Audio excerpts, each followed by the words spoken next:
God damn it. Wow.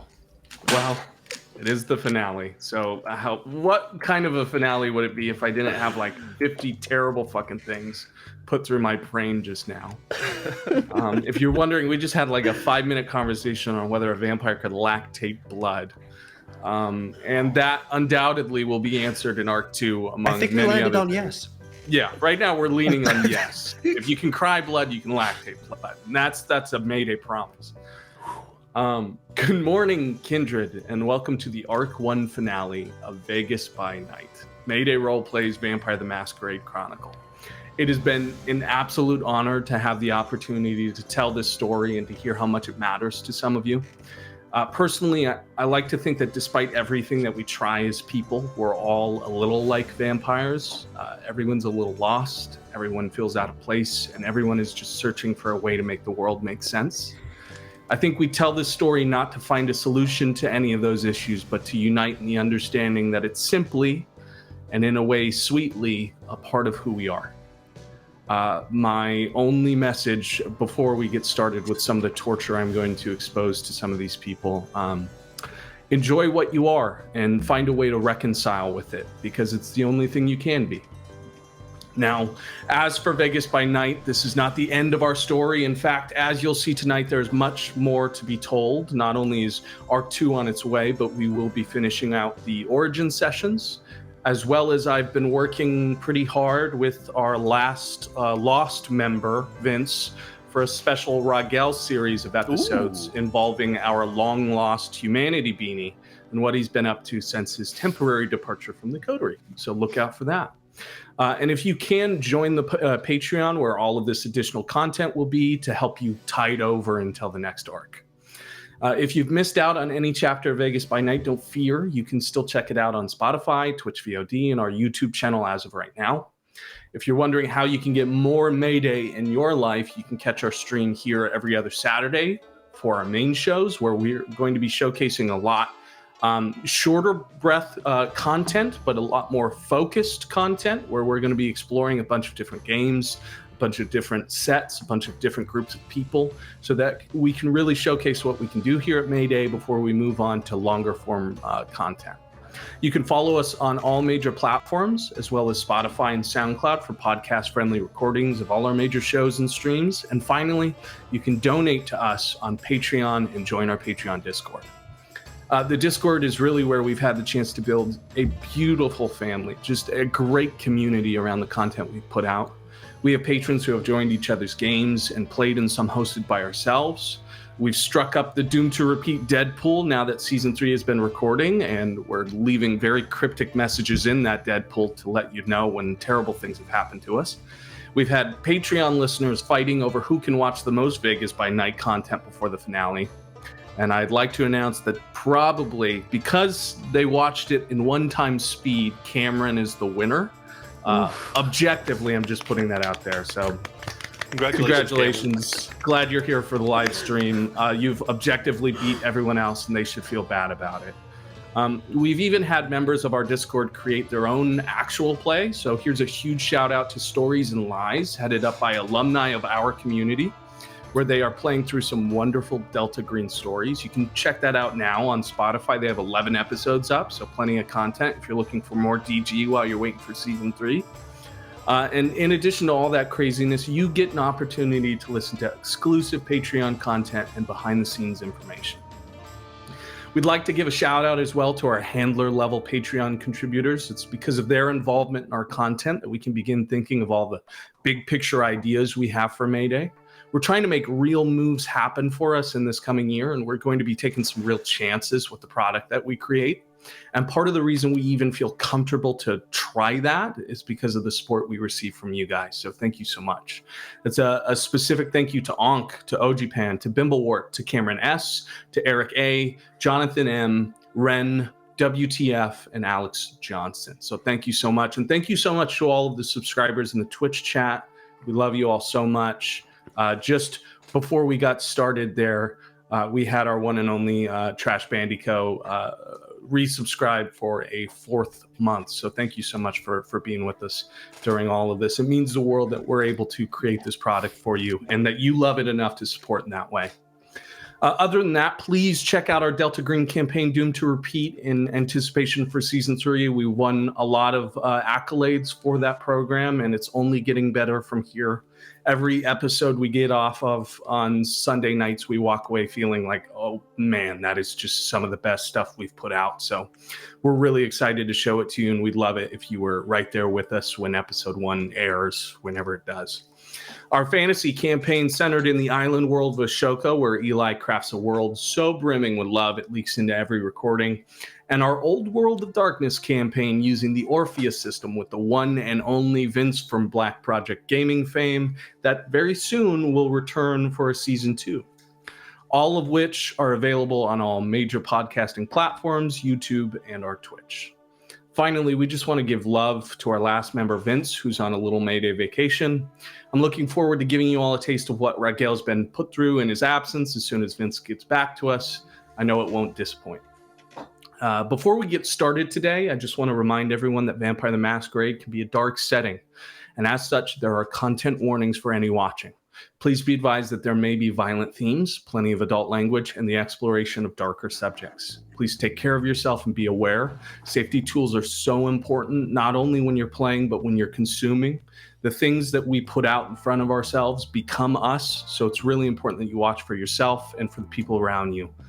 Reach out, make sure you're safe, make sure the people around you are safe, and we can create stories that are worth telling that do not harm anyone in the process. Some things to watch out for today are emotional manipulation. That's going to be a big one. Implied endangerment of a child, body horror, fear of immolation and bombing, religious themes, and torture. So please be advised. Let's get started. Humanity was cursed. And because of that curse, a team was put together to honor an unsteady truce between two tyrants of the Mojave. An alliance formed on I-70, built exclusively on the notion that there was no other option. In a baby blue convertible parked in the lot of a darkened shipping warehouse, they made a pact. They unearthed the coffins of new friends. They took the gifts of princes from a fire-scorned sheriff, and they fended off the encroaching Inquisition and let the fires of Colorado at their back. They scavenged Las Vegas and its offerings, cashed in at every table, bet it all on black, and opened everything that shouldn't be opened. They peered into the briefcase and saw what peered back, a key that called itself a door. They dined with dead kings, met with the new rulers of the underworld, and shook hands with handsome Hades himself. They were judged and weighed in kind and given name and dominion. These, the watchmen of the meadows, these, the monarchs of New Canaan. They met with the befouled bishop beneath the sewers, in the poor mimic of the world of neon above. They cleared the Boom Boom Club of its bang. They cleaned their own shop of all that might do them harm. They ate where they shouldn't and then shat where they ate. They caused the ire of everyone they ran into, but still left unscathed, skirting into the night. They followed the acid's turn, walked through puddles of the unclean to meet in the night with 3 Foot's gang. They dined on their own kind and found a trail that led right back to the seer's past. They ended the life of law enforcement, first in hotel rooms and then in hospitals. They met with the priests of a new enlightenment and relinquished the body of an old friend for the crimes committed in haste. They sacrificed humanity in pillow-talk smotherings on dingy motel carpets with their ribs exposed on the floors of the Lord's altar. They scoured the graveyard at the bottom of the sea and met with the reaper that oversees. They put down her rabid dog. They gazed upon Sentinel. They tried desperately to rob the graves of the Hecata. They spilled champagne. They heard the call of the skulled siren. They spat in the face of Junior. They gazed upon Kerr. They preserved the lake and stayed the blade of the law. They defected into rebellion and all of this, and they have done nothing to stop what comes for them next. Humanity was cursed. And through our own selfish nature, we were mutated, changed. The jealousy inherent in every red blood cell led to a brother killing a brother in haste. So now we walk forever, as Cain did. We die forever, and we will know the compassion Abel was capable of in punishment for our hubris. You will hide among them, acting like sheep waiting for the moment the vein is exposed. You will call yourselves kindred, and those you eat kine. You will convince yourselves, that power is tangible after death, and that to kill is human. You will build towers in your name in an effort to build something that will outlast your pain. You will lie, buy, cheat, and steal until the only thing left is a shell of what you once were. You will kill your darlings. I will see you soon. Welcome to Vegas by Night.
Here we are. I just would like to read a listener comment before we get started with introductions, and this is from Trash Bandico. You know, when you list it all out all at once, it starts to make them seem almost not competent. No implication there. That's good Almost. paper. So I'd like to introduce all of us before we get started with a recap from Burroughs. My name is Caleb James Miller. I'll be your storyteller for tonight. I'm Aaron, and everything's fine. Everything's gonna be just dandy. I'm Allegra or Lev. I'm playing Mal. Things aren't fine, in fact. Actually, things are actually very not fine, for me, at least. I'm Amanda, and I'm playing Allison. And I'm here. I don't know. Well, I'm Eli, and I'm playing Niles, and it's going to be fine. I'm Sergio. I'm playing Burroughs, and everything's fine right now. I'm Zach. I'm playing Sybil, and we're building synergistic pathways to something. Vampire breast pumps? Maybe. Our system needs something new. Lovely.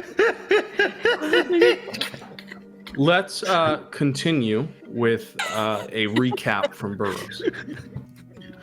Yeah. Lord, it's been a little while since we've last spoken.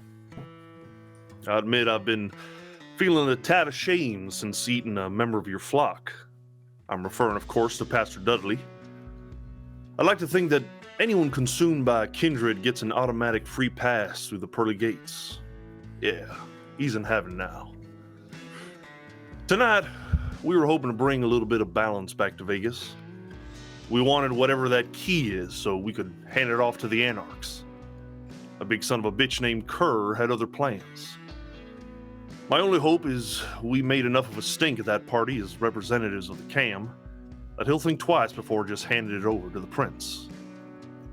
At Meade, we had a run-in with the sheriff, Cisco. Mal was able to convince him that what's down there is more important than the tower or the Anarchs, and they've agreed to stay silent for now. We went immediately over to Ellis so he could be caught up to speed. And now everyone that's anyone knows what's at stake. All in all, I think it's about as good as it could have turned out. As for me, I've gone and done it again. The powers that be want me to go one way, but I chose another. I could have just let Lotta the Mire get found by the cam. I could have just followed Champagne Puttanesca down to his torture chamber. But instead, I buried that bitchin' samurai sword in his ugly face. I never said I was a smart man, Lord, but the Ravnos part of me, that fire I've learned to control in the jungles of India, well, it's sick of the ass kissing and the putting up with the old ways. If I really got a second chance at this, and like the song says, I'm gonna do it my way. The other members of the coterie, well, they still want to play both sides, and I respect that. Maybe in another life, but in this one I've chosen the Anarchs. They look and sound like me. And Ellis, he's a leader, not a prince. Double H isn't gonna like my choice. He was hoping I could move up the tower, but what do I really owe him anyway? Still, I do need another sword, and his insight into the cam would be invaluable. Maybe I can be the coterie's liaison to the Anarchs. Hell, maybe nothing changes, and just how Bride can show up to Elysium and no one bats an eye, maybe I could too. I guess what I'm really trying to hold on to isn't the power or the influence, but the friendship. When I was alive, I didn't really appreciate my friends. But I know now that in this weird, funky world I find myself in, the coterie are the only people I really got. And that matters. Hell, if Enoch and Allison offered me another romp in bed, I'd probably be down. All this politicking, these cliques and clubs and the lines drawn in the sand. It's because we're all just so damn lonely. Afraid of what we've become, of what we've lost, and what's ahead of us at the end of eternity. Big fish I gotta fry is old Champagne. You can bet your ass this isn't the last time I've seen of him. Now, the way I figure it, I got two options. I lay low and hope he forgets about me, fat chance. Or I get proactive and nip this in the bud. That means I get myself another sword. It means I train. It means I strengthen what I got with my friends. And I take the fight to Champagne. TCB, baby. I realize I'm putting my family at risk. Casey and the girls, Lydia, and even Ricky. They're my darlings. So I'm gonna fight for them. You know, Lord, I'm realizing these days I'm not thinking about the past anymore, who I was and what I lost. I'm fighting for my present, for my future. And it feels right. Like I finally found my place in Vegas. In some ways, tonight feels like the end of a big show, when the lights dim and the curtains close. But I know I've got more show left in me. I just wish I knew if my coterie was behind me or beside me. I guess there's only one way to find out. Amen. Amen. There we go, folks. Welcome to the season finale, not series finale, season. I just realized also real quick that like people have been nonstop giving subs and subscribing to us during my recap. So thanks everybody. Yes. Yeah, we had a level 5 hype has train. begun. Thank you guys so much. That's great. That's awesome. Oh. I accidentally gave like gift subs to 3 people in Mayday, so no one look at those. Thanks, Okay, bud. they select at random. I did not mean to give the co-workers the fucking gift sub. It's all just it's all circular. It all feeds into the I same thing. appreciate it. Yeah, I just paid my friends $5 to play vampire. Thanks, buddy. Oh yeah, dude. Oh, I got. Okay. Oh, thank you. Let's discuss experience and then the word that everyone is afraid of in this game for some reason, but no one cares to fix. That's experience and hunger. Does anyone have any declarations of experience, any expenditures that we need to know about up front? I have a declaration about hunger, and we're not afraid of it. We're very comfortable with hunger. Yeah. We thrive when hungry, in fact. That said, I have Love 4. the hug. I'm telling you, once I learn these frenzy rules, it's over for you bitches. Okay, well, if there's no experience, let's just get those beautiful, beautiful hunger 5s out there. Okay, we got Niles at a 3. Niles, Sound crazy. off. I don't know how this is possible, but I'm only at 2 at the moment. Damn. I was rolling I'll take really it. well last session. What's the Yeah. reason? Must be nice. That's great. A 3 Probably for should be Mal. 4 if I had to guess. Got it. Sybil, what are we at? 4. Just a 4 for Sybil. Beautiful. Allison? Allison's at a 2. And I'm yeah. also going to tell you, I did get an updated new thing. Oh. Allison acquires rationalize. Hmm. So that's actually pretty high. I've been saving up for this. And it's Yeah. basically the vampire's victim now believes anything they do under the influence of dominance as a result of free will. So, Damn. Okay. Good stuff. Mhm. And finally, Enoch at the bottom there. How we doing? I have 4. no. Hey, friend. That's a hell of an average you guys got going. Okay. So, And I'm just I added a point to my melee because like Mirrored Onk says I want to be the last samurai, the original last samurai. Okay. Tom Cruise replaced with Elvis Presley. That's all we wanted out of The Last Samurai. We find ourselves at different places in the same night that we left off on. There is one group that has just finished a conversation with some of the heads of state of the Anarch free half of Las Vegas, we'll call it, where all of you have had the night of your lives here at the Belvedere Bar on the Fremont Strip here, meeting with Alice and the others, some barons that you have yet to meet. We also have Mal, who ended in their church, having met an unexpected guest who claimed to be someone from their past, and Mal inevitably turned into dust. And obviously you were given a express invitation to a hotel suite at the Aria Casino, Right. should you want to see your loved ones.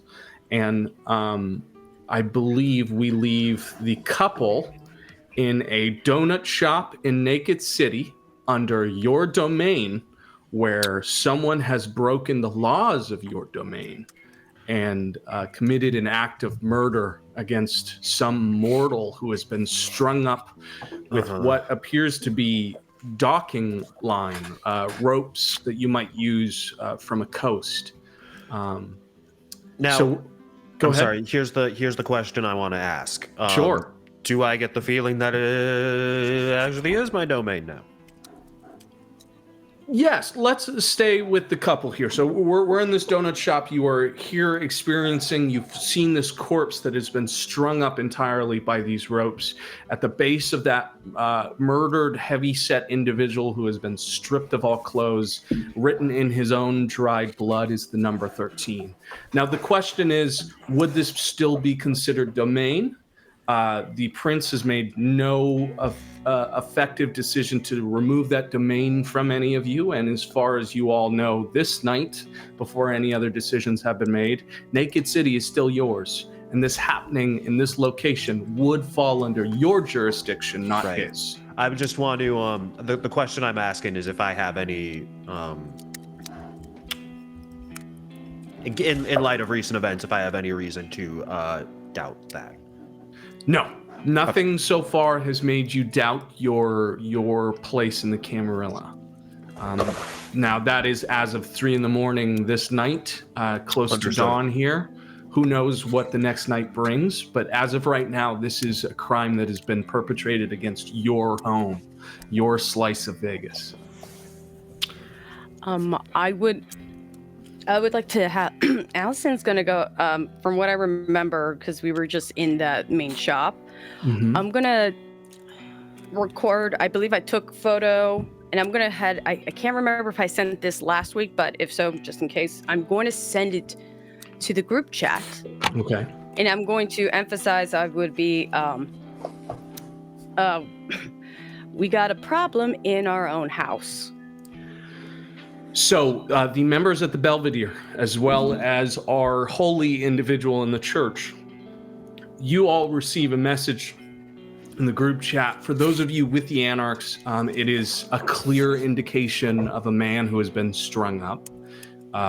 It is enough of his frame and proportions in the photo itself that you would recognize he's a heavy-set, brown-skinned individual, probably in his late 40s, early 50s, and he has been strung through, hooked, and suspended in midair in this donut shop that has clearly been overgrown and abandoned in Naked City. Eli, for Niles, let me get a roll of wits plus awareness as you receive this message. I gotta block Allison. These fucking texts we get from them.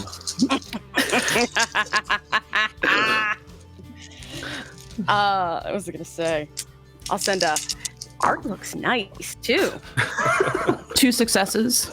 With 2 successes, I would say that that's enough to give an itch at the back of your decaying brain. There's something that runs down your spine like a ghost is dancing on your grave. Niles, you recognize this individual. Very peripheral, and it takes you quite a bit of staring down as Burroughs is describing his revulsion to the terrible chain text that you all get from Allison. And it hits you. You remember being warned to stay safe in this city. It's dangerous alone. This was your Uber driver from a couple weeks back. Why? I think, yeah, Niles is gonna ask Allison where they're at. I'm just gonna text that immediately. Where are you? Donut shot. Follow the blood, but I'll try to cover up I'll like board up windows, make sure like people can't see in. And in our neighborhood, right? In Naked City. In Yes, Naked I'm gonna City. make sure Naked City. I'll put like the exact like address. Yeah, Allison drops a pin for you all. We supposed to know this guy? I've met this guy before. He was an Uber driver. I took a ride. What the? I think it was like a couple weeks ago. So someone's been watching you. That's what that means. For a long time. I mean, we know Lotta's been watching, you're right? I don't think Lotta can do this far. You have a funny relationship with the Anarchs. You think anybody there might try to send this message to you? No, I think they have a more direct way of communication with me. Yeah. I don't know who would do that. I mean, maybe it's just a coincidence. Well, regardless, somebody's got to take that down, right? We don't want to draw undue attention. Yeah.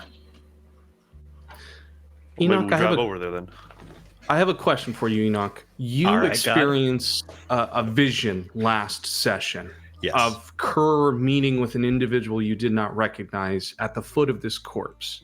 That's Is it- right. Yes. Is any of that vision shared with Allison in this moment, or is that uniquely for Enoch? I'm sorry. Can I get a quick recap of what the contents of that were? Absolutely. They were standing at the foot of the corpse. Kerr was asking if it was a good enough job to be dismissed from this. It was clear he was, because emotionally in that vision, you were seeing from his first perspective. You could feel a sense of revulsion towards the subject. He did not care for the Uber driver. You could feel a sort of reverence towards the other figure, almost a deference, as if that was your superior. and you felt freed the second that he relieved you from this and gave you your next destination. Now, all of that is in the cursory. You don't really know where he was heading next, but you know for a fact that that was Kerr, that you could recognize those pockets of flesh and those insects moving through. You did not recognize the other individual, though. A taller man in a black overcoat, very distinguished looking, sort of white, pale, mousy features, with this very professional gray haircut. Almost in, if we were to give him a face claim, he looks a lot like Ben Mendelsohn. My, it looks like we have a little bit of an insect infestation. Exterminator Detective Enoch on the scene. What kind of pass, darling? What kind of pass? You know that big, scary motherfucker from the house? I mean, we've seen a lot of big, scary motherfuckers. one- I need you to clarify a little bit more. The one with it wasn't the big burly one that doesn't have any eyes anymore. It was the other one with the bug holes. Got it. I think It's gonna that take Allison a minute to decipher and be like, okay. Yeah, go through your Rolodex of all the people that fucking hate you and find the right one. I think that someone Ooh, I think that someone's Caleb. still a little bit upset. someone's Allison. I'm sorry, what? No. Go ahead. I'm sorry, Enoch. I had buzzings. What did someone's upset? What? I think someone's a little upset with us for what Ooh, happened with the house, and they thought it was okay to come fuck with our territory. Enoch, make an intelligence plus. I would say that this is either intelligence plus insight or intelligence plus investigation. I love it when my character is smarter than I am. Intelligence plus investigation, or was there another option? The other option was insight. If you think you're more insightful than you are investigative. It's the same. It's just my intelligence with a Okay. choose. So I roll a 4. 4 successes. You are explaining how this might be in retaliation to your time at the mansion until it hits you. This body's been here decomposing for too long. This is long before the mansion. You'd place this at maybe the time you guys shot up the Bang Bang Club? Or the Boom Boom Club? Maybe even earlier. It's been days that this has been here. Yes. The smell is horrendous. Oh, it's so old, bloated. I can't take any of this back and use it.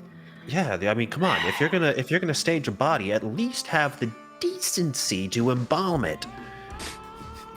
But I mean, it's so much missed potential. But so I guess I don't fully understand what's going on.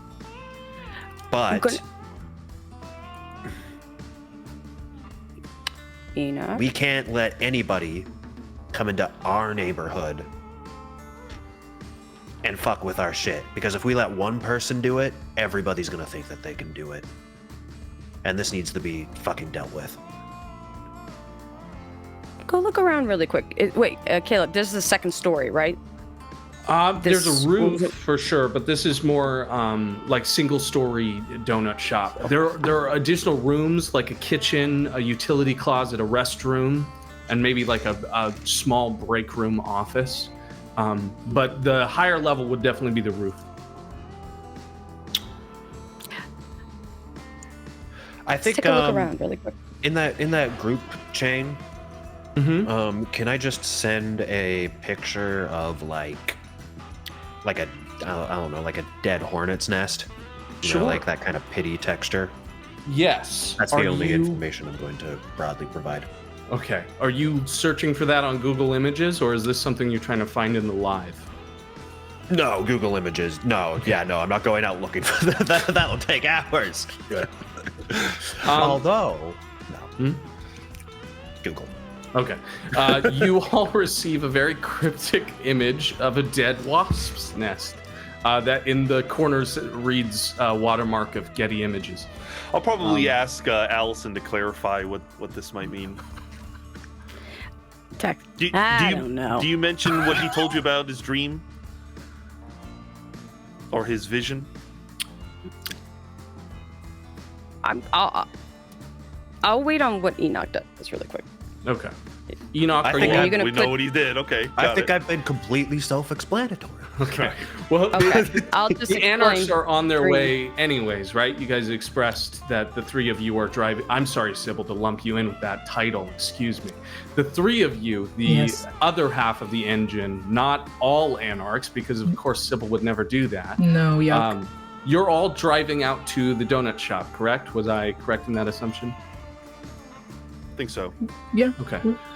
So let's assume you give your goodbyes, your love, and your courtesies to the rest of the Anarchs, as most of them have already filed out to begin with, and you make your way. We're going to go quickly to Mal real quick-like. Oh no, I just wanted to make sure that I understand that I have no idea what's happening right now because I can't get Yes, text. Mal, there is something I need to declare, but first let's associate with the others first, and we'll get For sure. to when you receive the message. I just wanted to make sure that I wasn't like You got no unjustly fucking ignoring clue. everything. No, it's the usual La Sombra affliction, unfortunately. So the Anarchs arrive on the scene maybe 20 minutes later, 25 minutes later, in indiscriminate amount of time for you all to arrive, and find the door to this abandoned donut shop open, some boards cast off to the side, and the couple inside around this massacre, essentially. And if any of you need a description of what you're looking at, let me know. I can kind of gloss over, again, what you're seeing. I mean, I guess Welcome I'll to the work on very taking old it down. body. Well, I Well, can take this down, um, right? No one has any objections? No. No. No. I would just like to remind everybody that this is a closed crime scene, and you need to be wearing gloves.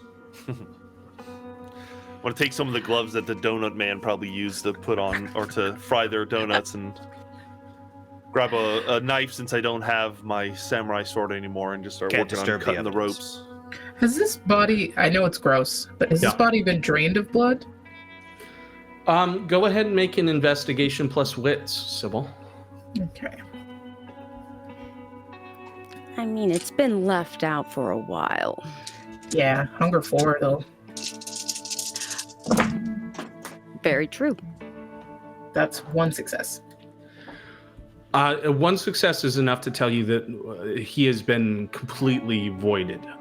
He does not have any sort of fluid in him. Fine. Okay. Then I think if Bros needs help, I'm probably helping like the structural parts if he's handling the body itself. The two of you remove the corpse from its suspended action, and again, these are like almost the sort of ropes they'd use at a shipping dock, something to take in large amounts of cargo, something to deal with boating vessels. I don't think any of you are particularly well versed in the sea or anything of that nature, but it's enough that you could take a guess. These are very commercial. You'd have to be a specific sort of person to know what you were doing with these. And definitely not something you see often in Vegas in the middle of the Mojave, where the only water you see is when it floods through the plains. Caleb, is there any? Yes. I would like to go look around the kitchens and possibly the office. Is there any distinctive clues? And I'm also going to be looking in this, like up in the ceilings to see if there's like any if there was like tiles moved or anything like that. Go ahead and give me an intelligence plus investigation there, Allison. Yes. Sure. Burroughs doesn't know anybody with boats or anything like that? Nothing that I can roll on to try to put together something? You can, absolutely. Let's do, for that, charisma plus Let's see charisma plus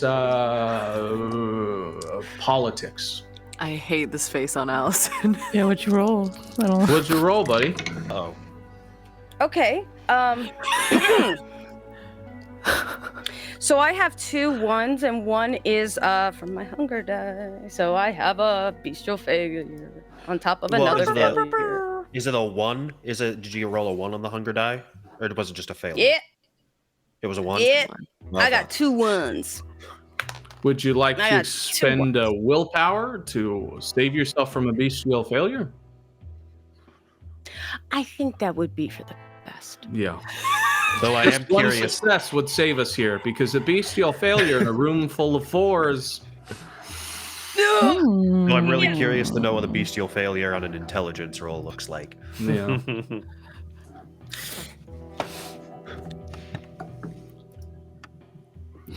I think their answer was yes. Oh, Go for Right? it, You're Allison. taking. Yeah. wait, I thought Oh, the I'm sorry, beast yes. failure was on your hunger die. So Yeah, just one hunger die. The other is a normal die, right? Oh, I see, I see. Yes. No, you have hunger too, don't you? I mean, we're all hungry. Yeah, Yeah, so I had like your hunger number is 2. Yeah. Yeah. You can't reroll because you only have 2 in the. This is a bestial failure. Yeah. Sorry. I'll give you an option. I'll here. bring the counter back. Yeah, yeah. There we go. I'll give you an We're gonna option need here, it. Allison. Would you like the bestial failure now or later?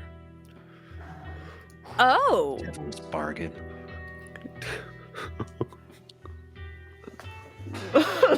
Vegas, baby, play your odds. Do it. You know Double what? down. No, I'm doing it. We're gonna save that. Okay. Let's save it for later. I will use it at a thematically appropriate time. As if he didn't Oh, have thank enough God. bullets. Okay.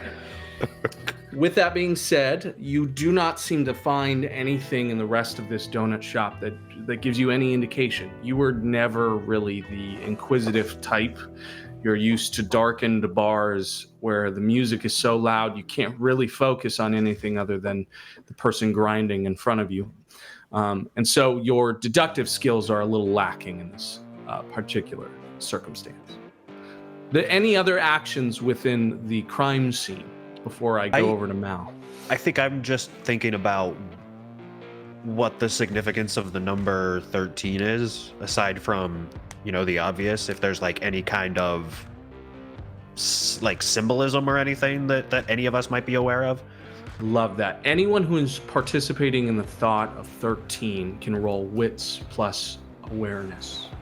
Or I'm sorry, wits plus insight. And that's because we see a number 13, because I don't think Enoch has told us anything like Yes, that. you all Yeah. see this very clearly, hugely in like a large font is 13 written in the person's blood. So it's an intelligence plus what? Wits plus Oh. insight. Wits plus insight. I have 2 successes. 2 successes. 4 successes. What is so I'm rolling straight on my hunger. I have 2 successes. One is an onk, but I also have a failure, a 1. Okay, so you have 2 successes with 1 bestial failure. Yeah, but Okay. one of my successes is an onk. If it was 2 onks, we'd have a whatchamacallit. Messy critical. Yeah, a messy critical. cool, But cool. since it's just 1, we're okay. Cool. And since it's 2 successes, it's the success. We don't have to deal with the bestial failure. I just rolled 1 success. Okay. The only one that discerns any immutable, anyone who can draw from this is Sybil. Sybil, you look at the number and 2 things immediately pop in your mind, just with everything that goes into kindred society and things of this nature.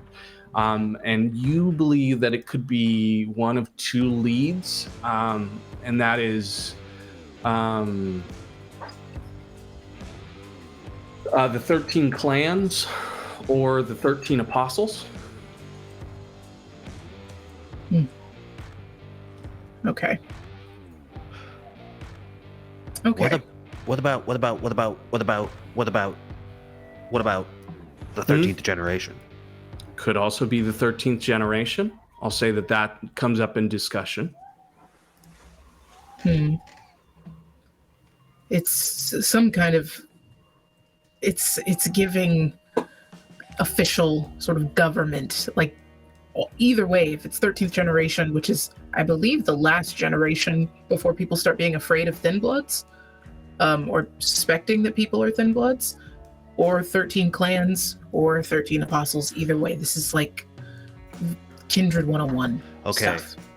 Everybody, raise your hand if you're 12th generation. Let me check my character sheet. Stand by. Same. I'll raise my hand. All right, now raise your hand if you're 13th generation. No. Well, I think... Mal from a very far somewhere. Mal is raising her a hand. We can feel that. I think the message is that the 13th generation is impure, at Okay. risk of becoming a thin blood or creating more thin bloods, and someone's not okay with people in the 13th generation having domain. To give some credence or at least illumination to what Enoch is giving here, it's a possibility, as the 13th generation was highly considered to be the beginning of the Caitiff line. And the beginning of Caitiffs and of Thin Bloods signaled the beginning of Gehenna, or the Kindred Apocalypse. So if that is the line of thinking, it does back itself up with facts. Did anybody ever tell me that when I was Yes, locked up? you would absolutely have heard this spiel from HH, who firmly believes that it's a possibility. He is a big believer in Gehenna and its possibility. I know And- somebody who's got a thumb up his butt about the 13th generation.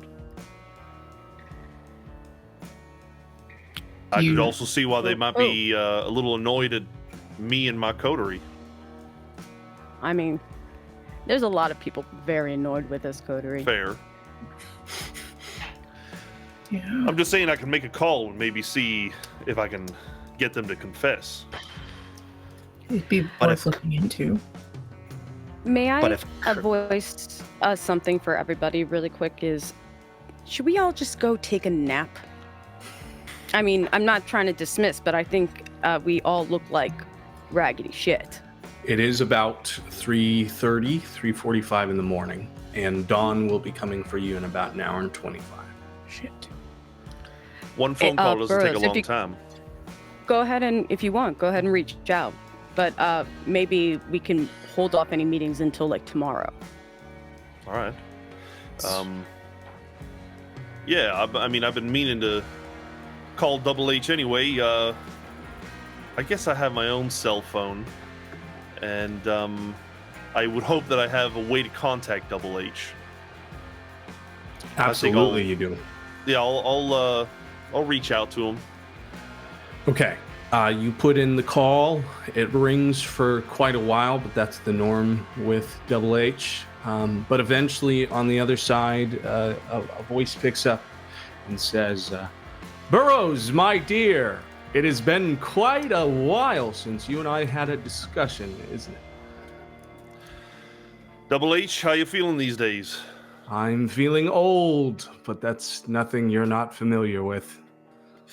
Yeah, we got that in common.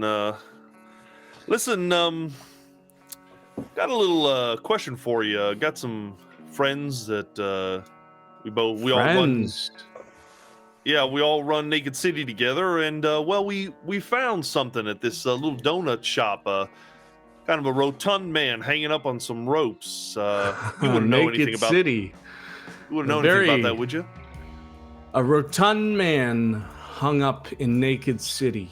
No, I must say, Burroughs, my dear, that sounds much more in your category than it does mine. I know how you yourself enjoy being a rotund man in Naked City. Yeah, well, that's one of the things we need to update you on. I've lost a little bit of weight. Oh, good for you, son. Lord knows you've needed it. So you're telling me you ain't trying to send a message to me and my friends, stringing somebody up? Burroughs, John, let's speak plainly. I've already sent you a message. I sent you a gift. I sent you my tidings, and I've been watching over you and your people, your friends, as you describe them, for some time now. It is my understanding that you've made some friends in the city that exclude outside of that little gang of yours. I was told by a friend of mine with many eyes, many legs, many hands that you've been sticking your hand in the cookie jar again, John. Well, you know, I can't help it. I love myself a cookie. Well,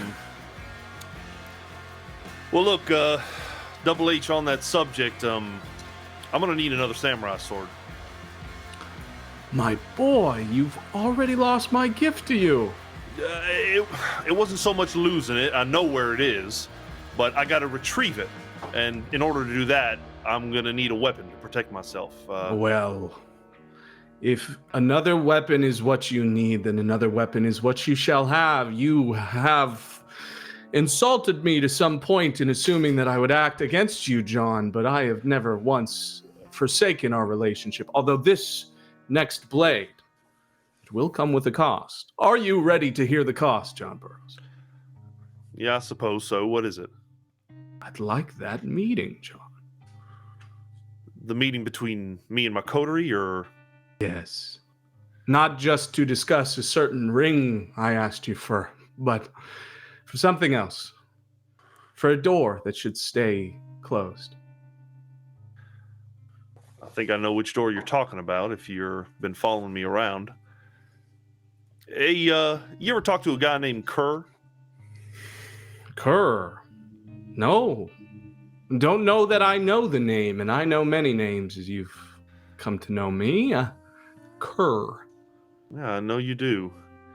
All right, well, fine. I'll bring my coterie, and that's when I can claim my new sword from you. And sure, I'll owe you a favor for this one. It's important. Good, John.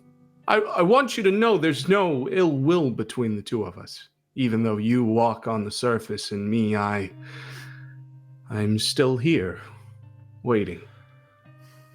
Well, honestly, I appreciate that, Double H. I mean, look, some things have changed in my life, and I don't know if I'm in a position anymore that is advantageous for you, but as long as you're good to me, then I promise I'll still be good to you. It's all I know how to be, John. Why don't you come home and bring your friends? You'll know when I'm coming. And John, why don't you make a little stop for me and pick up some of my favorites? I'll send you a list.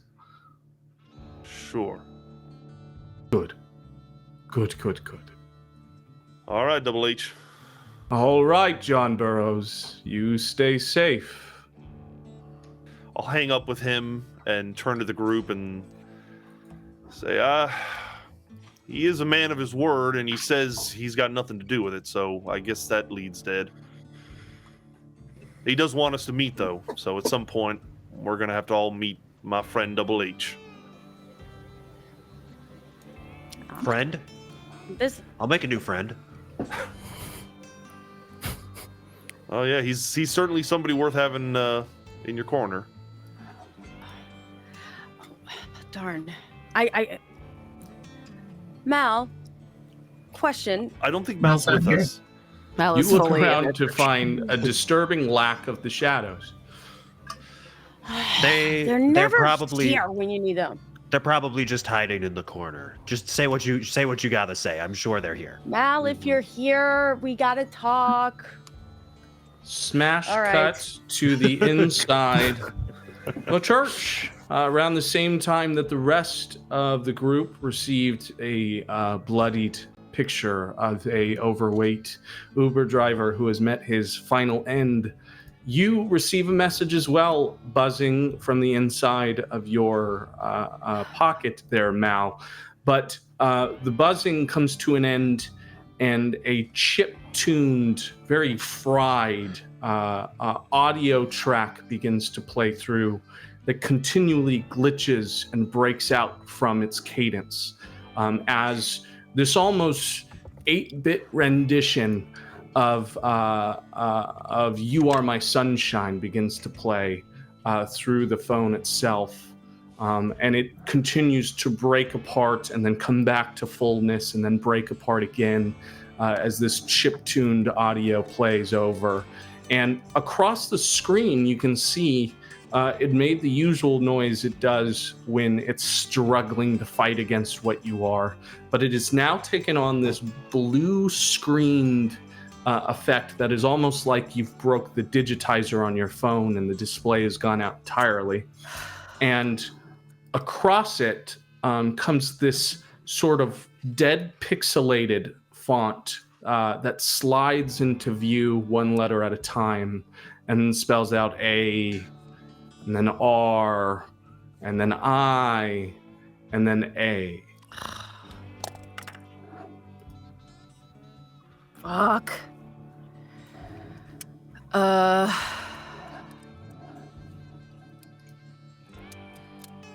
Mal, I think it's the last event or the end of last session. I said that Mal was going to leave the church at least for a little while and had taken down the tapestry of St. Catherine.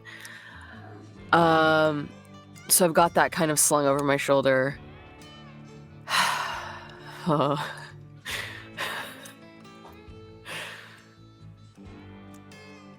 want to go down to the door. Okay.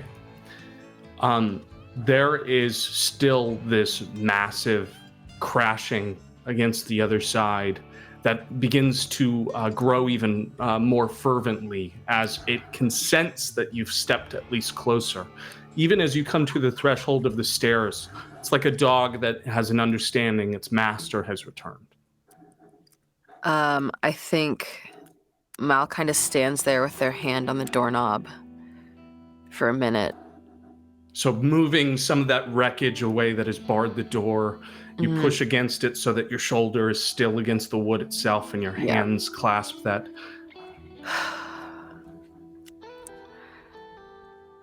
And I think about Ragel and how I wanted him here when I opened the door, but how I'm not really sure if I can even come back now. And I'm gonna use Shadow Cloak, and then I'm gonna open the door. Okay. So, you stick to the recesses of the wall and use that shadowed hand to climb as the silhouette pushes itself around that doorknob. You have to unlock what is like 6 locks itself, 3 of which were built into the church door itself, and the others were obviously put in at later dates to contain whatever was on the other side. They're made of harsher metals than the others, and you slowly move each of those locks until they're into a neutral position. And immediately, as you pull yourself into the recesses and that door is unlocked, it flies open. Are you on the other side of the door to be impacted with it, or are you hiding into the recesses on the other side with a clear view into the room? I'm hiding with a clear view into the room, so I swing it out and then step to the opposite side of where the door is. There is this massive push of air as it collides with the stone wall of the stairway to its side. The beautiful glass that portrayed over it has been impacted against, and there is this huge shatter as it falls to the floor. The door comes entirely off of its hinge, breaks at the top point, and then splinters down until the corner of the inside has been impacted enough that the door now has this diagonal edge down the center half. It is broken, splintered, and completely off. And the dresser that was used to impact the window on the other side that was barred against it is pushed entirely down onto the stairs and shattered as though some large figure had fallen onto it. And there is an impression about 6 feet of a form that must have collided with it. It has fallen through, the wood has splintered, but into the room itself, there is no one in the threshold of the door. Instead, there is this inky black dark recess that moves into the room itself. There is this stone lip that is maybe this small rectangle that exposes itself past the door.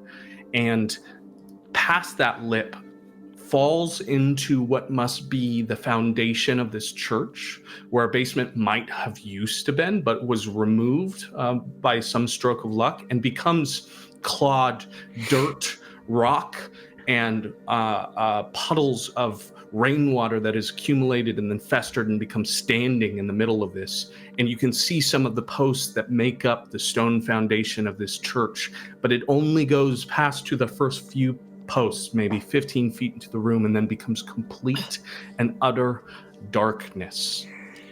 Is there an action? Is this darkness different from regular darkness, or is this like Oblivion darkness? It is incredibly dark. Go ahead and make a roll with wits plus your Oblivion score. Okay.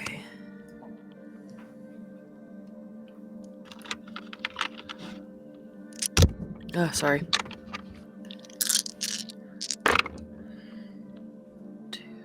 3 successes. Okay. You get the sense that there must be something more to this place, but unlike the shadows on the second floor that begged you to protect them from this, it feels different than what you are.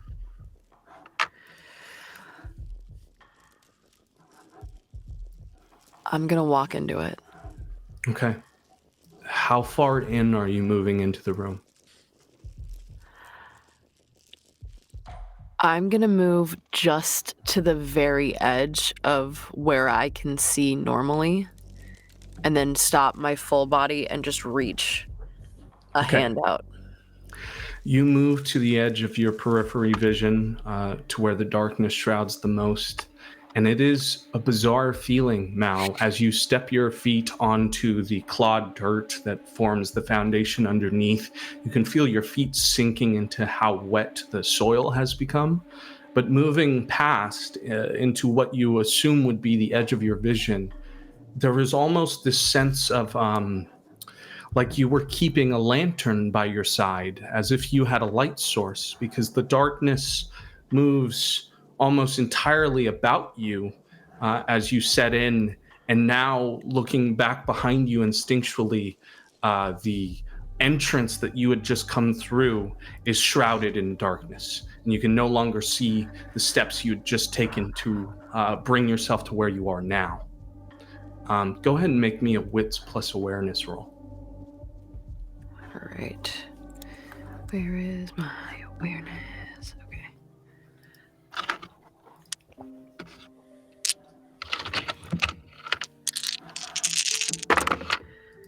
1, 2, 3. 3 successes again. Okay. You spy at the edge of your vision, just the very edge, a pale set of feet that are half in the light that you shed off of your body here, and they are violently shaking, so much that they are almost clacking against each other, and the bones of those ankles are smashing as hard as they can against, and you can hear the crack of bone as the body continues to shake, but you can see nothing other than that foot and the sparest of ankles. It is small, you would say feminine in form, and just at the edge of your vision.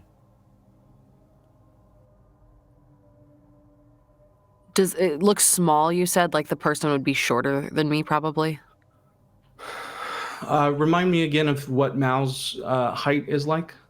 5'4" to 5'6" ish. The person might be around your height. Okay. Then Mal, I don't think they're going to take any steps closer, but they're going to address the feet, I guess. Okay. You can come out. I mean, I'd rather you didn't leave right off, just so I can know who's been in my basement this whole time. Or I guess you can know who's been in your attic this whole time.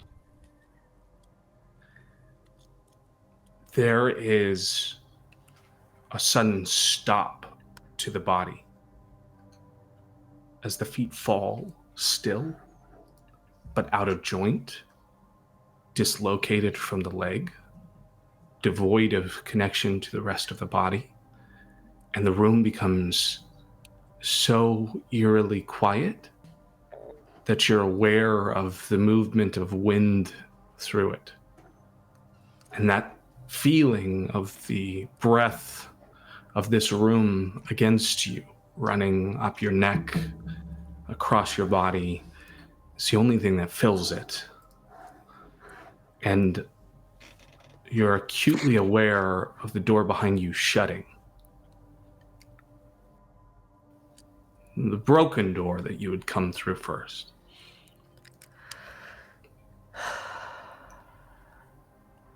I think Mal has a flickering of the human instinct of something shut the door and it wasn't me. But it passes quickly as they're enveloped in the darkness that they've always been comfortable in. And I'm going to step all the way into the darkness and try to get closer, slowly, as non-threateningly as a kindred can. You step forward, and the light begins to illuminate more of this woman's form. She is incredibly pale. She is longer than you first expected, but spindly. And as you continue to move, you expect the legs to come to some form of an end, but they do not. Not for a long time. And then you can see the arms begin as well, these long, spindly fingers that come out to needled edges that extend out as if someone had been pulled through some elaborate stretching process, as though they'd never stopped growing. And the paleness is only broken up by the caked in dirt and clawed soil that has been almost stained onto her skin from however many years she has been trapped down here.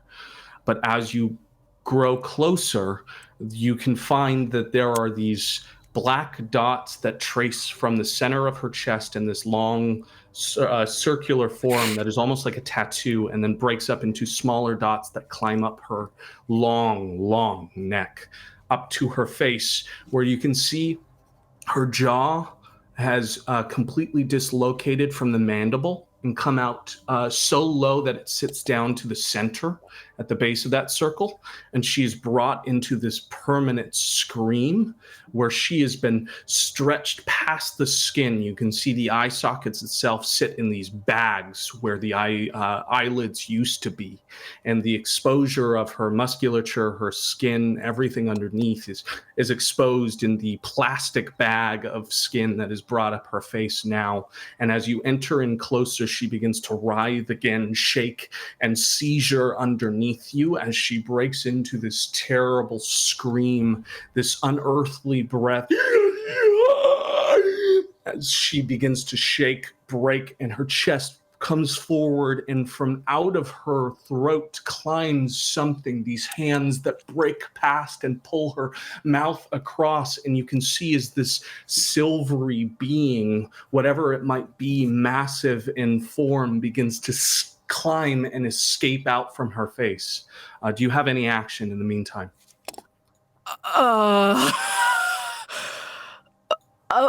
Okay, I want to make sure I understand. There is a woman who is long and skinny, and she looks like she's been stretched, and now something is coming out of her mouth. Yeah. Cool. You got it. That's the spark notes. Incredible. I would like to... Man. I think Mal's first instinct is to try and stuff it back in her mouth. Oh, okay. By way of what action is being taken here? You stomping the hands back into her throat? I think I just want to if the hands are on either side of her lips, I want to try and just fold them back in. Okay. Go ahead and make, I'm going to call this a brawl plus strength. Can I use any of lethal body or prowess because that gives me extra strength. It depends. Do you want to preserve the body it's trying to escape? I think yes. Then no, I Great. would not suggest doing that. Great, good to know. Strength and brawl, yes? Yes. All right.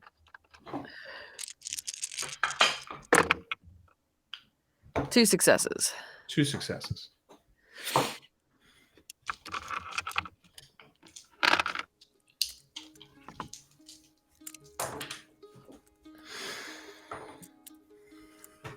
Okay. Let me look something up very quickly. Oh no. Oh no.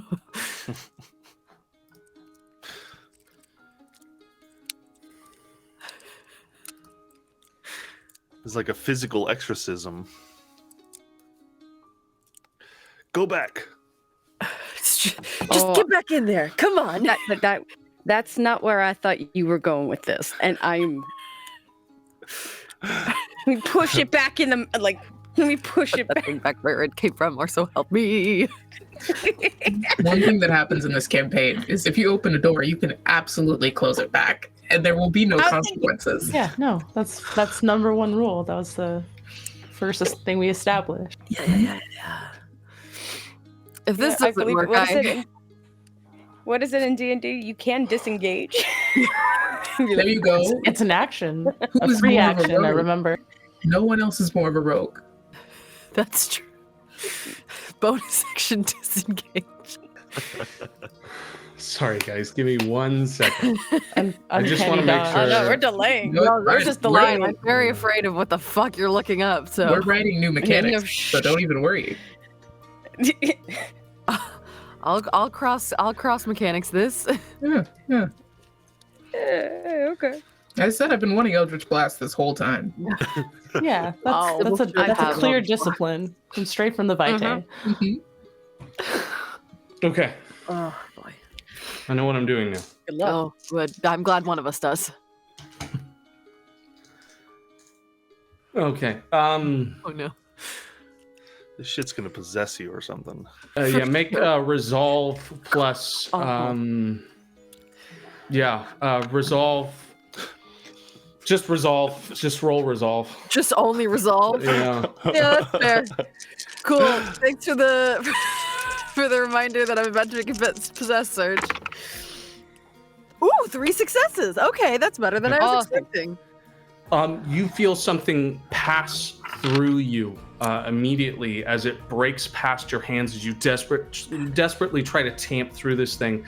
And you can see the hands have now pushed through the base of your palm and through to the other side and then into your face.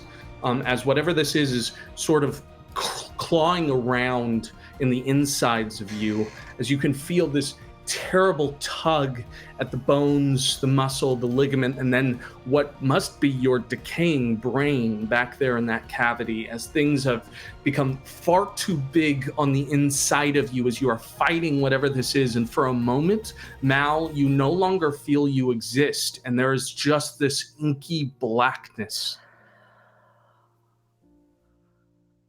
We're going to go to the others. Oh, shit. Wow. Believe you, the others, we made our call to HH. Are we all going to sleep then? What's the plan here? Yes. Some Need- food might be nice. Okay. There's Am I- not- Do we want to do food tonight? It'd be a little.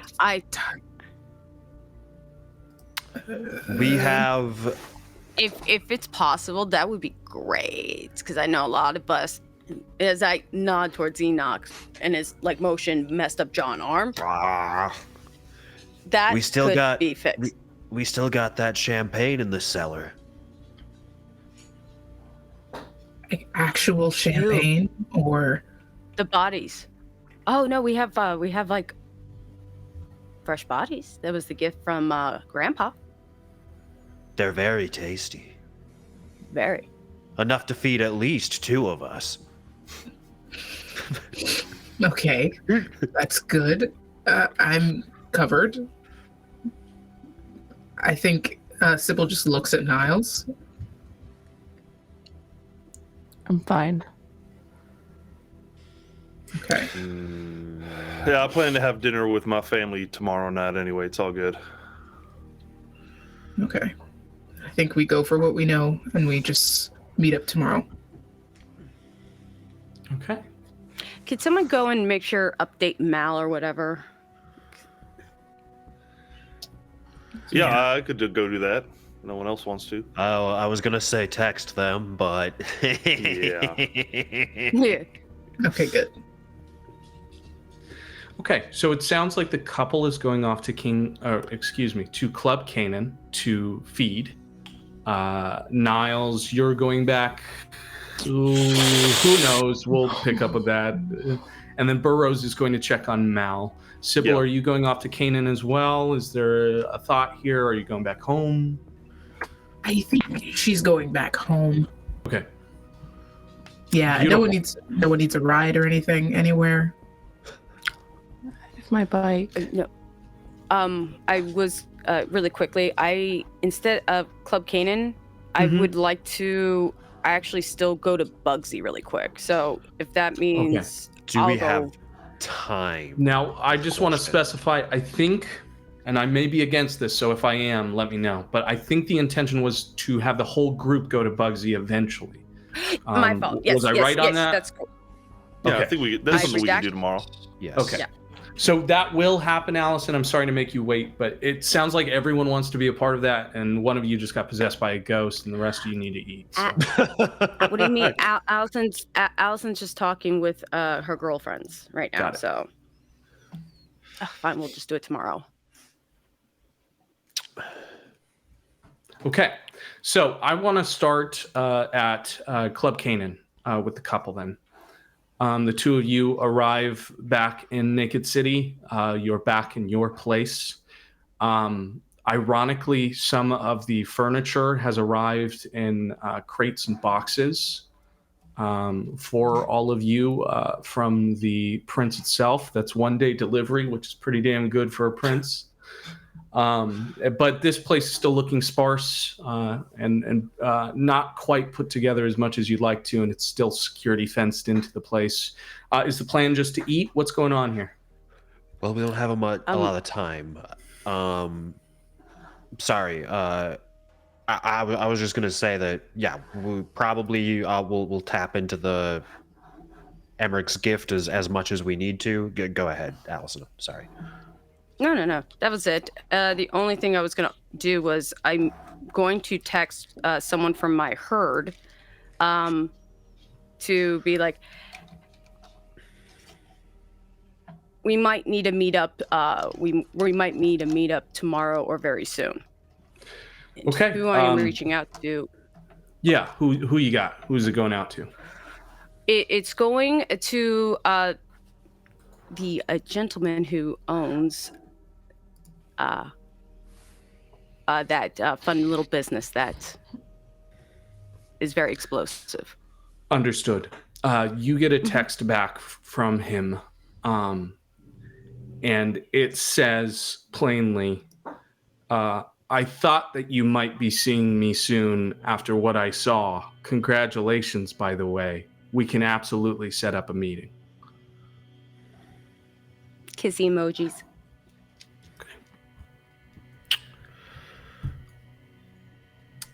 So the two of you go down to feed on those sleeping individuals. Let me ask you, are you draining them of all blood, or is it enough to take your fill? Because there's two bodies, right? There's two. Yes. Drinking from them enough to keep them alive would slake one hunger, and of course, to drink them your fill would take you down to 0, but would cost you some of your humanity, possibly. I'm only gonna just to slake off one hunger, just to keep. Ideally, I like to keep one alive. I'm sorry. Yeah. So if we take them down and keep them alive, we can only knock off one hunger, or we go to one hunger. You slake one hunger. Okay. So you would still have you'd have -1 hunger. I see. I think given You should the take one of given them. okay, I think given what's going on, Enoch's inclination is going to be to chow down, unless Allison tries to prevent him from doing that. Of the two bodies, it was one male, one female, correct? Yes. Which one was larger? Of the two, probably the male specimen.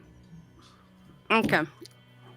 Finish him off, but we're gonna keep her. Yes, dear. Good. So you both feed. What's your hunger at again, Enoch? -4. I'm trying to get it down as much as Okay. possible, even if he dies. Do me a favor. Make a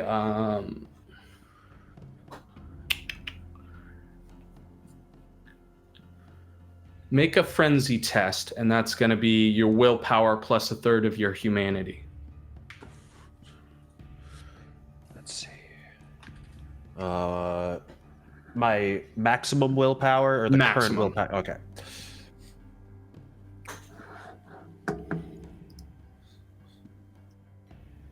Five dice. 3 successes. 3 successes is enough to keep yourself in the right mind. You do not kill this individual. I'm sorry. I'm trying. Did you intend to? My intention is to get my hunger down as low as possible, even if he Okay. dies. Got it. Well, in that case, then you drain him to 0, and you can remove 1 humanity from your existence. Given the situation, I think that's a fair trade. Yeah. You have killed one of your subjects and consumed Emmerich's little gift to you, and let's hope that it goes very far. Let me ask the couple very quickly. Do you guys keep any form of electronics in the club at all? A TV, Yes. a radio, anything of that ilk? Until I get a much better security system, I had like some rings or just like very simple like entrance sub basement where the weak spot is because you can get to the tunnels and the exits. Okay. Yeah, I think if you're just asking about like a screen or a speaker, then I'm assuming that there's got to be like it's a Okay. club. Yeah, you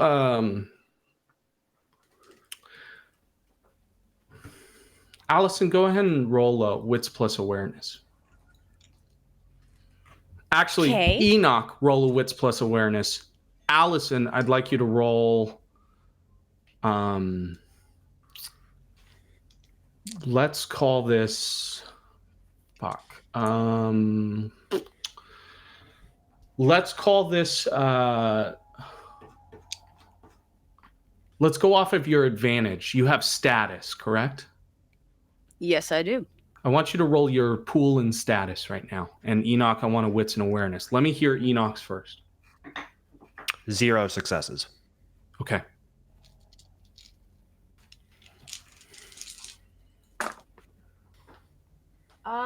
Okay. I have 2 10s, so that's 4, and another success, so 5 successes. Okay, 5 successes. You get some Google alerts on your name, as I'm sure Allison has set up some provisions to make sure that every time she's mentioned in an article or anything, it comes up. You've also got quite a few texts of people congratulating you, just over and over and over again. So many people that like your inbox is probably reading up to like 30 new messages. Why is your phone blowing up? I'm going to look into that very. What do I see? Yeah, I mean, you're hearing from old people you used to screw around with in clubs. You get messages from someone named Cocaine Mike, who you knew years ago, who's congratulating you. Even I thought he was dead. Yeah, just everyone going through all of this, congratulating you uniquely. Now, all of these, of course, are people who knew you post what has happened to you, of course. But you look to your Google alerts, and it reads something for the Arcade Hotel and Casino. Okay, I'm gonna look. the- Can I look into? Upon What's the news? selecting the arcade hotel and casino update, brings you to this Twitter announcement, and then an accumulated article that has already gone out, and these sort of huge alerts and people talking about it in the comments. But it reads uniquely that. It's basically a post of congratulations that the following individuals have won the International Arcade Hotel and Casino jackpot for the day. Allison Mackenzie Rockwell and Dr. Eric Price stand to win $25 million for their participation in the jackpot, and have been recognized by the Arcade Hotel and Casino as very special guests, and should appear presently to accept their winnings. Oh no. What? We're millionaires, and I'm gonna flip the phone over so he can see it. That's not what Aloysius and I discussed.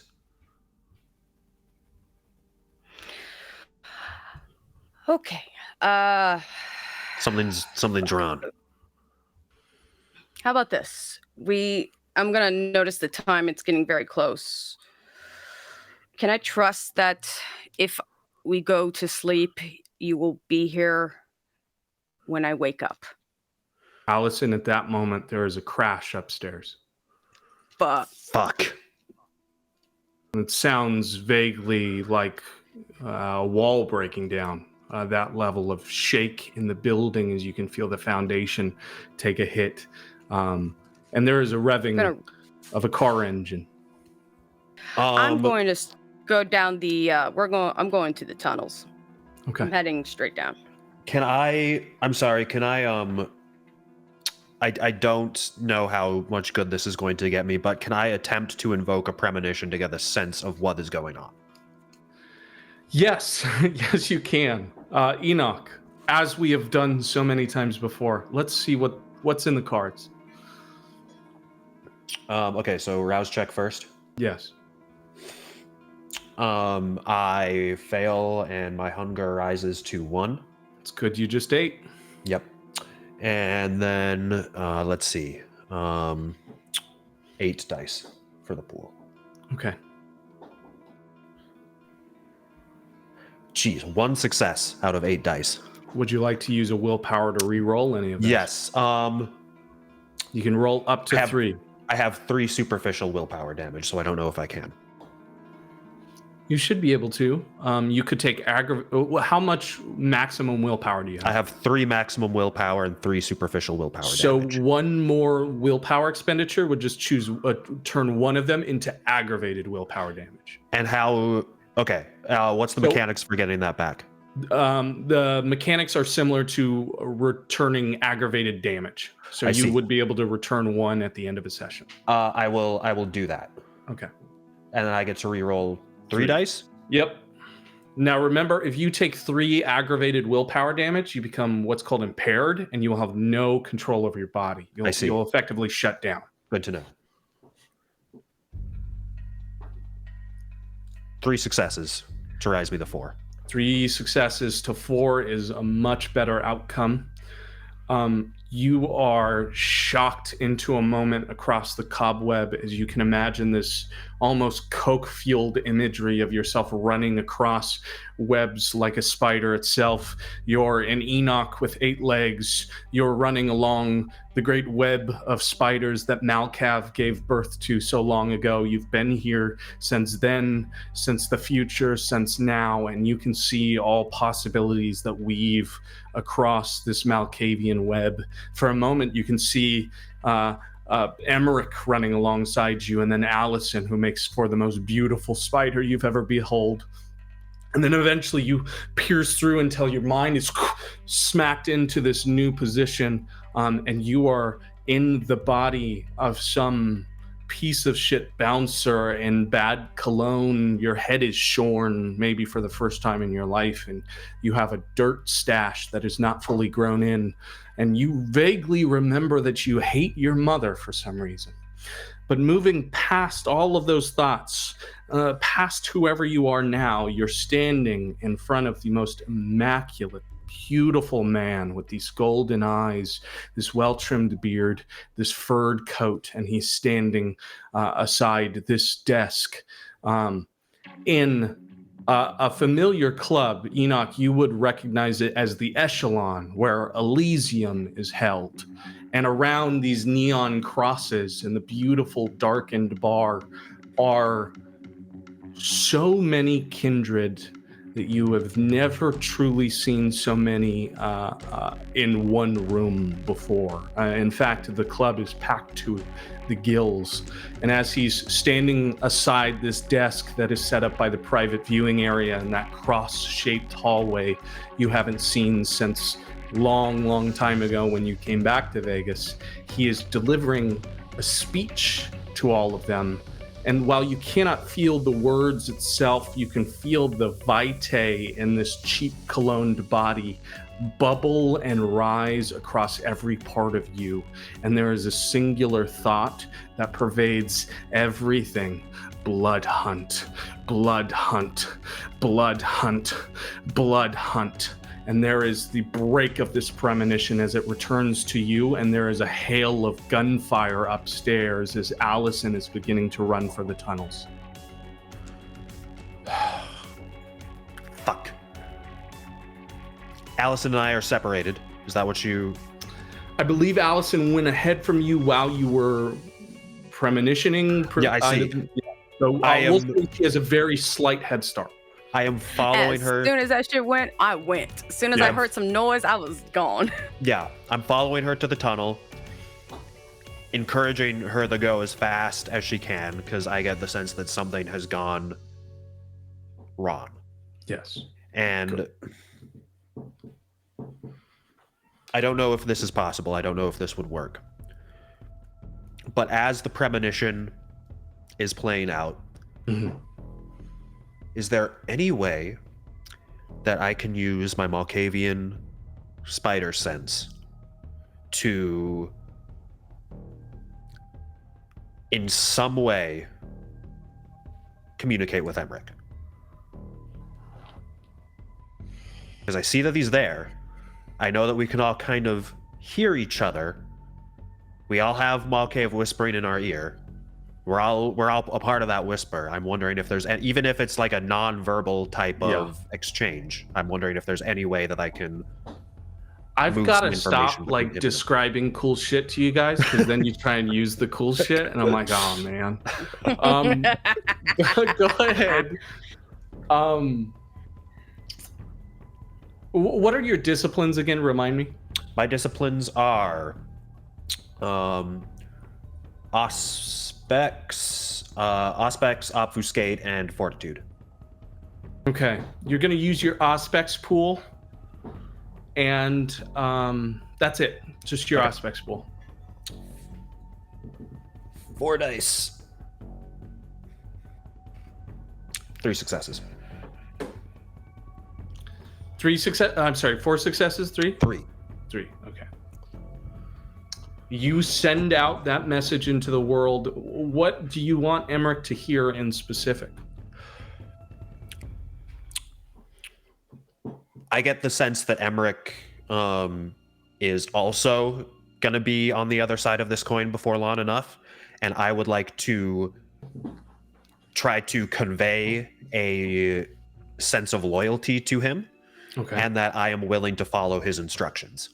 Love that. Okay, you put that out into the world, and you hope against hope that that gets out to them. But I will tell you that in the process of this premonition, in the process of this movement, this concentrating, trying to liquefy your insanity and use it as fuel, the lighting of the gasoline takes time, and you can already see that there is this burly individual that is broken down into the floor that you're on, breaking through, and you can see this massive pumped shotgun in his hands. And he looks primed to take you down. He has this flat-topped haircut. He looks like he's fresh out of JROTC and some form of military. And he is so fucking gung-ho the second that he sets eyes on you. He screams back up and says, "The fuckers are down here. They're making a way out." And immediately you can hear shuffling from upstairs. And he is priming that gun against you. I need you to make either an option to dodge, an option to run, or an option to fight back. A dodge. A dodge roll eats up my action for the next round. Yeah. Okay. I would like to buy Allison time to make sure that she can get safely away. That's my first priority. Okay. I don't have an intention of staying and fighting, but I at least want to slow this one guy down. I don't mind if I catch a shot. If I can, if there's anything I can throw at him, I'll do that. But I'm just trying to buy Allison a second before I make a run for it myself. Okay. Give me a strength plus. We'll just use melee. Strength plus melee. As I'm assuming you're probably grabbing like the surgical gurney that the old body used to be on and flipping that as best you can. Can I arouse the blood to increase my strength? Of course you can. So you're trying desperately to raise that up. You get one additional die in your pool. I don't succeed on my hunger check. I gain 1 point of hunger. Okay, hunger 2. Got it. But that puts me at a pool of 3 instead of 2. Pool of 3 instead of 2. Okay. And I rolled 2 successes. 2 successes. All right. He's going to take his shot at you. The shot goes wild and into the mattress of the gurney as it flips up and catches this big spin in the air. And he is not dodging. He was firing. So he will take the gurney for 2 superficial damage. But as it connects with this man's chest, you can see this metalled gurney break around him and bend against just how powerful this individual is as he breaks up this shotgun and uses a lot of it for deflecting the force. You definitely hit him. You definitely slowed him. You are not shot, but it's clear that he's ready for the next step. Allison, I need you in athletics plus dexterity, unless you are trying to be stealthy in these tunnels. I will tell you both that the entrance into these tunnels were not closed behind you because of the panic of this situation. Makes sense. That is true. I would also like to go ahead and, as a silence, kind of already, like, as soon as I start running, I'm just going to go ahead and just go into that. Okay, Silence of Death is activated. Yep. And also, let me just do a rouse check really fast. Pass. I'm gonna go right into also unseen passage. So basically, it's gonna make it harder for, as long as I'm hidden, like, and no one saw, it's harder for me to be seen. And yeah. And what athletics and what you said? Athletics and dexterity. Thank you. Not bad. Okay, I got 2 10s, so there we go. But here's the thing. One of the 10s is my hunger die. So what is that? So is that like 4? I believe it's a messy critical. Let me look it up real quick. I'm never going to learn this, and we're always going to have to look this up. You and me both. Is a win where 1 or more of your 10s is in your hunger dice. So yes, that is a messy critical. Allison, I'm going to say that your compulsion here is that of survival. Your messy critical is for the duration of this blood hunt, for as long as you have to. The only thing you intend to do is survive, regardless of what that means. You will put anyone, anything, and any obstacle in your way to ensure that you come out of this alive. Okay. I am going to go away from the couple for a moment. We're going to pick back up with Burroughs. Burroughs, you were heading to the church. Is that still on the docket? Still in the docket. Okay. You would arrive in the parking lot to St. Catherine's with an understanding that Mal was here last. What's the move here? Yeah, I mean, I think I'm just trying to come in. I didn't leave this place last time in very good terms, so I'm probably being a little respectful, knocking, making my presence known, trying to find Mal. I tell you what, there's no answer to any of your knocks. Not immediately, at least. I know of the door, and I'm going to suspect that after looking at all the other places that they could be there. So I'm going to kind of slowly crawl down there. Mal, you in here? We got to talk before we sleep. Moving through the main room back down to that threshold to the staircase that leads in, you notice that the main room has been hit by like a maelstrom, a tornado of force. The pews that were already broken, discarded, and pushed out of the way that Mal had been working to clear have now been turned to shreds, to portions. There are broken windows everywhere. The altar is haphazard. Some of the balcony has fallen in, and you can see that some of the second floor is now inaccessible from whatever happened here. And standing at the foot of those stairs, you can see that the door is open. It's off its hinges. It's broken and cut in diagonal. The wreckage that was in the way of both sides is cast off. Can I find something sharp, whether it be a broken pew leg or even if I can find like a crucifix that has a sharp end on it or something? Yeah, give me a wits plus survival. Stand by. Survival. Oof. Wits. Oof. Okay, here we go. That's one success. Okay. Yeah, you find like a broken chair leg that you think could manage to scrape just like somebody. a good club or something. Yeah, I think I'll just kind of slowly start walking down there like, this stupid kid opened the door without everybody. The wreckage is insane, and by the time you get down to the foot of the stairs and through the threshold, you see that there is this big foundation that extends out to the fullness of the church, and even has this little window at the very edge of the room itself, which is maybe 80, 90 feet towards the farthest point, and you can see out onto the street where you can see the security fencing that pulls in the room, but you can see the full breadth of the room, all the posts to the foundation. It's well lit enough from the light that's beaming in through the windows outside that you can at least make out the shadows of this place. It's very dark, but you mean the downstairs basement where the I sure do. door is? Okay, yeah. I'll proceed, just keeping an eye out.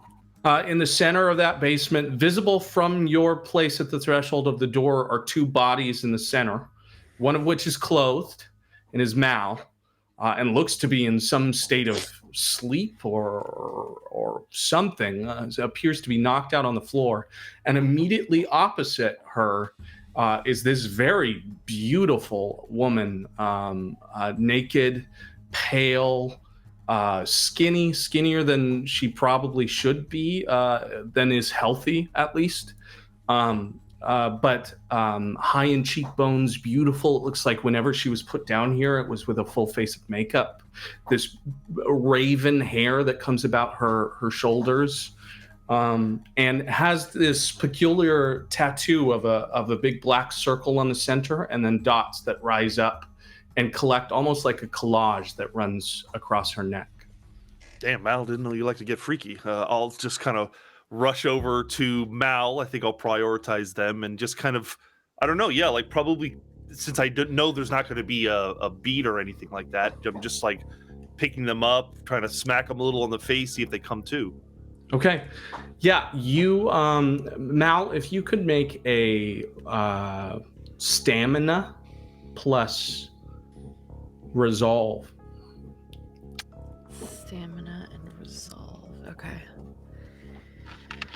What the fuck, dude? I don't know what's happening right now. What is going on? 1,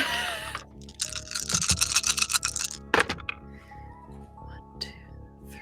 Wow. 1, 2, 3, 4. 5 successes. 5 successes. Mal shocks back into whatever unlife you can call this.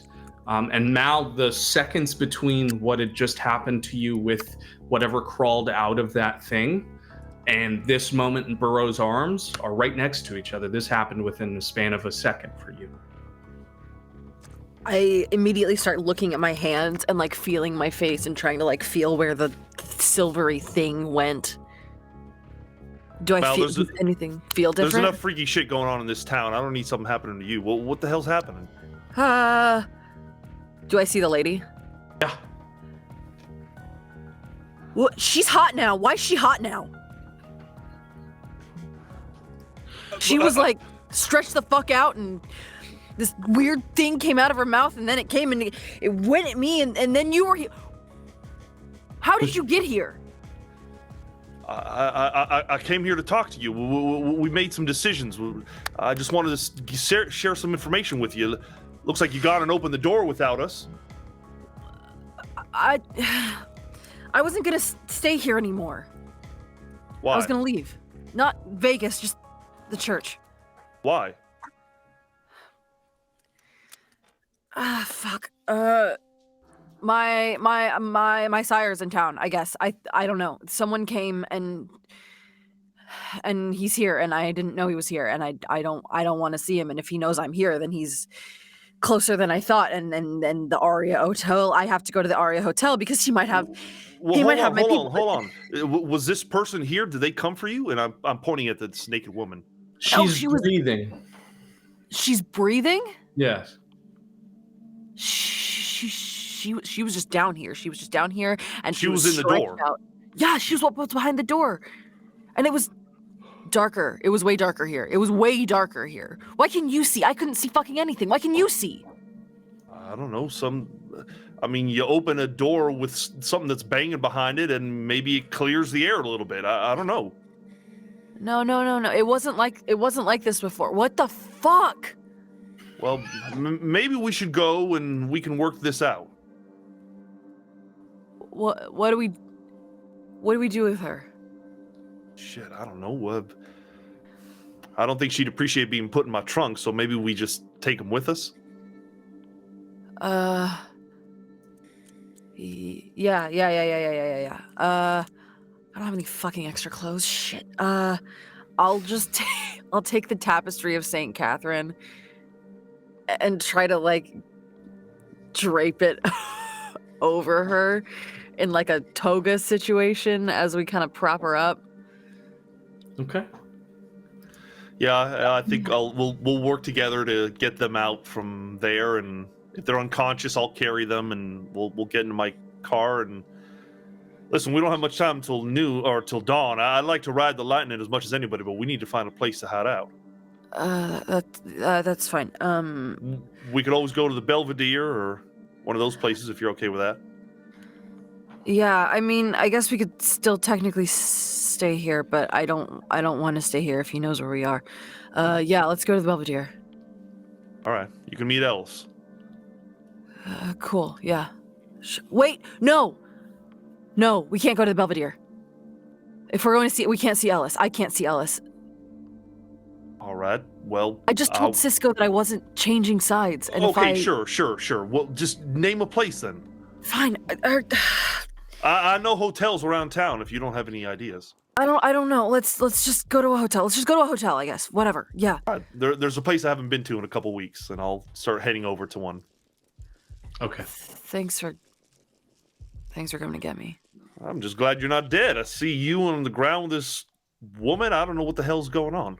I mean, that's not the first time I've been on the ground with a woman, but not in that boring of a situation. You dirty dog.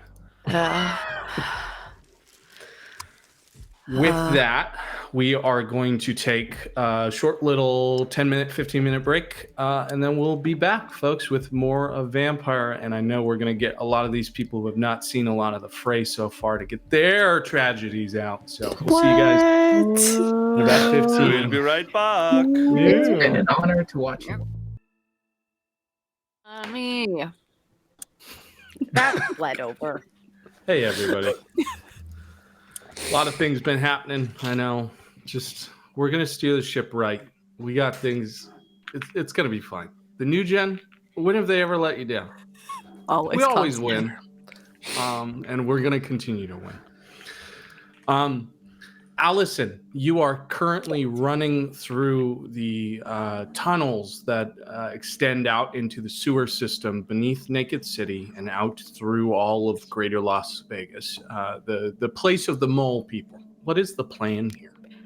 My question, how far away from the strip am I? From Naked City? I mean, Yes, it's not and I'm talking too... like a full sprint, too. Are you talking like the strip proper, like by Caesars? Because you're not too far. You're Yes. out by like the Strat. The Strat, technically everything in the backyard of the Strat is Naked City. So not Okay, too the reason far. is- Walking distance, maybe an hour. I'm talking full sprint because I do know that the strip cannot have like obvious vampire. That's like off limits. It's a good plan. So I'm gonna kind of go in the no zone, and I'm going to just head over to the strip, and that's my first objective, is just to I get to the think strip because I it's- feel like that I could be safer. I think it's an exceptional decision. I'm really proud of you. Thank you.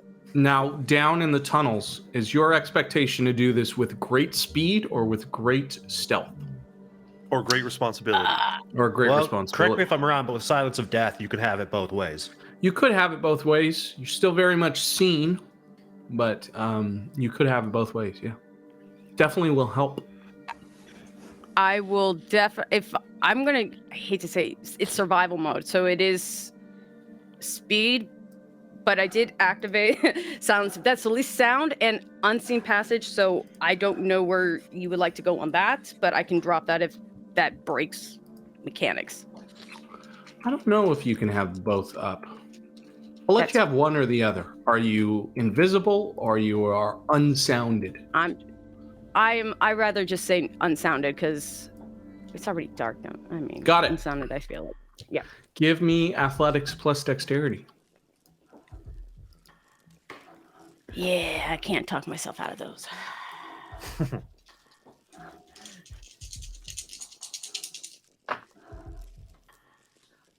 Okay. I got 2 successes.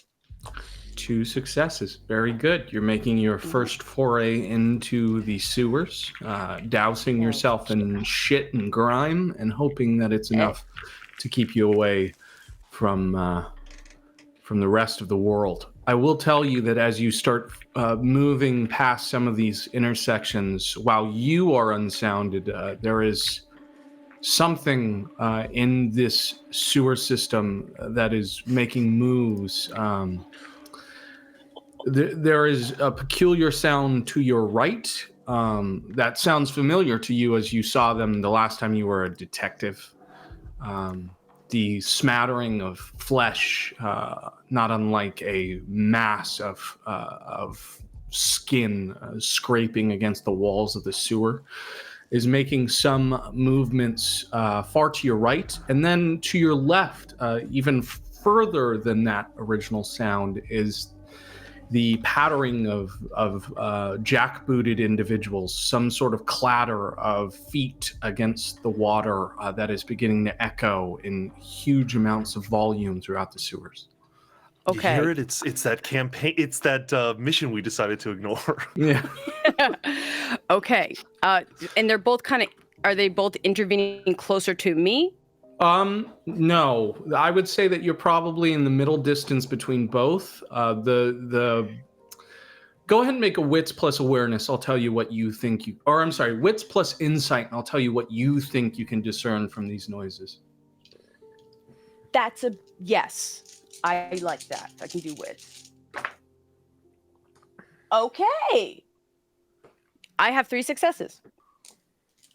Okay, 3 successes. Your best guess is that those hurried footsteps are one of forces mobilizing in response to a call, but that they do not have proper direction yet. They don't know where they're going, but they're searching. As for the thing off to the right, well, you've had some experience with that thing. It's a beast. Little to do in that situation.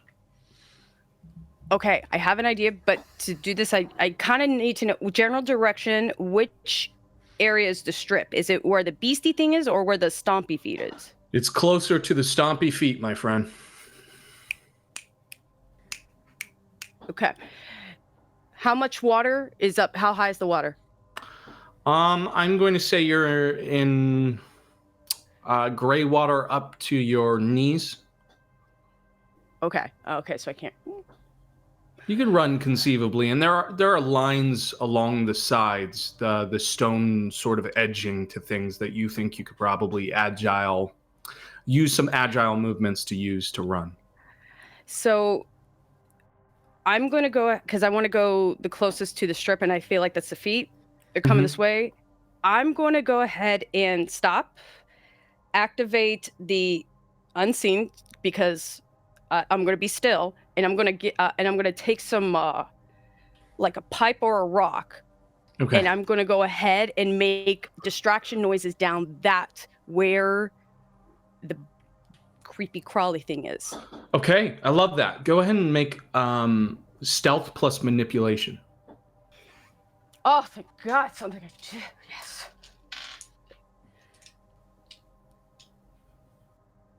Okay.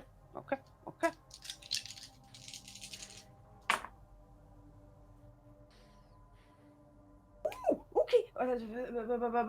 5 successes, because 5 successes is exceptional. You wait past through this tunnel, you pick up as much debris as you can, and you cast it in the direction of that beast, and you hug the wall as best you can, waiting to see what happens. And eventually, a team of 8 individuals, all Nosferatu, strapped to the gills with weapons, some of them clubs, knives, 2 individuals with these old wet rifles, begin to run in the direction of your distraction. I think I heard her over here.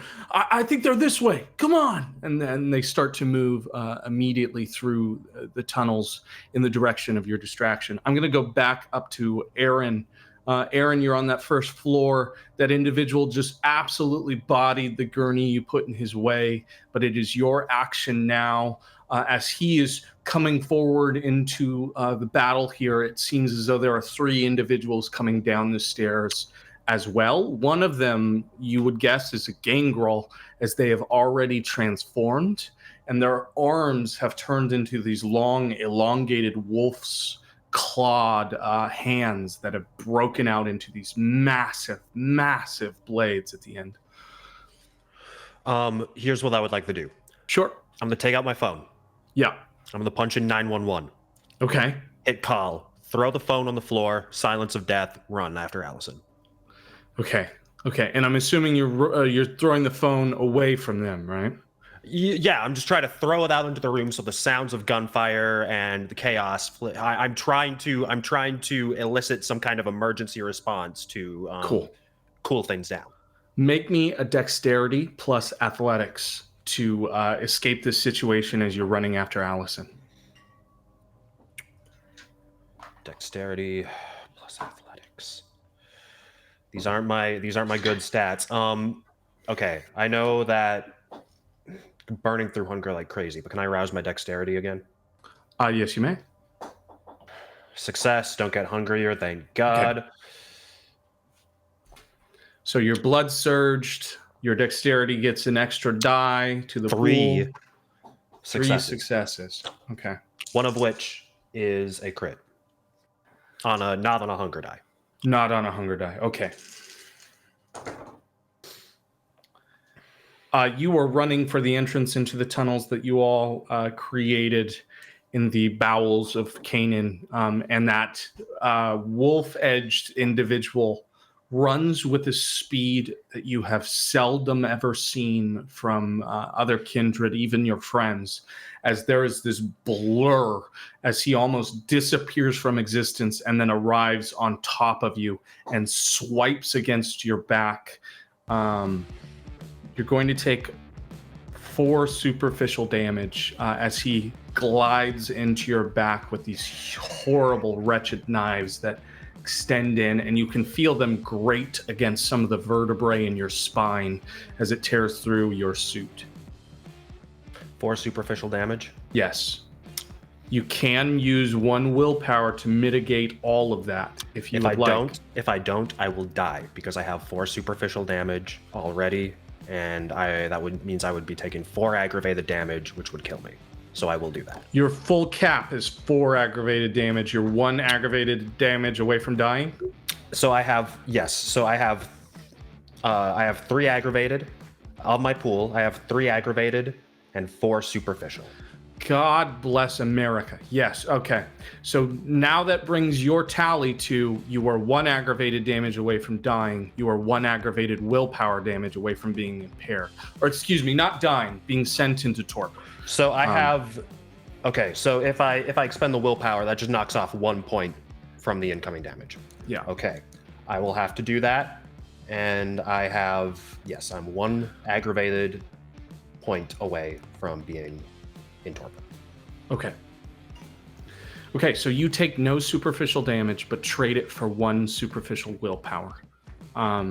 You are running into the tunnels. You manage to get away from this individual as he's so prioritized on stabbing you rather than catching up to you. And you manage to use that to get away, at least for this portion. Give me an athletics plus dexterity to see, unless you're using stealth to get away from these individuals and to catch up with Allison. So if I'm using stealth, I am using Silence of Death. Does that mean that I can also use my obfuscate pool? Let me roll to see whether you're still within the vision of the individual who just stabbed you. If he can still see you, I'm going to say no, because obviously Silence of Death wouldn't help you there. But if he can see you, or I'm sorry, if he can't see you, then absolutely.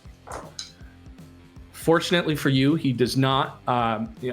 In the flurry of blows, he is so concentrated on killing you that he can't catch up enough to keep you in peripheral. Once you run yourself down into these tunnels, you know them far better than he does, and you manage to slip his gaze. I'll allow you to make the stealth check with the help of your obfuscate. 1 success.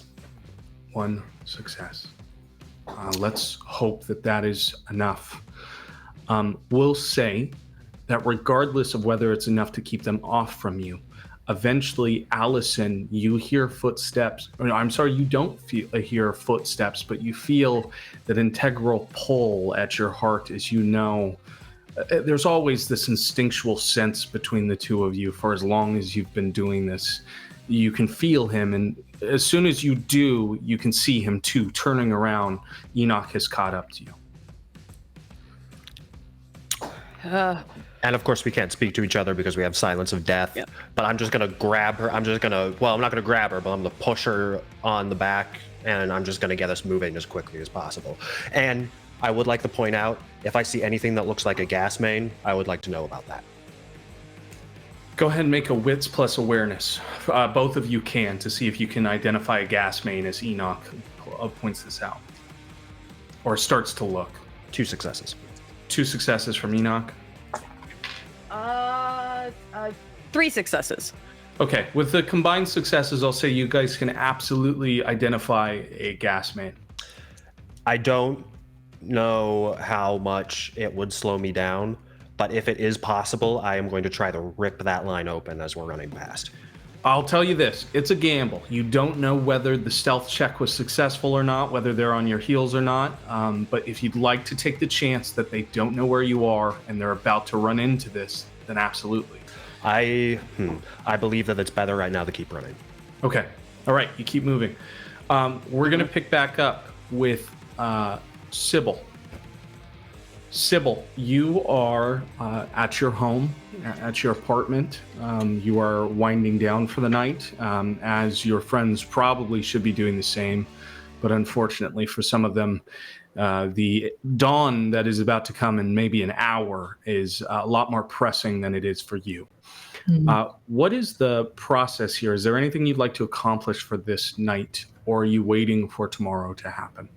I think I'm waiting for tomorrow to accomplish most things. I do want to have 2 blood bags so I can lower my hunger down to 2.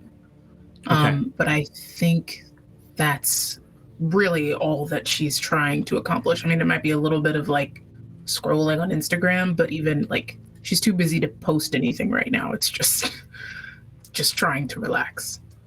Okay. Understood. We're gonna leave you for tomorrow. Then we're gonna go to Niles. Niles, is there anything you'd like to accomplish for this night before many of us go to sleep here? I do need to find a place to bunker down. I feel like my best chance. I don't know where he would be. Where I would want to go, but I don't know if he would be at his apartment. I assume he's still at the Belvedere, so I think I'm gonna go there. Okay. So you make your way to Fremont Street to meet back up at the Belvedere.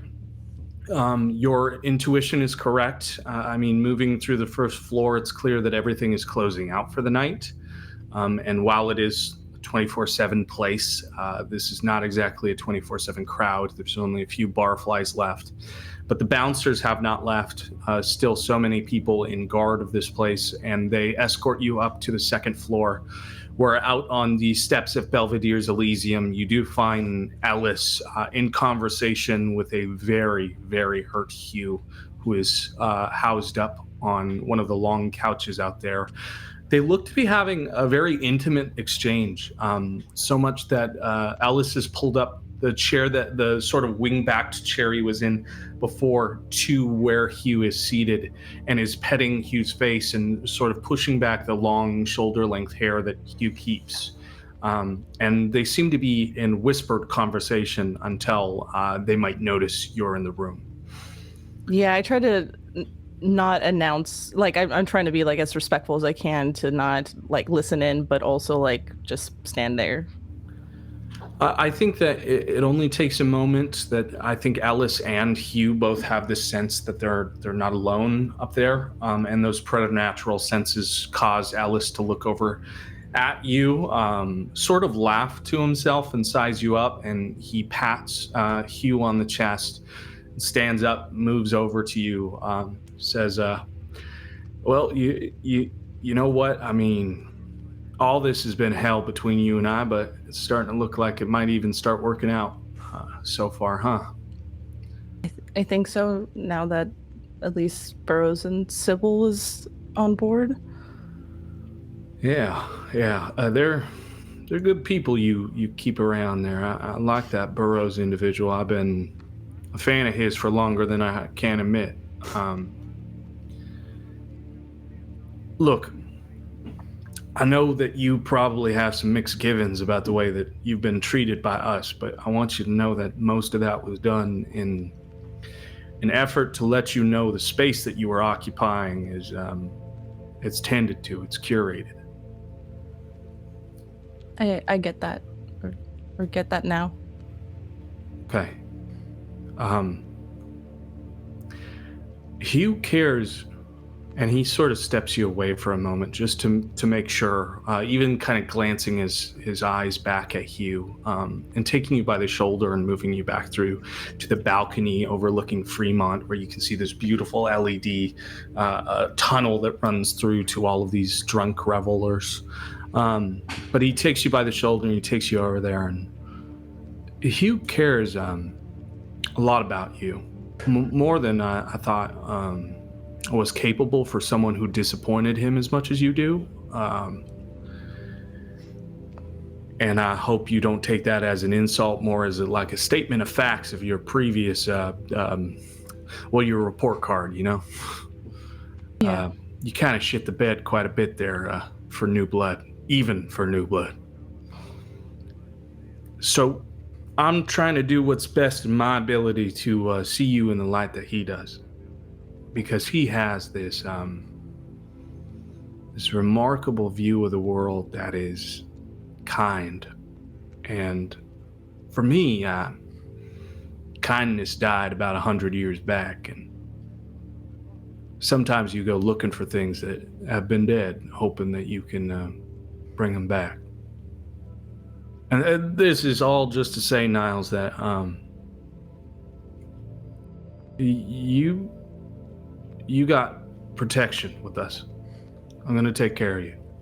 We're going to take care of you. Whatever you need.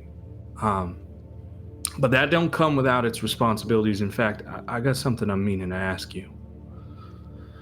Sure. What? Niles, you mentioned that you got this responsibility now with a deal you made for Hugh's life. Yeah. Cisco told me to work with them, and I don't know what that means for what a sheriff does. Yeah. Well, sheriff goes hunting the prince's enemies, you know? The sheriff is a lawmaker the same as any sheriff is, but just like real law enforcement, they're patsies to whoever pays their check. And that's what you'll be. You'll be a wolf in Cisco's little army for as long as they may decide that happens. But if the sheriff is looking for the prince's enemies, they're going to find a lot of people. A lot of people I care about, for instance. And a sheriff is a type that controls a lot of power in this place. Don't you agree? Yeah. Especially for what I've seen Cisco is capable of. Yeah. Now, let me ask you, Niles. If you're not a part of the machine, but you feed it blood, are you guilty?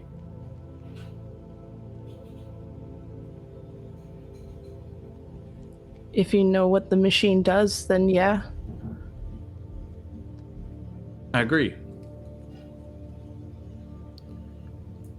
I'm going to ask you to do a hard thing. Do you think you could accept that? I can try. Niles, I want you to get in good with this place. With them. With the wolves, with the sheriff. I want Cisco to like you so much that you become kissing cousins. That she wines and dines you left and right, that they just want every piece of you, yeah? And then, when you're real sweet and close, like, when all you can think about in every wildflower is picking it for her, for them, for him, I want you to kill Cisco with every fiber of your being until there's nothing left but dust.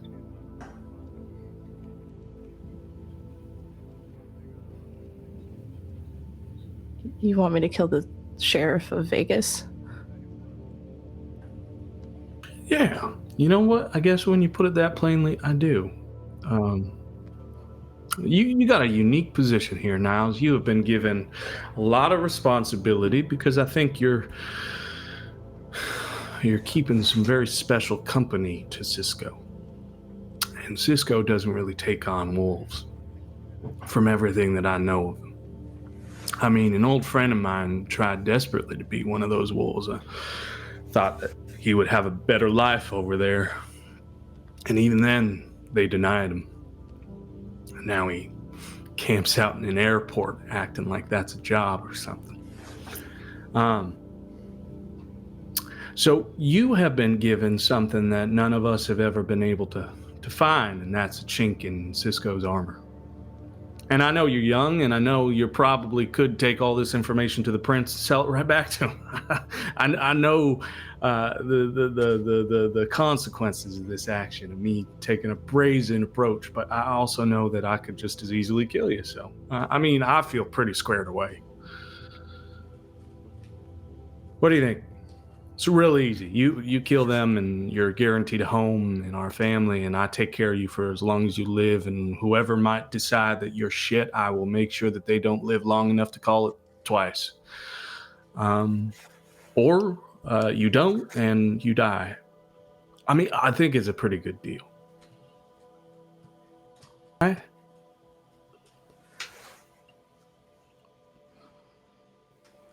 Right. Cool. And my issue with Sylvie?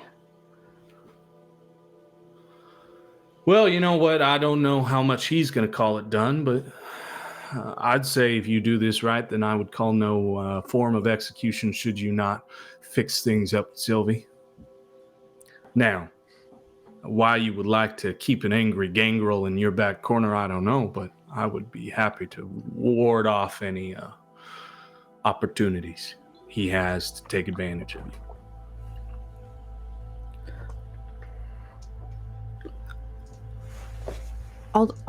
I'll do this for you. Oh, But- shit. But there's one more thing I need. If I'm supposed to be Cisco's wolf, am I supposed to get good in with them? Then I have to be able to keep going. And the problem I have, which is the problem you found, is that I have to eat. Yeah, you got a special kind of appetite, don't you? They don't make that shit at Arby's, do they? No, but they do make it. I need to be able to feed. How do I do that so that I can do what you want me to do? Well, I'll tell you what. That is quite the pickle you got for me, but I don't mind a cuke. Shit. Let's talk this way. The other barons like to come down on me quite a bit because I have what can only be described as a fool's understanding of justice, frontier justice, right? I'm a big believer that if you fuck me and if you fuck them and if you fuck everybody, then you get fucked. I know that's not a very poetic way of putting things, but I have a long list of people and a long list of basements that I've been keeping for particular situations. Call them prisons, call them cells, call them cages. I call them the end of their lives. Now, if I were to I don't know, open the archives for you and give you a list of places that would be okay for my people to drop off individuals that need to be drained to their full effect, then maybe that could sate your hunger and cause sufficient justice for myself. What do you think? Now, this is not permission to diabolarize in my kingdom. This is no baronhood where I'm going to allow you to do that whatsoever. I mean, here in this place, we do not eat each other. But if you need a sip there and here and every so often, I'm okay with it. Okay. Then yeah. If you can help me eat, then I will do this for you. Good.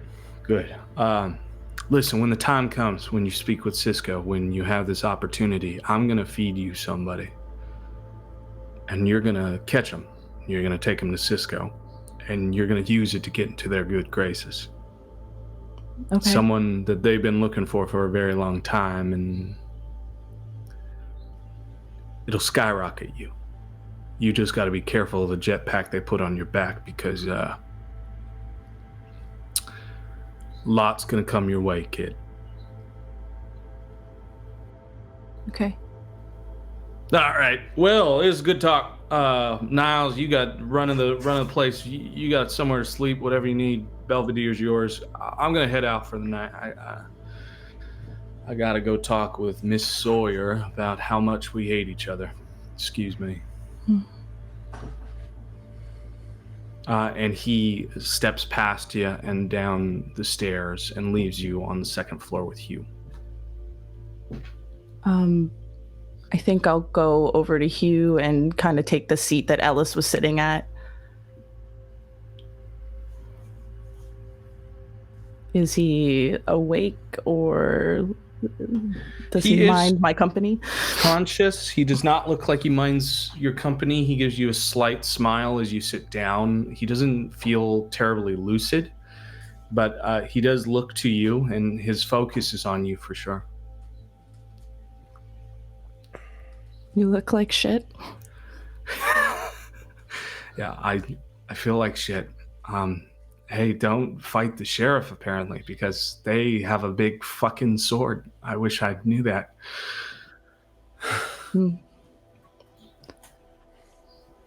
How are you? I mean, you don't look much better than me anyways. I'm tired, but I'm okay now that things seem to be settling, at least for now. You think we're good? There's no death on the horizon? Whatever it is you needed to keep safe, we did it? Yeah, Good. you stopped it. And thank you. I mean, you didn't have to. Well, you said you needed me, and I mean, you made it sound so important. I mean, if it was going to be good for us, I wanted it to be good for us, so I'm glad it is. I'm glad you're okay. I'm glad you're still here.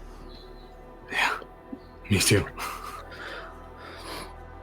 It's funny when you get like this. I mean, you spend every day wishing you were actually dead and just kind of wallowing in what you became until the second that they try and kill you. And all of a sudden it puts it back into you, wanting to keep going. Yeah. Especially when things are starting to get good. Yeah. Is things getting good? Is this good? Yeah. I mean, it's not perfect, but it's good. I think things could be good. I'd like it to be good. Well, then I think we should work towards that. Okay. Should you go rest or something? I think that this is as close as I'm going to get, because if I stand up and walk again, I think the results would not be very good. Okay. Do you mind if I just stay here then? Are you kidding me? You can stay as long as you like. Okay. Yeah, I'm just gonna hang out with you till the next day. Okay. Perfection. You will notice that about 2 hours not 2 hours, that would be death. Within like 30 minutes of the conversation, before you guys are starting to feel the dawn put you guys to sleep. And you do know that the second floor is walled off, but eventually you guys move downstairs into the offices that are left for the kindred to sleep. But you are brought a blood bag with noticeably thicker vitae than it is blood, and you are given that to slake yourself. So you can remove 1 hunger using that. Oh god, cool. Okay. Beautiful. At this point, I just want to ask: is anyone doing anything with the last hour to the day besides our couple who are fighting for their lives? I was gonna say we got that option. Okay, so Mal, Burroughs, Sybil, Niles, all going to sleep for the night. Okay. Can I say, sorry, I did actually have one little thing. What you got? Once we've got the woman in the hotel room, I want to cover the window in the bathroom, if there's a window in the bathroom, and then lock her in the bathroom. Okay, so you're locking the woman in the bathroom. Well, I don't want her to run away. Yeah, I totally understand. Sometimes when you kidnap people, they run away. Right. Yeah, so... Just put her down in the septic tank, why don't you? Okay. We had one. Good. That means that we'll return to the couple as they are speeding through the tunnels. You know that you are about to arrive at the strip because you are zoning in on Little Strip, Bugsy's place of business. Now, the trouble is that you are starting to hear on all sides more of those jackbooted running crowds throughout the tunnels, and it is becoming increasingly aware that there are many, many people mobilizing tonight. Gosh, I hate to say it. We're going to have to the nearest manhole cover. I'm going to go up and I am booking it for the strip. Okay. My intention is to literally get to probably like a hotel and find a spot where it's dark where I can just temporarily crash. Okay. So that's my objective. Now, how long until dawn? You think, looking down at your watch, about an hour and 15 minutes. Okay. So not too terribly pressing yet. Okay. Yeah. Well, then you yeah. are starting to feel that fatigue. Your body Right. is calling for death. But outside of that, it is not so pressing that you're going to die yet. You hope. Well, of course, I'm following Allison. I think the sooner we get out, I know like the strip is probably still very crowded. The sooner we can spill out into a crowded, kind infested area, the better. Okay, give me a stealth plus dexterity to not only body this manhole cover out of the way, to survive Vegas traffic that it unloads into, and then hide into the crowd's side. Little bit of a tough one. So both of you stealth plus dexterity, and whatever obfuscate would give you. May we rouse our dexterity as well? Yes, you may. Actually, the obfuscate would not qualify here because it would actually make much of the street silent, and that might cause that would have a chilling effect. Yeah. So I can rouse, but I can't use but I shouldn't use obfuscate. Yeah, unless you are risking the masquerade violation. No, I am not. I have a question, and I just want to know on this dice roll. Yeah. 2 successes, 1 is a 10. If your blood dice, yes, if you have a critical fail, a 1, that would screw. Depends on how many successes you have. I had 2. Okay. Depends on what Enoch rolled. 2 successes, 1 on a hunger die. Okay. Yeah. The two of you rise up through the manhole cover. You cast it aside. There is an instant that you must roll out of the way as a Camry speeding down the terrible, terrible traffic of Las Vegas is just about a few inches away from killing you. But sliding through onto the street, the panic of having to douse out of the way like that, or dodge out of the way like that, means that for a brief second that silence of death is still on, and there is a league of people around, huge in conversation, the music of the strip, the vendors, the people taking photos together, drunk folks moving past, the cars that are driving by. All of it becomes enshrouded in silence, and you can see as like a whole group of people around you are looking at each other, speaking and losing any ability to create volume, and then panicking. And this sense of panic draws the attention of 2 tall, bald individuals with perfect black and white suits that begin to mobilize further down the street in the direction of this commotion. Quick question. Can I hear any sirens? Can you hear any sirens outside of the silence of death? Does it affect my hearing? No, it would. No. Go ahead and give me a wits plus awareness. Okay.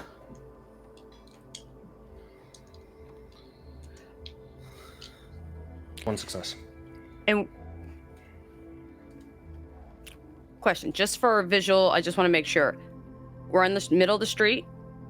Cars incoming, or like? Well, are they you were in the middle of the street. I'm saying you guys are on the sidewalk now.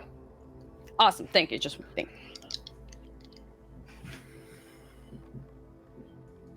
Okay, we're moving. If those 2 guys looking, I'm assuming those are the Prince's boys. So we're obviously going away from them. I think stay in crowds as much as we can, and I think we're trying to work our way into one of the casinos. Okay, nearest to you now are Caesars on the farthest right, and the little shopping center that's adjacent to it. There is Paris. There's Treasure Island.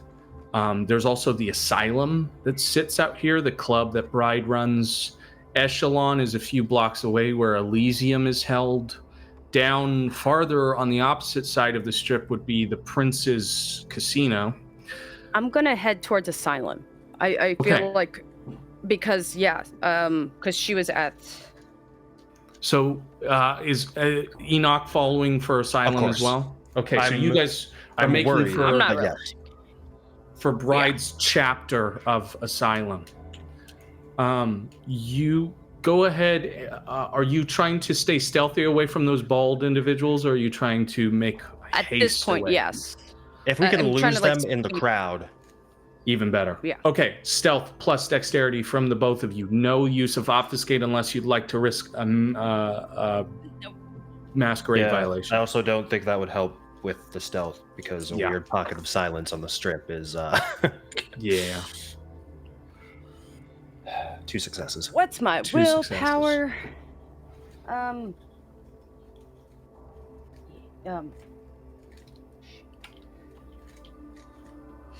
Yeah, I'm gonna willpower because I got no successes. Try again. That was a waste. No successes. Boy, oh boy. Okay, so we have 0 successes and 2 successes. That's what I'm hearing. Yeah. Here we go. Oh shit. You know, that trick has never scared me until just now. He's starting to feel that aggravated damage. Okay. All right. You make your way for the asylum, and it is so very tense as you're weaving throughout the crowds. You're waiting desperately for the walking sign to allow you to swap sides of the strip. As you can see, those 2 individuals weaving throughout those crowds with this inhuman walk. You can tell they're one of you just by the sheer amount of distance they can cross, even across these people. But just at the last second, that white sign for walking comes up. The voice automated off of the clicker allows you to go, and this huge crowd of people allows you onto the other side, on Caesar's side of the strip. Yes. Sorry, I just had an interesting idea that I've always wanted to try. Okay. Can I take out my cash loaf Yeah. and make it rain? Okay. Absolutely. Cause a distraction. You can. Go ahead and give me a manipulation plus stealth. God Manipulation dang it. plus dex? Manipulation plus stealth. Okay. 3 If I saw him- successes. Okay, yes. here's the thing, though. Here's the thing. I have a 10 on a hunger die. Okay. 3 successes. 1 is a messy critical. Okay. Yeah, the cash begins to flow. The crowds stop in the middle of the street, and there's a huge amount of honking as the light turns off from walking, and these people are still grabbing onto these $100 bills that you've just thrown into the air, and everyone is asking repeatedly where all this came from. They're scooping it up, and one person points you out. And immediately it stops the bald individuals from getting off to the other side. But you do notice that there's another group on the direct diagonal up towards Caesar's that has noticed you as well from this interaction. You've stopped one group, but you've drawn the attention of the other. But it is enough time for the 2 of you to skirt across the street, run through that crowd as best you can with that distraction, and make your way up to the asylum's front gate. There are 2 bouncers, well-dressed, big, bulky individuals. You can see that they keep sidearms on their side. They have flashlights, and they have that same list that Mal so desperately wanted to be on before. Really quickly, I'm going to activate my presence, and I'm going in. I'm gonna do Blush of Life and tap on Allison's shoulder to try to make sure she sees me doing that. Got it. Okay, it is a rouse check to do Blush of Life. I will do that as well. Yes. Success. Okay, no hunger gain for the 2 of you. You look positively alive. I am. I'm gonna go ahead and activate awe. Okay. So there we go. Yeah, it's a cost free, and basically, I'm going to see if we can just smile wave and just kind of go on in without any issues. Yeah, you actually move directly through. Allison waves and smiles, and the bouncers share a look like, do we actually know her? And then the other clearly makes an assumption of, who cares? She's gorgeous, and allows you in. And Enoch, as your +1, follows in as well. And they sort of shut the doors that are their broad-shouldered bodies. And you step into this gated wrought iron courtyard that sits outside of the black church that is the asylum, with these beautiful red stained painted glass windows. And you know that in here, amongst the outside DJ, the bar that sits out here, as well as the double doors that go inside for an even more massive place, that you're probably safe, at least from the groups out on the strip. Who knows what you'll run into inside. I'm gonna, because it's getting kind of late, I'm gonna try to go deeper, but I am going to look for any kind of opportunity for a place where we could bunker down and sleep, like a closet, like a alcove, or maybe even a rafter. I don't give an F, I'm thinking. Okay, so anywhere that you think you could get a night's sleep. Okay. Enoch, are you doing the same? Yes. Okay. I do ask Allison though, what's the play here, darling? What are we doing here? We're seeking asylum. That's what we're doing. Look, the rules, they can't attack on the strip. So I say, until we can get a dodge out of here,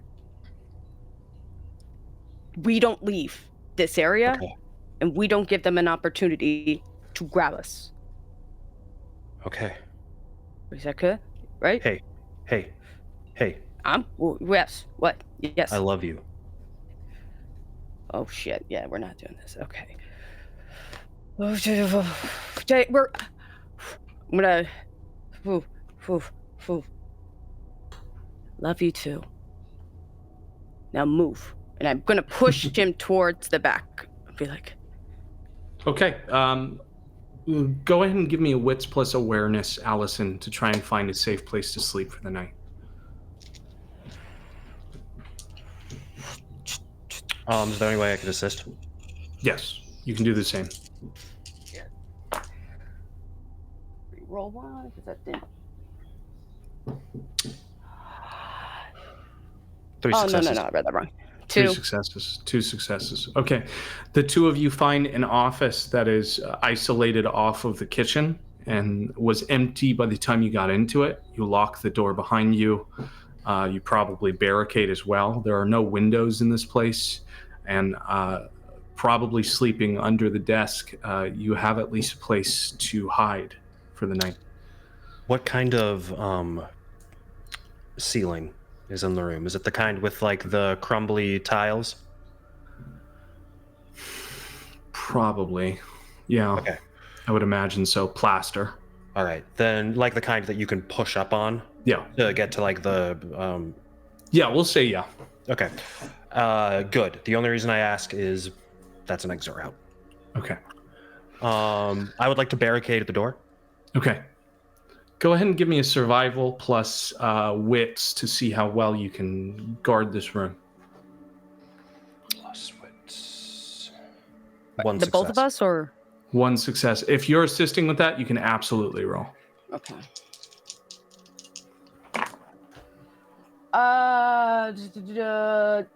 3 successes. Okay. Yeah, you guys feel like you've sufficiently barricaded this room. You might be okay for the night. Especially because the people pursuing you largely have to sleep as well. Is for the furniture of this office, is it just like a single chair, or is there like a little desk, mini couch that I 2 chairs, okay. Probably a couch as well. I'm going to I'm gonna go to. You take the couch. I'm gonna take the chairs. Okay. Just you need it's my turn. Okay. I'm gonna kind of put him down and like try to wipe up his face, that if it's any still bloody, go to my chair and just like stare until I pass out. Lovely. I stay awake as long as I possibly can just watching the door. I see. So you are fighting the will to sleep. Go ahead and give me a willpower plus a third of your humanity to stay awake.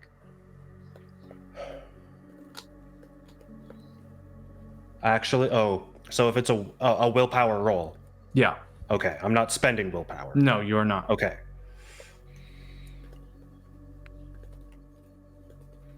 And on the humanity, when we say a third, does that round up or down? Down. Before I go to sleep, knockout, death, Mhm. I'm gonna literally just whisper to Enoch and I'll be like, do you think the second death hurts more than the first one? I am going to make sure that you don't have to find out.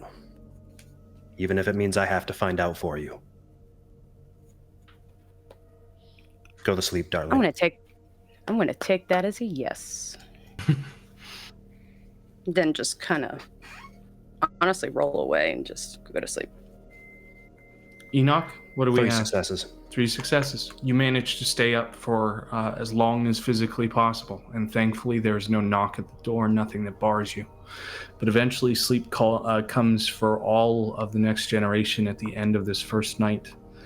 I will award all of you the same effects that we usually give for sleep, which means that you can remove all superficial damage, and anyone who is aggravated can expend 3 rouse checks to see if they can heal 1 aggravated damage. The same can go for actually to heal aggravated willpower. Let me search what that one's about. I'm gonna try that health thing. Okay. I too, Success. even though I'm getting up high in hunger, I need to attempt that. Got it. Now, does the healing happen regardless of the outcome of the rouse checks? Yes. Okay. Okay, so I failed twice, so my hunger goes up by 2. I now have 4. Oy. Oh, okay. I remarkably roll 3 successes.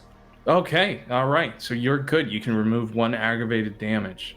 In order to remove aggravated willpower damage, you will have to act towards your ambition. Let's all keep that in Interesting. mind. Yeah, act towards your ambition. We'll say that you've spent the day trying to save Allison, and that has always been your ambition. Go ahead and mark that 1 aggravated willpower damage has been removed. Very generous of you, God. Of course.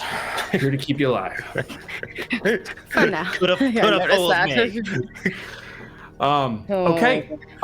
Is there anything else we need to rectify with a night's sleep or day's sleep? I succeeded on my rouse check, so now I'm at full health. Good. You're gonna need it. Willpower is a different story. Yeah. It's fine. Okay. Starting the next night, we're going to start with Sybil. Sybil, you awake at the usual time, and you are in your apartment, of course. But you realize that there is a knock at the door, and your doorbell is repeatedly being rang on the other side. If it's your landlord, then it's a little late for your landlord to be here. It's a little jarring. She gets up. Okay, wait. Damn. And opens the door. On the other side is a red-suited individual, about 5'10". He's very well dressed, wingtip shoes, real dark, paled complexion, probably dark-skinned in life, but is now gone an ashen pale. He looks at you directly and says, I come with message from Vladislav. Okay. He would be remiss if he could not relay this information, and so he is taking alternative forms of communication that are hitherto unknown to himself. Please be understanding of his accommodations. Are you understood? I understand. He reaches into his red jacket, pulls out this bricked up Nokia phone, and hands it to you. kindly destroy the evidence once you have used it in its entirety. Are you understood? I understand. Any actions you take against Ladislav in the circulatory system will be used against you. We will see to it that you do not see another night. Understood? I understand. Good. Have a good night. And he shuts the door for you and exits. And the Nokia phone begins to ring. Hello? Hello, my darling. Is that Sybil on the other side of this infernal thing? Can you hear me okay? I do not... Am I too loud? I can hear you just fine. You can just speak, and I'll hear you just fine. You can hear me okay, then? I can hear you, yes. Yes, I can. There is an assistant in the room. He's holding it for me, so I will tell him to meter his breathing. Can you hear his breathing? I cannot. Nope, Gordon, stop breathing. It is coming through the cell phone. How can I help you? That is you, Sybil, yes? Yes, it's Sybil asking, how can I help you? No, it is not how you can help me. Of course, it is how Slow can help you. It has been some time since the last we spoke, but I have information to give to you, Sybil, as I promised you that I would see to your rise in this community. I have two things of which to inform you, one of which will strike as personal, and the other has to do with some of your friends. Which would you like to hear first for dramatic effect? Let's get business out of the way first. Lovely. Your friends, the Malkavians, have made a grave, dishonored decision against the prince, and it seems as though they're going to have their insides made outside. There has been a blood hunt called in their name, and I suspect that they will not make it another night. So do with that information whatever you might, but should you aid them in any way, I guarantee you that you will join Teresa in a long string of seriously bad decisions. Okay. That's fine. Sybil, you sound affected. Did you truly put stock in these Malkavians? It's just a interesting surprise. This comes as a surprise to you. No, I would like to alert you to everything you people have done in this city. No, I'm aware. It's just, when exactly was this blood hunt called? If you check the online readings, I have been informed by some of my people that the arcade, hotel, and casino's jackpot was rung at 3 o'clock in the morning last night. Okay. So it's been If a while. they are alive, it is only by some great stroke of luck. Okay. They thought you might want to find the ashes. I know that some people get sentimental over those things. Maybe you could make some art. A painting, perhaps. Mm-hmm. You could mix them with oil paints and see what sort of textures might come about by their bodies. So that sounds like something you'd like to do. Yes, of course. There would be memory streaked in every brushstroke. How else could you say that you painted with centuries? Do you do that already? Just asking off the record. Guilty as charged. Perhaps I have tried it before, yes. Yeah, okay. On occasion, I have been known to test the medium, yes. Mm-hmm. It's just you spoke very confidently about it. Yeah, some things come from experience. It is very difficult sometimes for myself to hide the joy I take in my creation.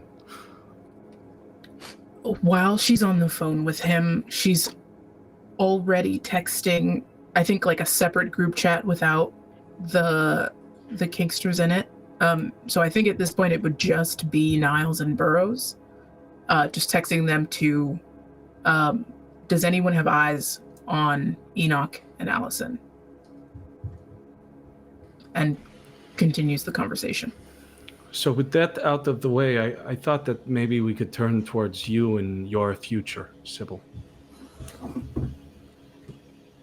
Okay. Do you keep eyes on the life that you left? Occasionally. How close? Not very. There's a couple of people that I know that are still alive, obviously, and it's important for me to know when that status changes. The one who puts up missing papers with your face, you are of his seed? Yes. I'm sorry. You're sorry? Yes. It has been some time since I had anyone grieve over me, but I remember the feeling. Just out of reach. Like needing water, but never having a drop in the canteen. I don't understand. What are you saying? What exactly are you saying? There is difficulties in explaining in sometimes the present, the past, and the future. They happen at the same time. You understand? Sometimes decisions are made and the future can be told by those decisions, whether you like it or not. Are you familiar with the tale of Oedipus? Yeah? Oedipus denies destiny. He is met by the seer at the crossroads, and the seer says to him, "You are destined to be," and he denies, only to become. I am going to tell you something, and you are going to take the form of Oedipus. Now, I would avoid anything with your mother, but this is not what I'm saying. You are going to deny fate. Your father has been selected by an individual who has decided to ruin his life by mere merit of, one, your connection with Teresa, and two, his incompetency in old age. Your father has been removed from his position at the Sam's town casino, where he was working as a repairman of some sort. I could not speak to this. I only know that there is... Do you remember Elysium? Yes. Did you meet the Roman? Orange of hair. He sits like a lapdog suckling at Aloysius's teeth. Yeah? His name is Lucius, and he is a biting fellow, a vengeful of some ill report, and he is the keeper of Elysium. He holds the echelon in his grasp, but he also holds major stock profiles in 15 different casino properties on the strip itself and outside of Major Vegas, one of which being the Sam's Club Casino. He used to have a partner in his life, an up-and-coming business starter, a beautiful woman who decided to tell the Las Vegas Camarilla that a gangrel could be trusted. You understand what I am saying to you?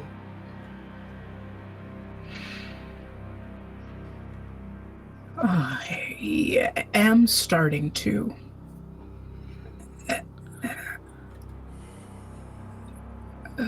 Am I supposed to understand that this person has decided to ruin my father's life because he used to work with Teresa, and now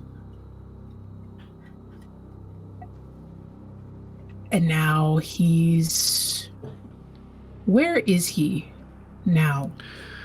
My best guess would be wiping the prince's bottom.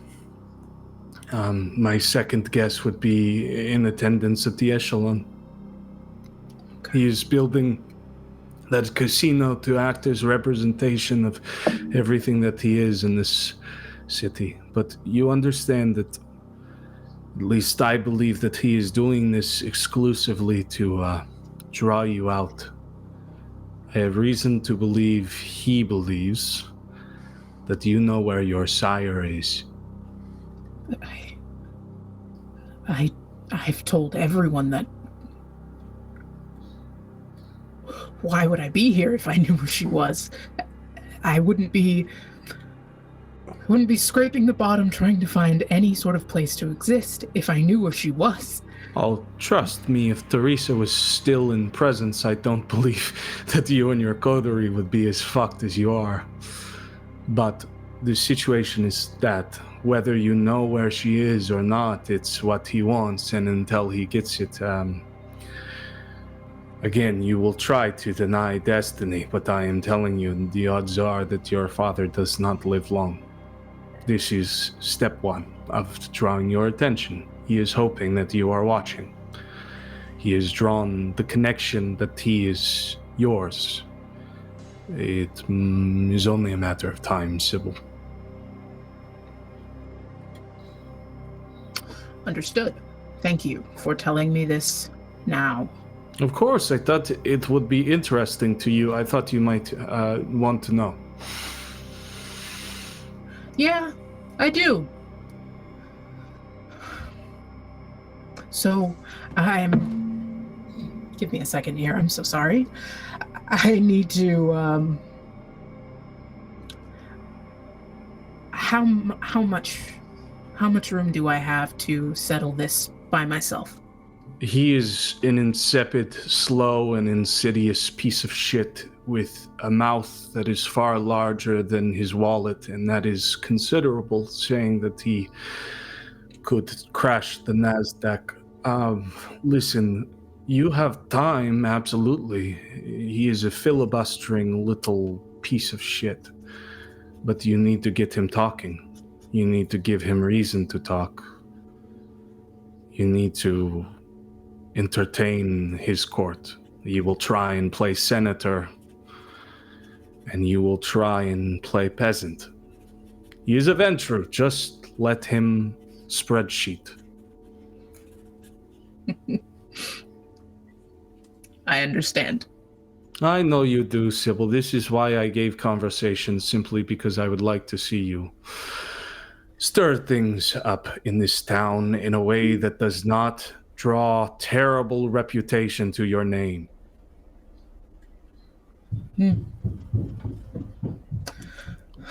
Well, this was a very fulfilling phone call. Is this your first time speaking on the phone? Oh, no, of course not. I'm very talented when it comes to telephones. It is maybe some time since my last conversation, yes, but I do remember them. There was a delightful spinning aspect to the preparation of each call, which I greatly missed. This clunky tapping of these plastic buttons is not nearly as reactionary as the spinning of that little circle. We can get you one. It's a little funky, but we can get you the spinning part if you'd like. I do believe that if I ever had to use one of these again, I would be sent into such a frenzy that most of Vegas would die. Noted. Never mind. We'll keep business in person.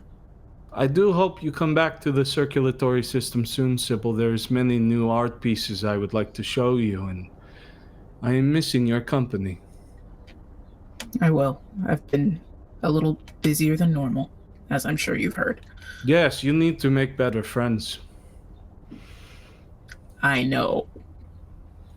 Anyways, ta-ta. Goodbye. Be good, beautiful. And he hangs up. Sybil crushes the phone in her hands.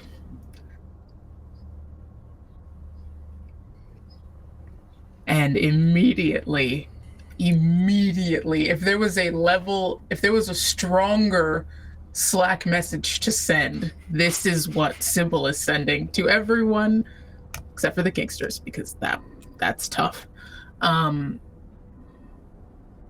We all need to talk. Right now. And I mean bold. Right now. I don't care where. We just all need to talk. And I think, Mal, it's just like bullet, whatever demon shit you hear, it's just bullet of that. I'm imagining just like gunshots. Yeah. Yeah. Let's go to that actually. Mal, Burroughs, you wake up, you get that message. Niles, you get the message from the Belvedere. Couple, we'll talk about that in a second. But the three of you receive through group message that Sybil would like to meet up and talk. What's the reaction there?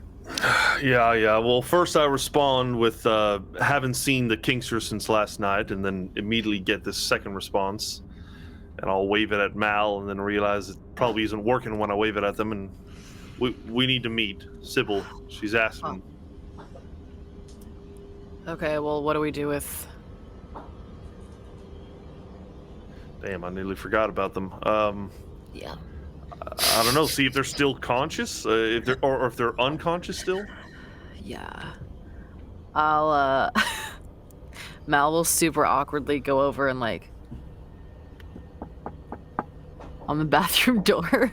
You hear like a scrambling on the other side of feet, bare feet moving on linoleum, and the crash of someone into a ceramic tub, and then shutting of a shower curtain, like a scared animal backing into a corner. I know you're in the shower. The curtain was a dead giveaway. Please don't hurt me. I don't know what's going on. I don't know where I am. But you don't have to do this. You could let me go. And No, hey, listen. I swear to God, I won't tell anybody. I swear to God. I know you won't. Here's the thing.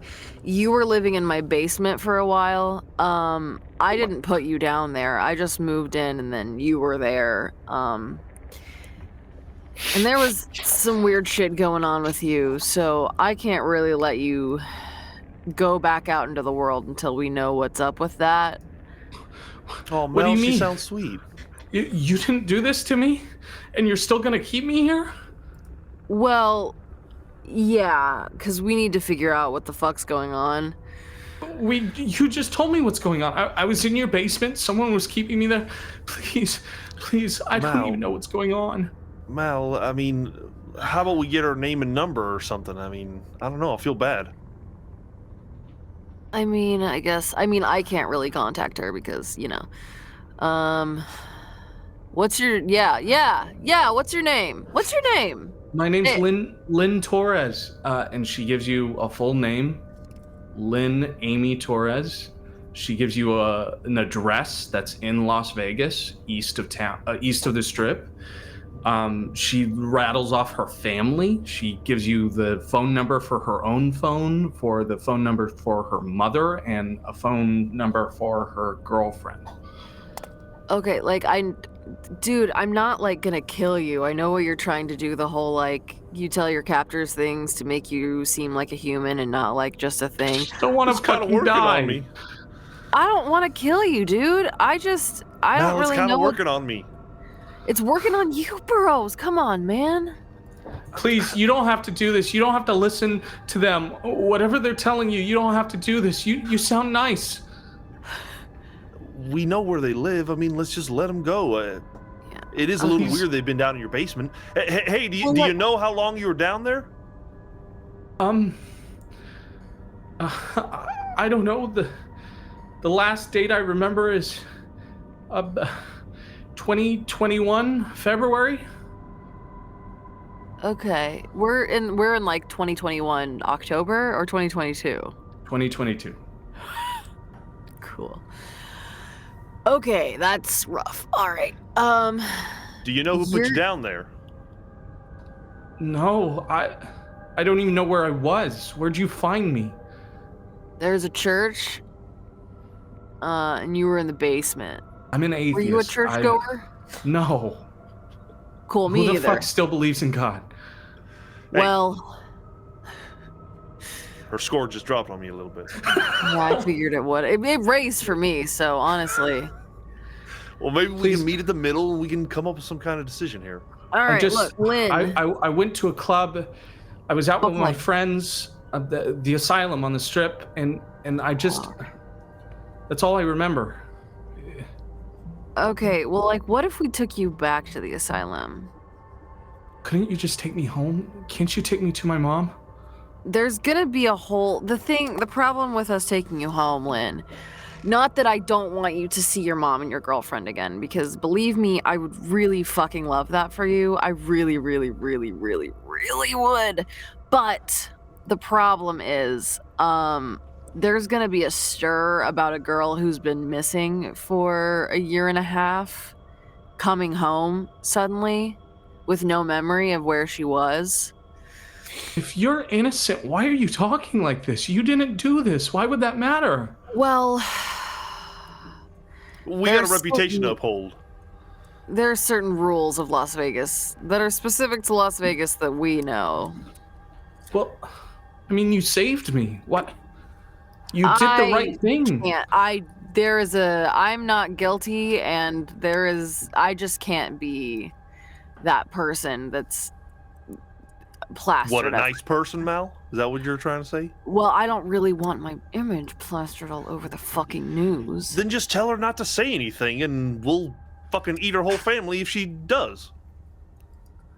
I promise I won't say anything. I mean, whatever I have to do. Okay, look, just... I mean, do whatever you have to. Just you could even keep an eye on me. Whatever you want to do, just please let me go. I'm not going to do anything to you guys. I just want to live. You said it's 22 that I. Yeah. It's the summer.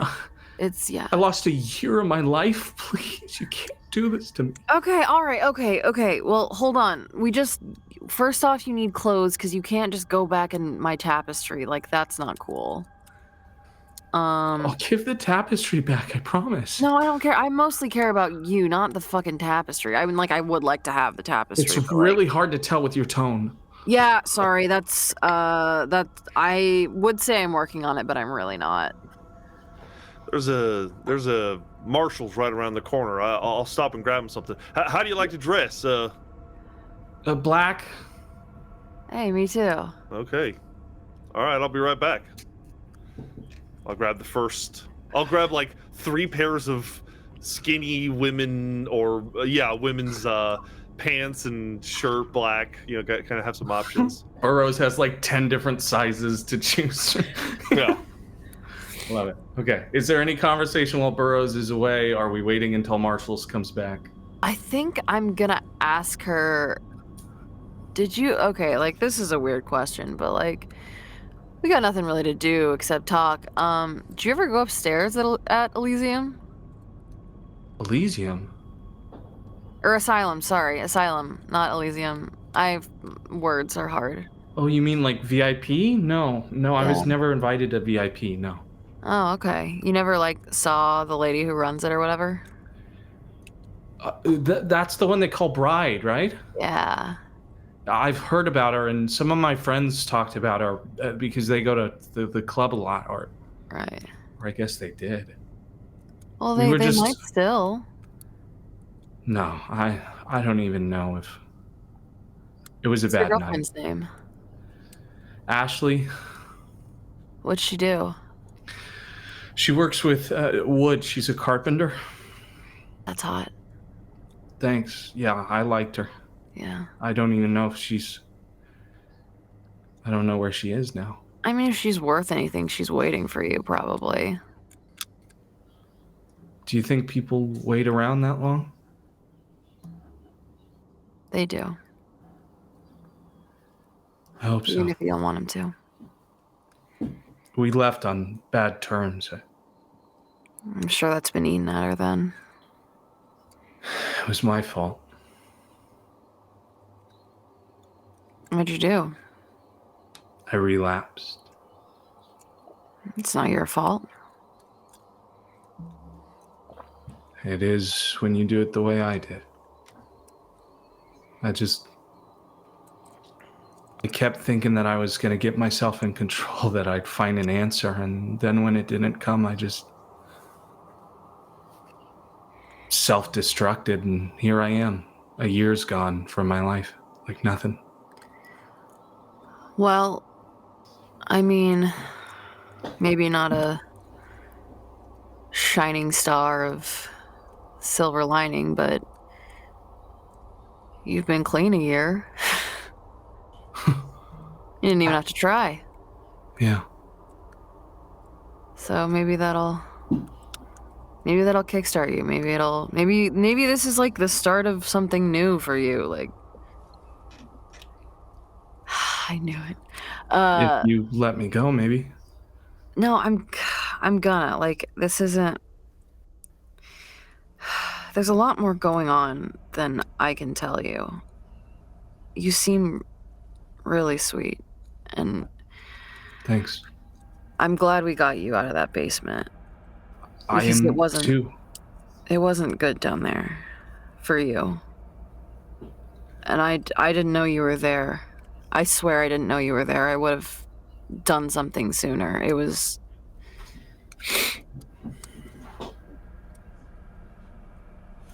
Things have changed a lot, but they haven't changed that much. I don't know what that means, but That was mostly for me. That was mostly for me. How old are you? I'm 28. 28's a good time to turn your life around. Yeah, I feel like I haven't fucked it all up yet. Yeah. I was gonna have a lot to explain to my AA group. Well, what's your story? What's your story you're coming up with right now? What do you got? Big bender that took me out for a year so bad I blacked out and I can't remember anything is what I'm leading with. That's not bad. No one's gonna try and, like, psychotherapy you into remembering? You've never been to AA, have you? No, I'm only... Sort of all they do. Oh. Well, don't get hypnotized, I guess. I'll Does try. that work? No. It's usually just not drinking that works. Yeah, well, worth a try. And at that moment, Burroughs comes back with the clothes. Can I come in? Can I come in, Lynn? Sure. I'm gonna activate Blush of Life. Okay. That's just a single die roll, yeah? Mm-hmm. That's a failure, but not like a one failure, so I just hell, get... I guess I should too. Oh my god, but then I'd be at 5 hunger. Fuck. Yeah, you would. Don't do that. Yeah, I guess I'll just hang back. Mal kind of swallows really hard, because they're at 4 hunger now. Entering the room with the mortal at 4 hunger. I think as Mal realizes exactly how hungry they are, they're gonna close their eyes and go, actually, I'm just gonna reach in. You deserve some privacy to figure out what you want. You can just leave the tapestry in there if you want. Okay, sure. Here, and I'll, like, try and, like, drop all the clothes through the door, but not look at her or get any closer to her than I have to. Got it. She takes an outfit, she gets dressed, and after a few minutes she comes out. She has like a huge pile of all the clothes that Burroughs brought, and she looks down at her own dress she has, or outfit she has on now, and is disgusted, and she says, "This is some of the worst shit I've ever seen in my life. I'm never That's at from shopping at Marshall's. Marshall's. Fuck Marshall's." Yeah, sorry. Do you, like, have money to get home and shit? No, you've been in a basement. Of course you don't have fucking money to get home. Here, and I'll reach into my back pocket and I'll pull out, like, hold on, I have to go to my inventory. Hold on. What was this chick's name again? Lynn. Lynn. I'll give her like $100. Okay. Yeah, she takes it and she pockets it. And she says, "Thank you." So you're dropping me off at Asylum? I wasn't even gonna drop you at Asylum. I was just gonna kind of let you get home how you wanted to. It's probably best if we part ways here. Okay. Yeah. Sure. I'll just. Okay. She looks a little shocked. Unless you need to go to No, it's fine. It's no. whatever. Like you seem sad now. What's fuck? What's up? What's up? You just gave me $100. I don't know where I am. I don't know how to get home, but it's fine. We're in Vegas. You said. Yeah, it's cool. And she makes for the front door. Hey, don't get trapped in any more basements. Yeah, okay, thanks. Don't tell anyone about us either. I don't even know who you are. And let's keep it that way. Okay. Okay. And she opens the front door and goes to leave. Burroughs has been sitting in the shadows. He there's like a side lamp or something that he turned off, and he's just sitting in that chair. And when she leaves, he looks at Mal and he's like, "That was actually a little more understated than I was expecting out of what the hell was in that door." Yeah. I mean, there's still the creepy monster that crawled out of her mouth to contend with, but I think that's a problem for the future. Sybil seemed freaked the fuck out. So I guess we should get on our way. Yeah. All right. I'm sure that's going to come back to bite me in the ass later, but I'm glad. I suggest you keep an eye on her. That's not a bad idea. Yeah, maybe I'll do that. Hey, listen, whatever we deal with Sybil tonight, I've been meaning to have a little meeting with Mokur. I don't know if maybe you'd be interested in joining me on that excursion. Yeah, I would, yes. Yeah. All right. Easy answer. I like the enthusiasm. Let's go. All right. Niles, as these two conspire against everyone, you got a group text to meet up with Sybil. Are you intending to go straight there? Is there anything you need to get done before going? Fuck. I feel like, no, because he needs to take time to heal. So I don't want to bug him. We'll deal with it later. Okay. But yeah, then I'll just head out immediately after I say goodbye to him, at least. Yeah. You say goodbye to him. He hugs you as you leave, holds you about as long as he can before he starts to groan a little bit from the pain, and tells you to be safe. I will. I'll be back in a bit. And you make out the way. You're on your way to Sybil? Yeah, I'll go immediately to wherever Sybil wanted to go. Alrighty. Before we get to the couple, let's rectify this moment with Sybil. The Mal and Burroughs and Niles arrive on scene at your apartment. Is that the guess? Where are we meeting, Sybil? Yeah, because the club feels a little hot right now. So yeah, I'll just give them the address to my apartment. Okay. How you living, Sybil? Is this place fancy or is it stoic? Spartan, I mean. It's like a lot of like basic, like gentrified white and gray. A lot of this was like either like great value or like IKEA run, just like whatever basic dressing needs to happen. Yeah, it's extremely forgettable. Not a lot of personality in there. I'm surprised. But she is, and the door's unlocked. Well, yeah. At least the front of the house looks like that. But she's pacing back and forth. So did you hear from him, the And Kingsters? the door's unlocked. I think that I'll come in and that's what I'll say. I'll ask. Okay, well, I mean, did you? if any of us are paying attention, Did you know that there's a? No, Yeah, I if think you know, yeah. Yeah, we're both about to say the same thing. I think the old Prince's domain. He called something all right.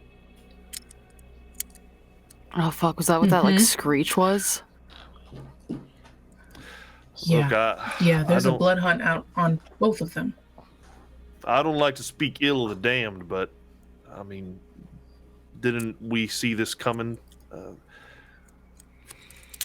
I can't say I'm that surprised. I just want to have our next steps as clear as possible. If anyone is caught talking to them or helping them, you're now an accomplice and added to the list of the Blood Hunt.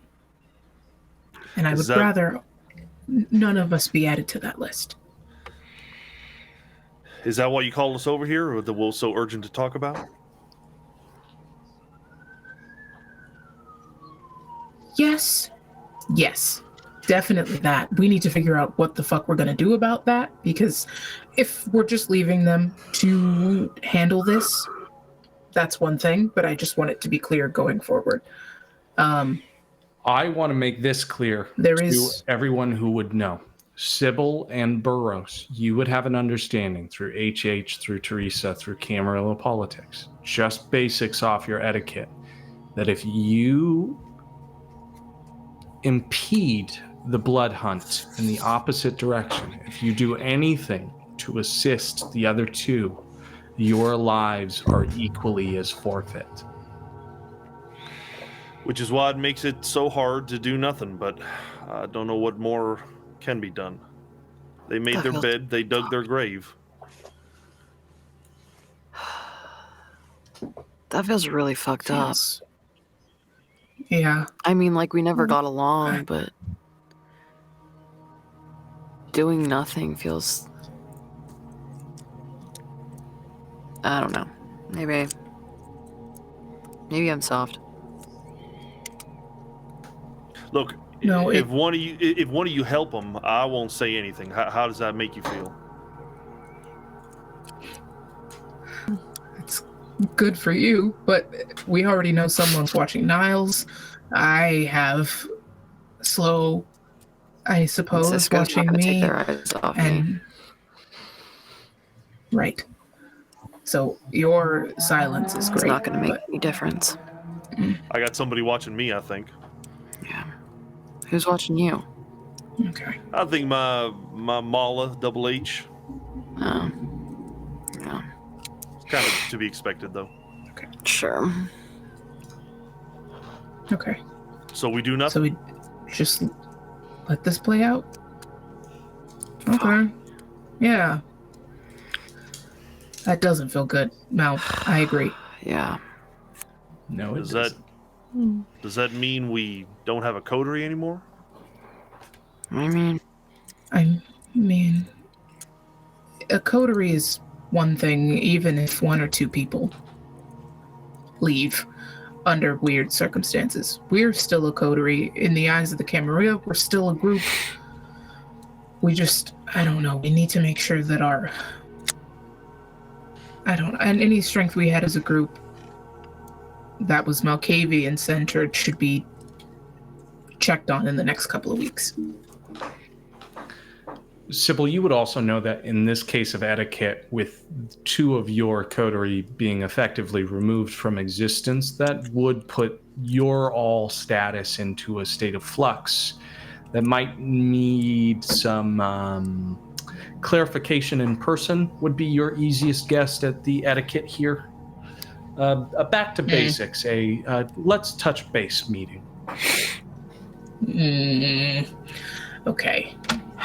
So at some point we should probably speak to the prince about it as well. Fuck, I don't want to talk to the prince.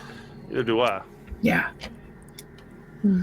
I think, honestly, between the four of us, is there anyone that, other than me, that would comfortably consider themselves Camarilla?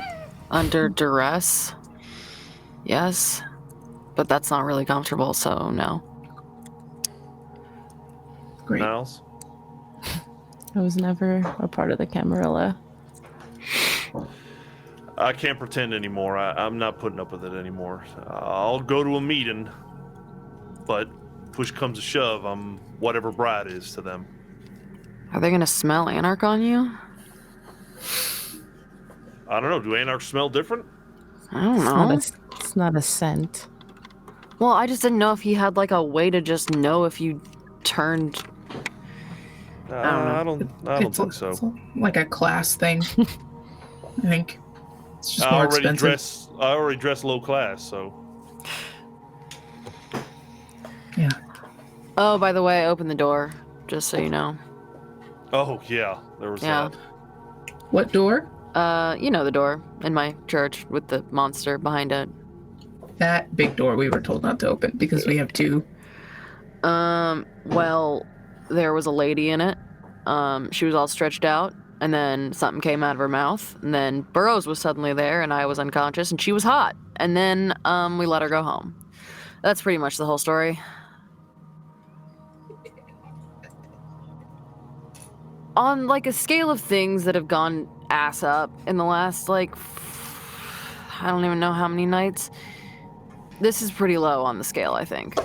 Yeah, I was expecting a big epic fight. Yeah, I was too, honestly. I was like getting ready to fucking gear up or like let her loose. Oh, also the reason I was gonna I open the door, my sire's in town, so everything is fucking awful right now. Okay. So I was really mostly gonna let it out just so that like my sire had something to deal with when he came to try and find me, but then it was like just this girl. So like, I mean, she's older than me, so I don't know why I'm calling her just like a girl. She's like 28. She's really nice. I hope she gets her life together. I just want to come back to the thing that crawled out of her mouth really Yeah. quick. I Did don't know that what happen? it was.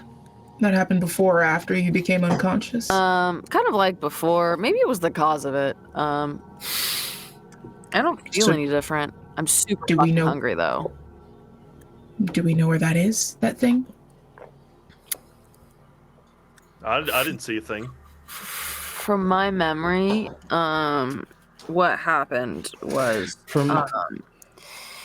so it like it put its little hands on the outside of her mouth and like pulled itself forward, and then I tried to stuff it back in because I didn't know what it was and I didn't really know what to do otherwise. And then it kind of pierced my hand a little bit.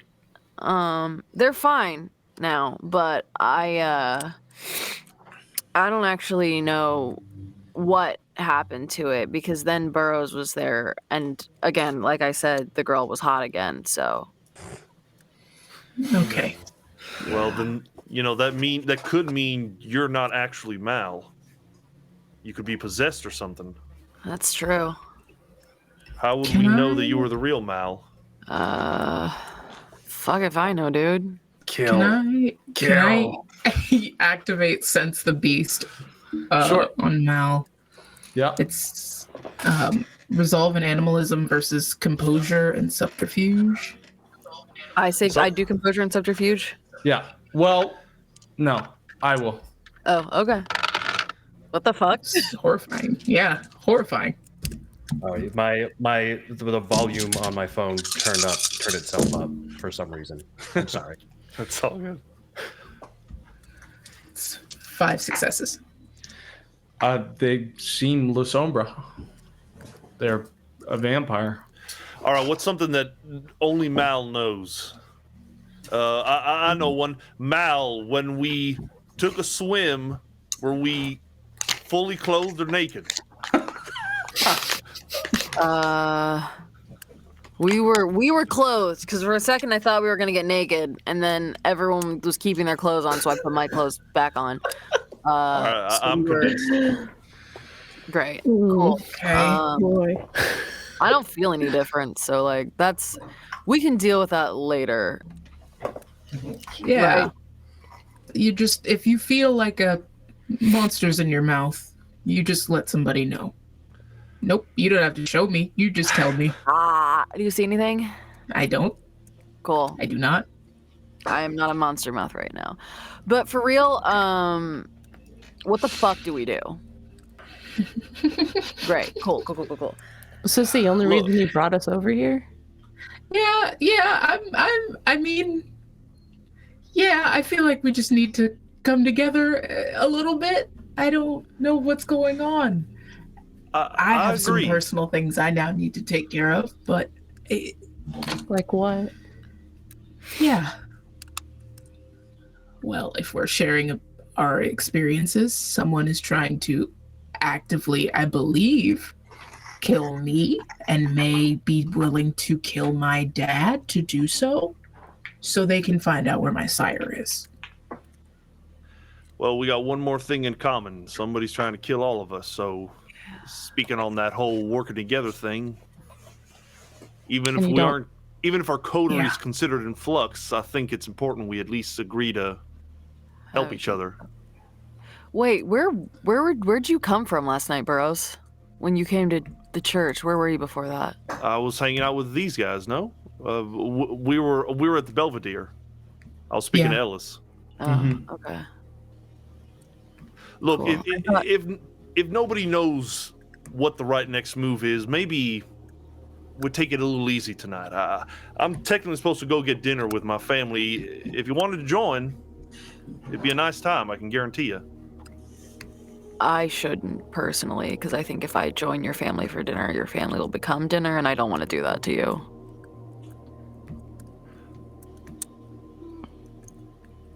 I'd be willing to share if you were responsible. That's some people that trust each other do. We share. I have dinner plans, but I appreciate it. I don't drink straight from tap. That's kind of tough. Yeah, I don't eat. Well, you don't have to. I'm just saying enjoy the company of a couple of normal people. What are we going to talk about? What do they talk about? Well, they talk about all kind of things. They got two cute girls, talk all kind of silly things. It'll be a chance to forget the troubles of Vegas.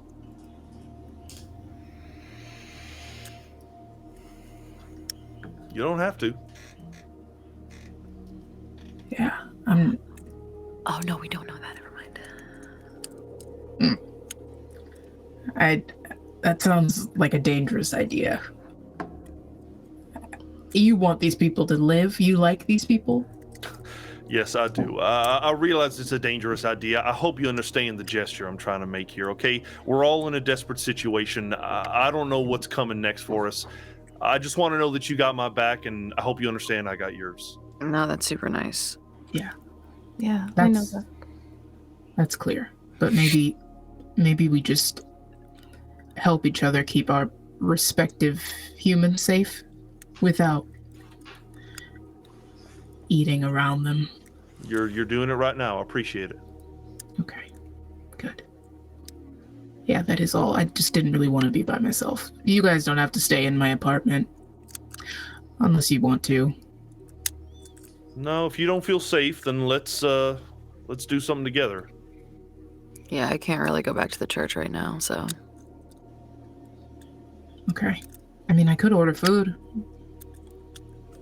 I would not say no to that. Yeah? I'm so fucking hungry. I think the dude on the boat was the last time I ate. Oh my god. Okay. Yeah. Then I'm going to use there's a name for my Stirk stuff. Yeah, your lore sheet. Yeah, I'm gonna tap into the system. Okay. Probably just one, because I think only half of us take. So I will just ask that they There send are one to other my forms of blood that you can request from the circulatory system that are not blood dolls. So, and with your connections, If you there could are- make requests. If there are bags, I would prefer. Actually, no, bags are cool. Yeah, it's with fine. you, right? I just don't eat Okay, in one great. particular place, but that's it. Then yes, bags would be great, because then everyone. Well, yeah, everyone could eat. So you're asking for bags enough for Sybil, for Mal, and for Burroughs. I don't think Burroughs will Yes. need them. Okay. Okay. Within 45 minutes, there is a honk outside, and then again, there is a knock outside your apartment and the ringing of your doorbell many times. Answer it. You answer it, and on the other side is that same red-suited individual who was there earlier. He speaks to you directly and says, "Twice in one night, that's quite the record. and then wheels in with this dolly a refrigerated crate and leaves it square in your apartment with the dolly, shuts the door behind him, and leaves. Okay. Great. We're set for tonight. At least most of us are. Thanks, Sip. Yeah, no problem. Burroughs is like on the other side of the room, avoiding that blood because he is hungry. Burroughs, you don't have to. I don't know what you're. Are you fasting? What's happening? It's not that. It's just I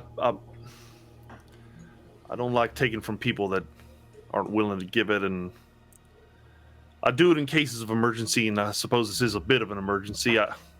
I guess it will take the edge off. Yeah, sure. And it just comes back across the other side of the room and just peels into a bag. Okay, you all Lock slake one hunger off. one hunger with the bags, except for Niles, of course. Lovely. Back down to 3. What time is spent here while you guys are feeding? Is there any conversation? Is there plans being made? What's going on? What does everyone need to get done tonight? I don't know. I don't know if there's like I know we were taking it slow, but like, I know some people don't want to be alone, so I want to make sure that we're like, you know. Well, I guess I should make it clear that, Champagne Puttanesca is going to come looking for me, and he's probably going to come looking for my family. So the whole protection thing is pretty relevant to me. Sure. I'm going to need some strength behind me. I'm going to need your help. So, and I think I'm going to need to be proactive about this. So I don't think tonight, but in the very near future, I'm going to have to do something about him. I just want to know that you guys are behind me if I do. I want to fight that big fucker. Why not? I'll help you. Yeah. While this is happening, I think Sybil is like the way that you have like a joint bank account with your parent. I think she's sending, if possible, sending her father like 10 grand or something after being told that he lost his job. Sybil, what sort of information is attached from the person sending the money to your father? Is this an action that is being done in your name, Sybil? Because he is convinced you're missing, really convinced you're dead. I don't think she cares about that now. It is from her account.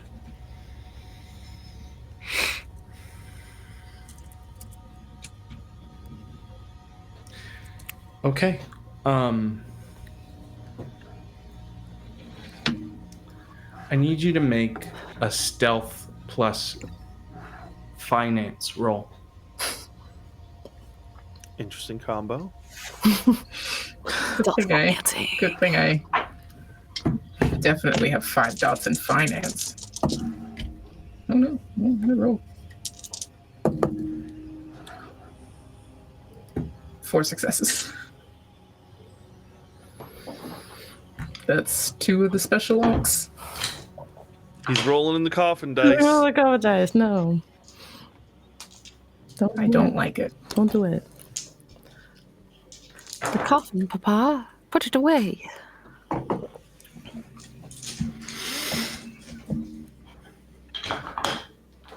All right, the wire transfer goes through. Great. Are there any? Go ahead. Oh, I think while Sybil is kind of doing that, I think Niles is gonna awkwardly shuffle over there. You really good? Is your dad gonna be okay? I have no idea. I have no idea for both of those questions. And you don't know where your sire's at all?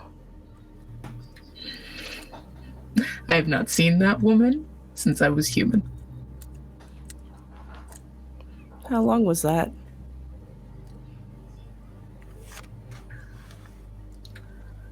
few months ago, maybe.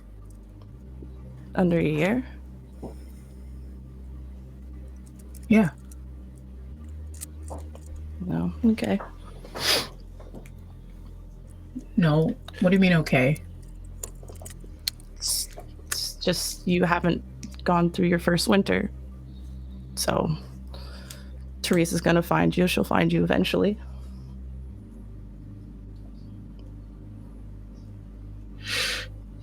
Is there something I should know? Just that after a year, sires tend to find their childers for gangrels, at least in my experience. Like, this is a thing? This is a thing that I should... This is a thing I should expect? It's always been a thing, yeah.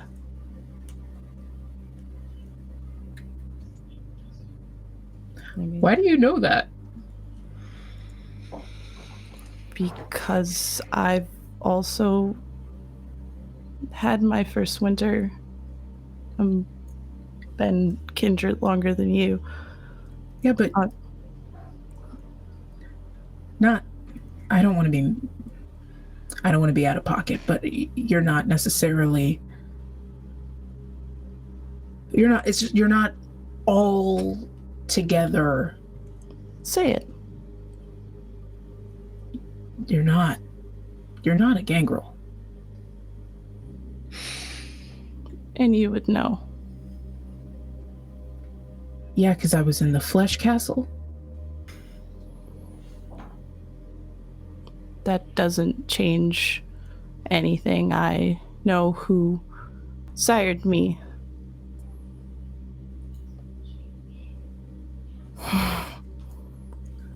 I've never seen you do any other gangrel shit besides Spoons, and now Spoons is less gangrel now because of the flesh shit. So I don't know if the gangrel shit I've seen you do has come from someone else. You might have.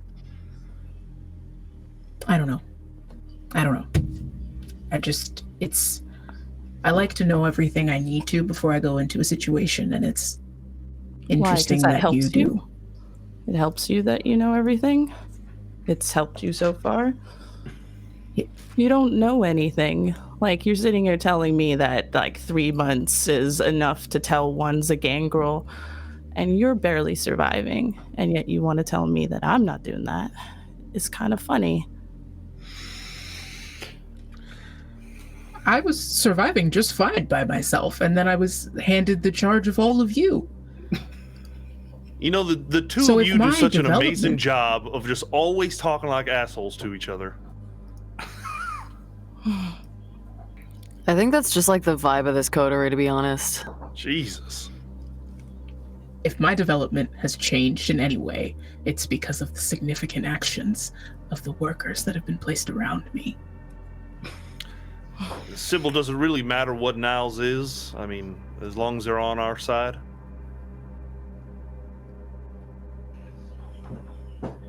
It's fine. I'm used to gangrels thinking that I'm not enough for them. But I've earned my place in the pack. And until you do that... I need you to be very specific about what pack you're talking about. Because if we're talking about what's enough, I think...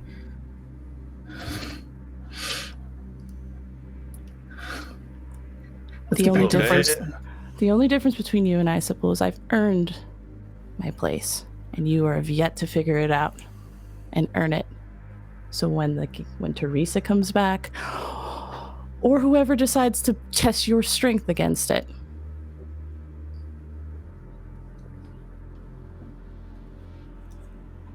but I know, Okay. but I've earned it, not you.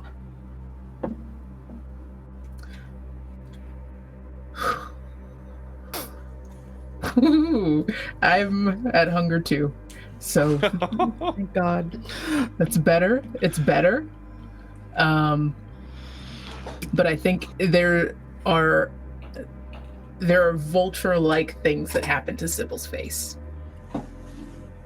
And she gets really close to your face, Niles.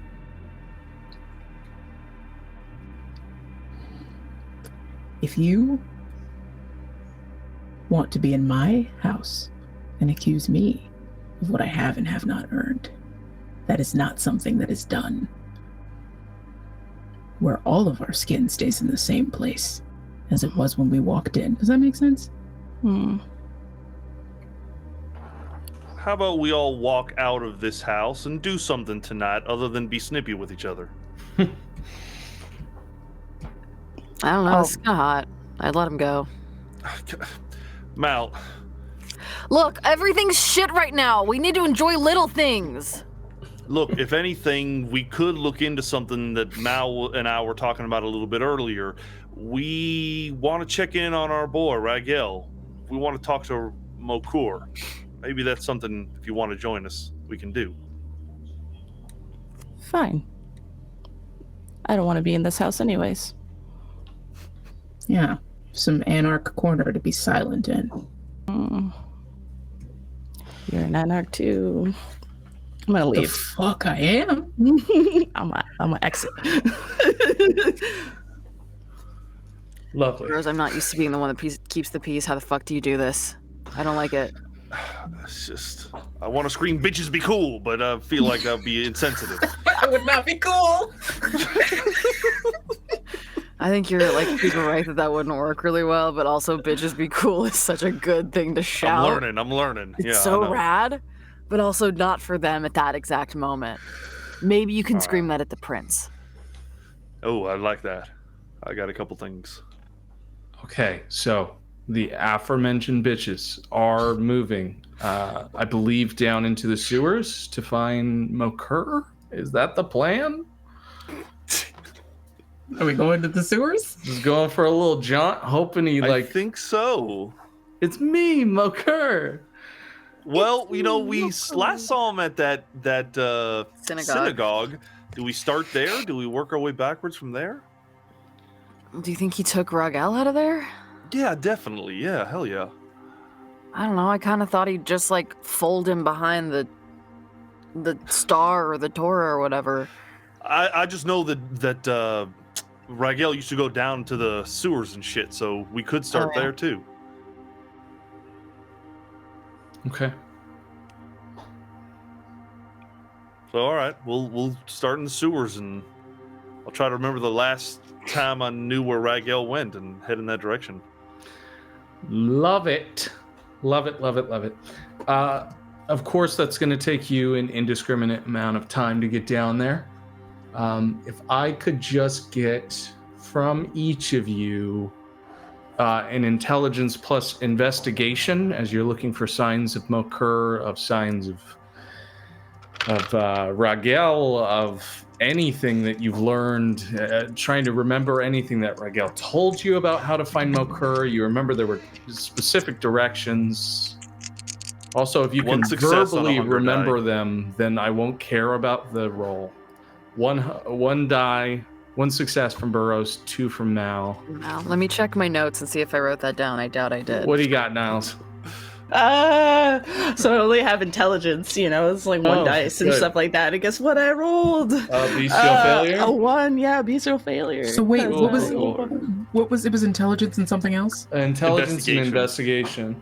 Oh, word. Okay. That's 3 successes. 3 successes. Okay. Listen, all of you are up Shit's Creek without paddle, not knowing where the hell you're going. You enter in through the tunnels that you've last used with 3 foot, that little sort of alcove that you had found before. And you are almost immediately just wandering amongst the tunnels, trying desperately to find some hint of what Ragel has talked about down here. And it is not long before you hear it. I mean, it is a disgusting sound that I believe at least some of you have heard before. I believe Burroughs heard it. The sound of wet skin slapping, scraping, and dragging across one of the intersectioned halls of the sewer underneath And at one point, it becomes so evident that you can actually see it turn a corner as you meet the center of an intersection, maybe 3 intersections forward. This massive ball filled with hands and skulls and feet, so many bodies put together that they almost look like a wad of bubble gum, begins to descend, move, and roll through the intersection out in front of you. Could all of you give me a stealth roll to keep yourself safe in the wake of this thing moving out in front of you? Can I use Shadow Cloak to... Yes, you may. Yes. Can Stealth I use plus. Stealth plus dexterity. Okay. So Can I I? did- Oh, can I use my advantage against Kindred on this one? You do not believe that this thing is kindred. So I got a skull on one of my hunger die, but I did get 2 successes. 0 for me. Would you like to use a willpower to re-roll? Yeah, I guess I need to. I mean, oh god. I got 6 successes. Can I help anyone? Yes, I we'll got say one that you're success. Hold on. assisting Burrows. I'll spend a willpower. I got 1 success. Okay. I got 8 successes. Ooh. Ha! I'd Okay. like to think that Burrows like begins to speak like, oh shit, that's the land, and then like somebody covers my Oh, mouth. Niles will do that. Niles will swoop in and just like, Yeah. shut the fuck up. Yeah. It begins to move easingly, very slow, almost like a slug's pace into the next intersection. It's at this moment that you all hear the sound of boots against the water, portions that are not yours, as 3 Nosferatu individuals just two intersections down begin to move out, and one of them is talking to the other and goes, I just know if I was running, this is where I'd run. Those fuckers have got to be down here. We're going to find them. And almost immediately, the rumble of these tunnels begin to shake as you can feel some of the dust and powder of these bricked out walls next to you start to crumble, the concrete come loose. As that thing rolls back into view, its hands pulling itself along the walls of this sewer, and the water cascading out into this huge wave of gray water that cascades over them. And within a few seconds, it is descending upon the Nosferatu, one of which grips onto the wrist of one of them and pulls it free from the arm immediately. And you can see as this thing begins devouring over these 3 Nosferatu right in front of you. Cool, so we don't fuck with that. Great. We'll let Burrows go. What's the plan here, guys? Do we go back to what's that boy's name that's down here? He's got Little Vegas. Bugsy. Yeah, Little Vegas. Yeah, Bugsy. Yeah, let's go to Bugsy. Yeah, whatever's not that. We should go there. Okay. Go ahead and make a wits and awareness, each of you. If you get a success of 4, it's an advanced success. If you get a success of 2 and above, you'll at least find your way.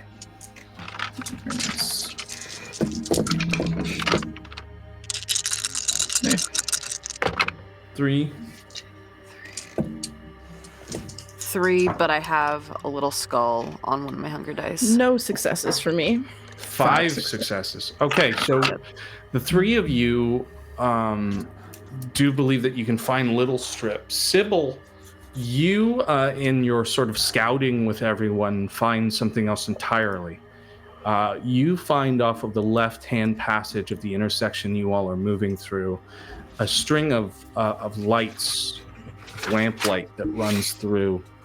And there's just something that sits in your chest. Maybe it's that sense the beast that tells you you may have fallen into what you all were looking for.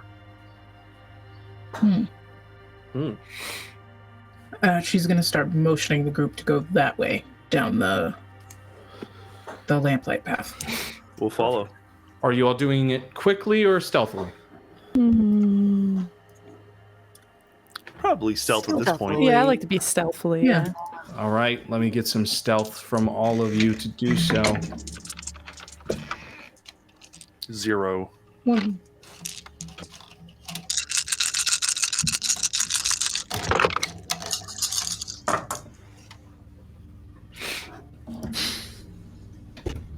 God damn it.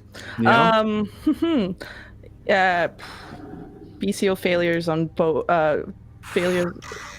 I got 2 successes, but both my hunger dice are are ones or failures. So you had a pool of 4, right?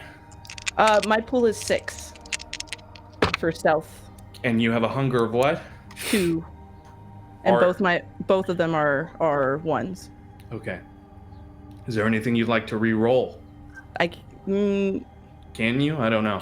That's what I'm trying to figure out. It's just well, I could re-roll all of my non-hunger dice, but both failures came on my hunger dice. That's okay. If you can get enough successes, those failures won't matter. Actually, I can't. I don't have enough willpower to roll. No. Okay. I used a willpower to reroll. I have 1, 2, 3, 4, 5, 6 successes and just 1 skull on my hunger die. I don't know if that changes anything, but yeah. Burroughs, how are you doing? I forced a willpower and I made 1 success for my stealth. 1 success. Oh my god. Okay. And Sybil? I rolled 1 success. Oh my god. Okay. Please, Papa, let us find Bugsy. Yes. Well, okay. So following the lamplighted path, you come into a series of tunnels that take you away from the gray water, past in through these hallways. It's almost like a water bypass tunnel or something, some form of administration down here. But it sifts from the water to just plain metal moving through these hallways, and then empties out into a section of almost like labs of tanks that are rusted and coppered in nature. They're riveted and powerful, but stepping into them, there is a puddle of blood that sits in each of these different caverns as they kind of submarine door into each other and spread out. Puddle of blood that would go up almost to your halfway to your calf. And it is a huge standing puddle of it.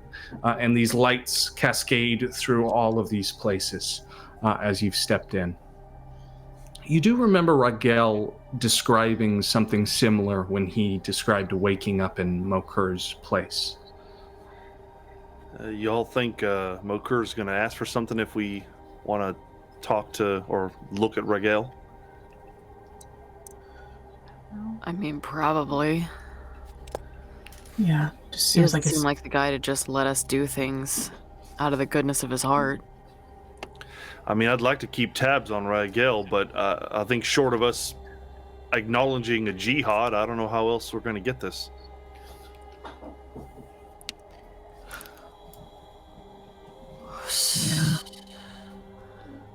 Are there windows or anything on these big things you're talking about? Yeah. No. And it seems that this big heavy door you're all stepping through is the main exit back into the tunnels. I mean, imagine it like pressure sealed. This could be halfway convinced to be a prepper's station. I still think it's at least worth asking. yeah, I was gonna say, what's the worst he can do? Try and kill us? That's happened. All right, I think we'll press on. Hopefully we can find sight of Ragel or of old Mokur. You find Ragel first. Moving through into the next chamber, you see off to the left in a room not unlike this one is your friend. Ragel is laying in the center in that same sort of pool that you're sifting through now. At the base surface of this puddle, this lake of blood, he sits stark still with his hands over his chest that are rimming around the stake that is still pressed through his heart. And he floats just a few inches off of what must have been a custom-built trap. In the center of the room, there are these rebarred pieces of metal so sharp that almost assuredly it would cause a considerable quick torpor should you connect with it. But all of these sharply stabbed metal rebar pieces are bordering the length of his body, so that were he ever to wake up, he would wake up into the blades themselves. They expose up from the bottom as well, where you can see his body has been pierced through, and it is at certain junction points where he begins to bob and weave on the water, but is still kept in place. His eyes are closed. He is silent. He is unmoving. He is dead as the grave. He is in that perfect torpor, and he floats. But there is a peculiar sound as he speaks just under the surface. There is a whispering from his body in the center, as if talking with someone, as if holding conversation, as if panicked and fighting for his life on the other side of something. He shouts almost out of that whisper. He is breaking through with words that don't make sense on this side, but you can see he is struggling wherever he is. I think Burroughs is kind of chalking all that talking stuff up to like whatever weird magic is having him float in the air, and Burroughs is kind of excitedly, nervously, like just trying to surmise the situation. Is there any way that I could attempt to discern how to get him out of there without these things annihilating him or me? You would have to attempt a very dexterous crawl in between the Raquel-sized space between the daggers, between the rebar. Yeah, I'm skinny now, but I'm not that dexterous. Shit, we're so close. I mean, we're here. You become uniquely aware, Burroughs, as you're standing in the threshold, you're peeking in, you're trying to find an answer here, that in the waters they seem to be about the same height as your calf level before, but the waters are disturbed a moment in the corner as you glimpse for just a moment a pair of eyes that lift from the surface of the blood. And begin to regard you for a moment, cold and black. The form of this head itself is completely bald, but drenched in that blood. And the bubbles surface up from what is inevitably their mouth. And just as long as it's seen you, it peers back into the blood and begins to sift through. It's as though the blood has not been disturbed from there. I'll make everyone else aware of it, tap them on their shoulders, point. We didn't assume we wouldn't be watched here.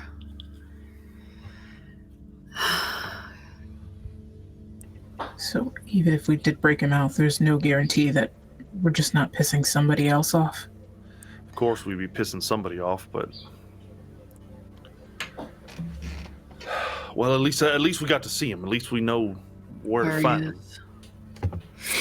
Yeah. Again, that same pair of eyes, very familiar. And as the blood streaks from a portion of its head, you can see the tattoos of Mokur over his head as he watches from just beyond Ragel's body, regarding you like an animal in repose, never fully bringing his head from the blood. You can see just the barest hint of upper lip as he watches all of you from the threshold. Do we acknowledge him? I mean, he knows we see him. We know he sees us. He's guarding this place. Just checking on our old friend. No, don't mean any disrespect or nothing. He watches you, Burroughs. He glides through the blood out to the front, enough that he becomes maybe 3 feet from where you are, but still his body unseen underneath the surface, just his eyes. He rises his head just high enough to speak. Says, "You come here with purpose." We come here to see how Ragel's doing. See what state he's in. What state you've left him in. He is fighting for the fate of the world. As I had described, he is not ready for what it is I am giving him. I am molding him into something more. He's fine how he was. And you will see. There is always room for improvement. How about you? Is there room to improve you? Yes, but it can only be done through the pursuit of a higher enlightenment. And this barbed wire and fanfare is that pursuit. How are diamonds made? But through extreme pressure. Diamonds are overrated. Yeah. Perhaps they are beautiful. And So is they a are flower. made from something immutable. Well, hell, if anyone can be a diamond, I think it could be Ragel. He's a tough son of a bitch. Listen, Perhaps. he gave me something before he left. I want to leave it with him, and I'm going to pull out from my pocket his beanie. I don't There have to is- get close, so I can toss it. You can approach him if you can make it. But he drifts up a hand, cold and long, up to it, and will take it from you if you allow him. Just make sure he sees it when he's done, and I'll hand it to him. You all must have come for something more than just to see him. You want him? You believe him ready? I thought he was ready before you took him, but sure. Yeah. Please. I could be persuaded to release his holy purpose. But he would need guidance in this plane. He would not have every piece of the puzzle, and as such, I would need assurances. Certain assurances that my needs would be met. So, what, we do you a favor? That's fine. And you will pledge yourselves to our holy purpose. You will be named and given pursuit.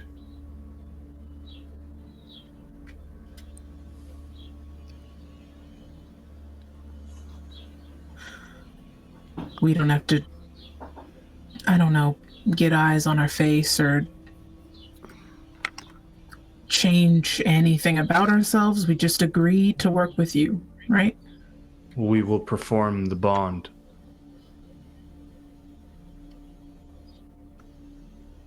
What's the bond?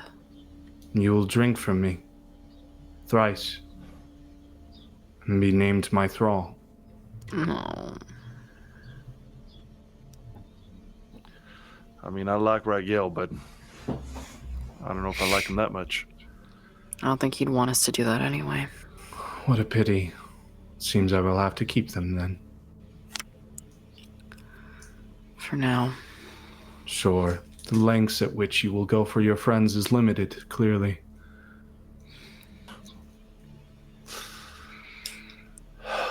So quick to revenge, but so long on retribution for your friend. I will have to tell him this when he wakes. I look at Niles. Do we all have to do it? One would be assurances enough. Well, then. Whoever names themselves the most in pursuit of spirituality and the promises of Golconda. I mean, I went to vacation Bible school. Church didn't really take for me. There is no holy warrior amongst you. I'd like to think I am myself, but I don't know if our goals are aligned. Well, you would not see the towers fall. If that is your ultimate goal, Well, I don't like the whole thrall part. I don't know if I'm ready for that. Then we are not ready. He begins sorry, slowly to drift back down under the blood. I'm sorry.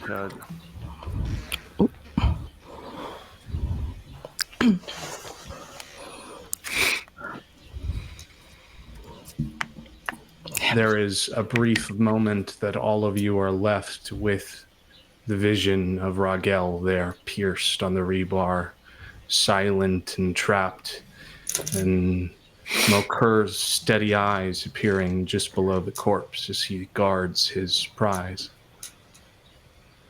We'll find another way, buddy. And I kind of yell it out in the direction of Ragel. Just want you to know we haven't forgotten about you. It will come for you in time, whether he is with you or not. What will? Destiny. And he appears back under the blood.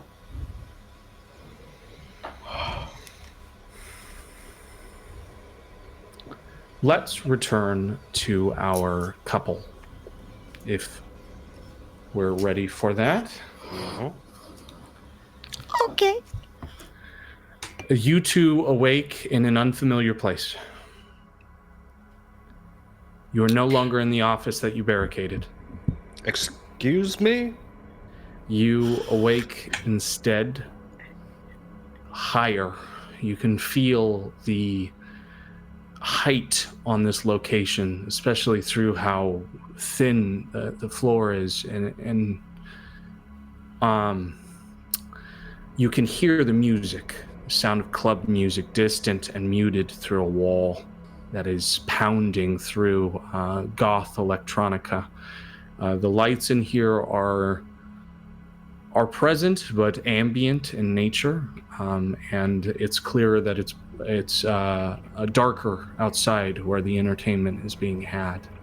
Waking up in this room, there are numerous notable portraits of a small pigtailed woman and different depictions of her in wedding dresses with the veils cut beautifully over her face. No notable portraits of whoever their suitor was in this, but many wedding depictions across the room itself. But you awake with this understanding that there are more people in the room here than you expected. Bride is seated on this 4-post king-sized bed at the edge of the room itself, underneath another massive wedding portrait. It is in all white, as much of the room is, all depicting this beautiful bridal bed. There are also many armed guards closest to the doors outside to the asylum, both inside and outside. And someone who is recognizable by Allison, and probably Allison alone, is the gentleman from the Hikata mansion, Alphonse, a very tall African individual in this very large trench coat, very well armed, who is sitting in a recliner by the door with a gun strapped down on his knees, watching the entrance. And the two of you have awoke. I have a very quick question that has nothing to do with anything you just said. Sure. Now that I've healed a little bit, how's my stump doing? Your stump is damn well nearly an arm again. You're getting close to a wrist. Okay, good. I'm sorry, continue. Of course. The floor is yours. Bride is lounging back with these gorgeous 6 naked young individuals in their early 20s who she has been dining on all night. You can tell from the dribbles of blood that have been running down their bodies. I thought we barricaded the door, but I have to admit there's worse things to wake up to. I'm sorry, Bride, for the delay in seeing you. I wish it was under better circumstances. She picks herself up from the neck of this beautiful man that she's chomping down on the jugular of. She wipes clean her lips and looks over to the two of you and says, "Oh, don't even worry about it. I was just wondering why you didn't come to see me when you came into my bar, and I was just a little worried when we found you in the storeroom like that. So many of my people go missing, but never in such a way like that.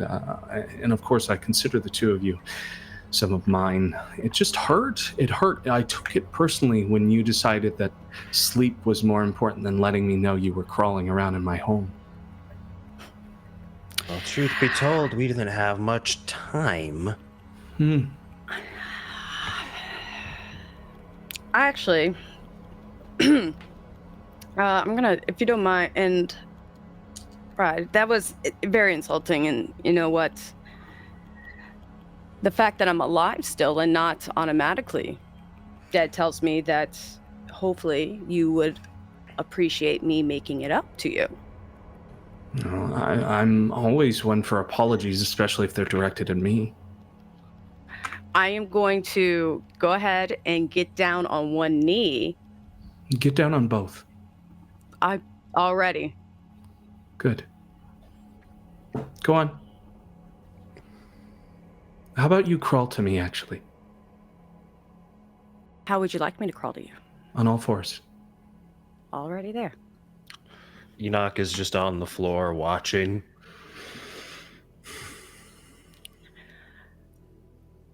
I'm very sorry. Lo siento, mi amor. I just want to let you know that the fact that you have graced us enough to even allow us to be in your presence after such ignorance shows the love and care that you have for your own. A lot of compassion.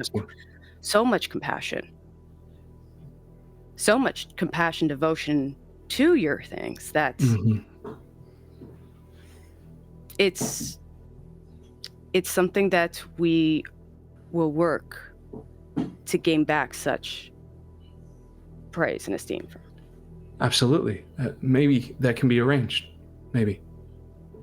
There's going to be a lot of discussion in the next few minutes, I assume, and there's going to be a lot of decisions made. Absolutely. And some of those decisions are going to decide a lot. Your futures, my futures, his futures, and she looks to Alphonse. There's so much at play here, and I think that you all are going to be very excited about what I've decided. Oh yeah, sure. Well, it's gotta be better than what happened to us last night. I would not guarantee that. You'd be surprised. And how would you like to proceed? That is entirely up to you. Well, I think maybe the two of you have come to understand exactly what's happening to you.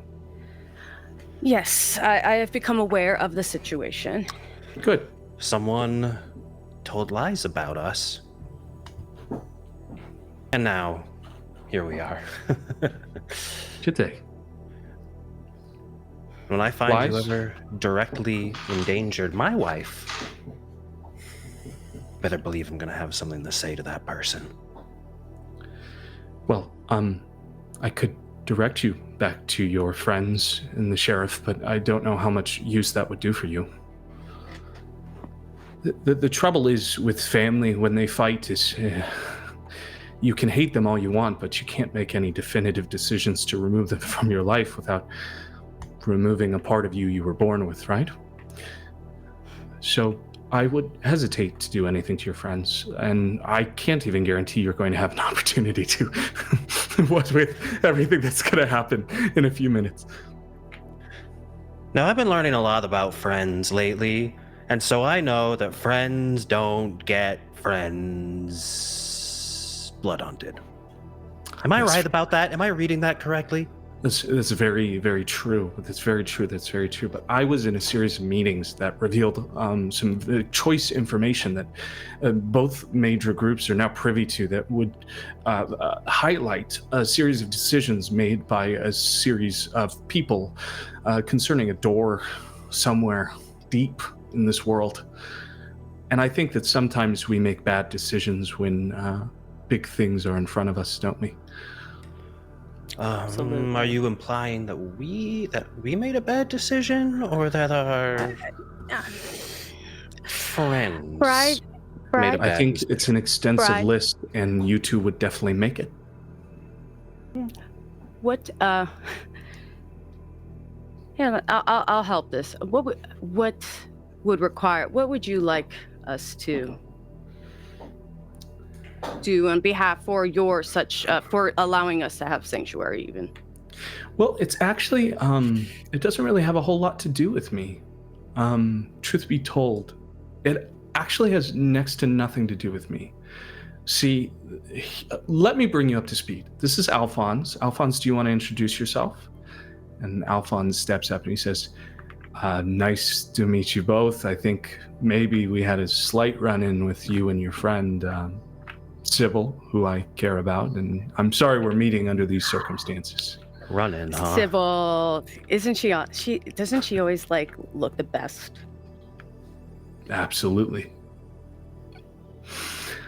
So this is Alphonse, and he's an old friend from out of town who I've worked with in some correspondence, and we used to have a run-in with each other in Chicago, and we have some fond memories. But Alphonse is a lot younger than I am. Not quite as young as the two of you, but very young. And so sometimes people like that, they need to be nurtured, they need to be cared for, they need to be taken care of. You know, those things need to be elevated. And so I did that for Alphonse, and Alphonse has been good to me, and so I've been good to Alphonse. And so Alphonse owes me something, and currently what he owes me is to allow for the two of you to continue to exist. But there is a special caveat to that situation, and that is Alphonse cannot complete his mission without the two of you dying, and he cannot complete my boon without the two of you living. And so we have come to something of a disagreement that we've been having for the past hour or so while the rest of you slept. That is quite a predicament. Yes. And what? Oof. And I guess there's no. I was about to say that is complicated, and I wish I had a simple answer for you. Now, I do too. let me ask. Why? How do you benefit from not surveying my head up to the prince on a silver platter? I like your wife. Well, I like my wife too. We have that in common. I was to be a wife once. It feels like forever ago. You look beautiful. Your dress is beautiful.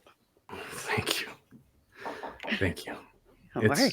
nice of you to say that. Even under the circumstances, I know predominantly it comes from the fact that you owe me to exist, but I understand the compliment regardless. Is that why? Yes, but but fashion deserves to be complimented. Art, beauty, and all that. Yes. At least I could say that. I'm sorry. Continue.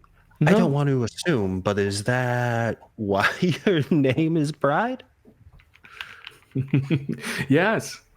It's okay. I'm not judging you. I have a weird name too. You do. You do. We're in that club. We're in that clan. We all hear it. The words in our heads.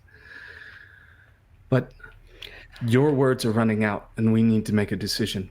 The two of you need to tell me immediately what it is you want. And that is not in the local sense, it is in the greater sense, because I can only do so much for you. And so you can ask of me whatever it is, but I'm only here to serve for as long as Alphonse allows me. For the duration that you are in this room, you continue to exist.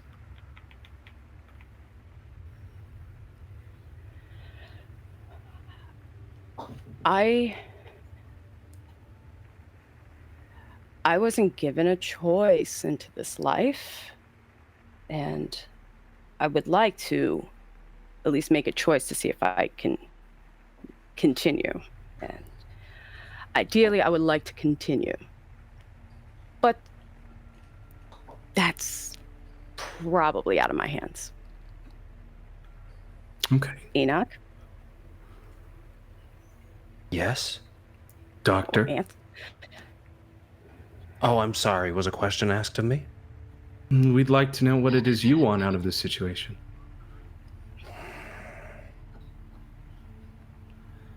My survival is secondary to satiating my anger.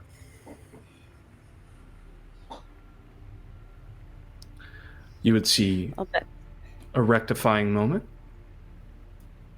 Define rectify. You would like revenge on those that have done you wrong.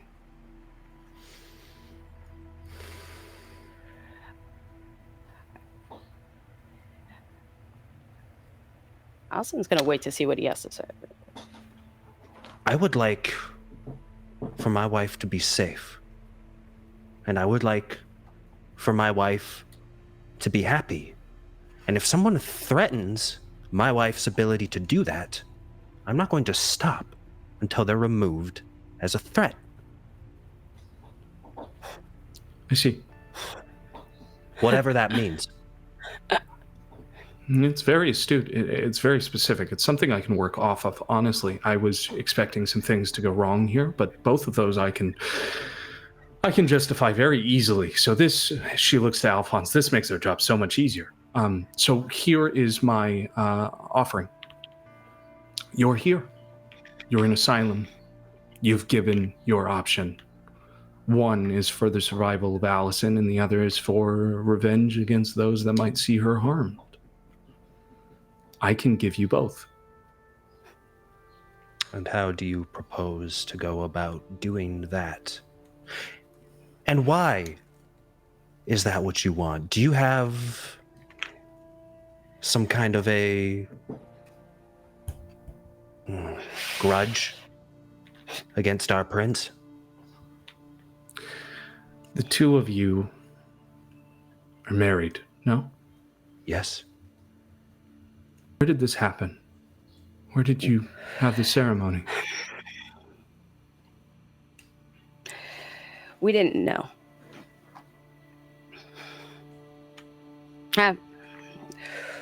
I didn't know after I was turned that it led to this marriage. So I woke up alone. I woke up alone. I didn't have anybody, and I just kind of, unfortunately, wanted to not be alone, and I did not realize that what I did caused a marriage.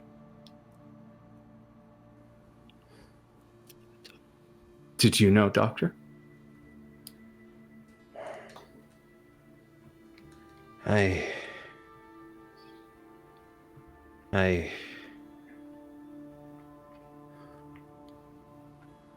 don't remember, but I don't care, because that doesn't matter anymore. I'm here now, and this is all that I know, and this is all that I care about.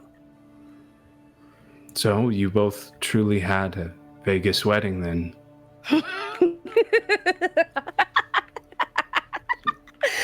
Oh gosh! It's turned out worse for others. How cliche! Yeah, a one-night stand that ended up in a blood marriage. It's beautiful in a way. You found something here. Something I always wanted. Something I always wanted to know what it felt like to have someone who understands. Who took that away from you? If you don't mind my asking. What we are took that away. My sire took that away.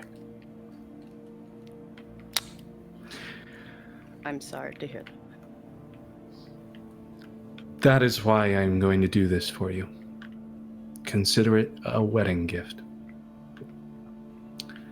I am going to give Allison a head start.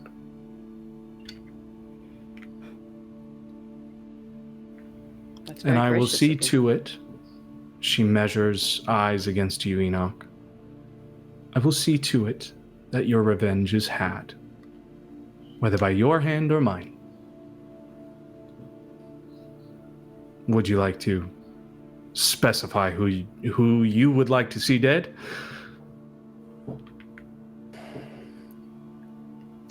I don't know who started this, but the sheriff finished it. I will see to it that Cisco meets their end.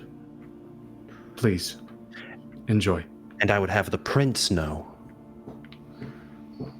that his man betrayed him.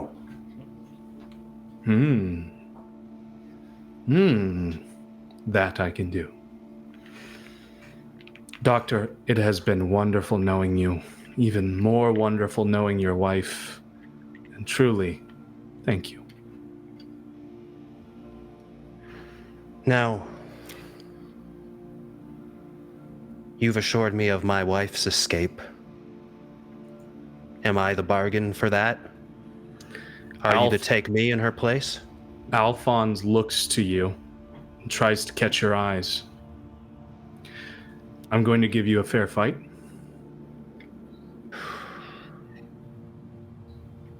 I see. Then so be it. And so be it. Brad.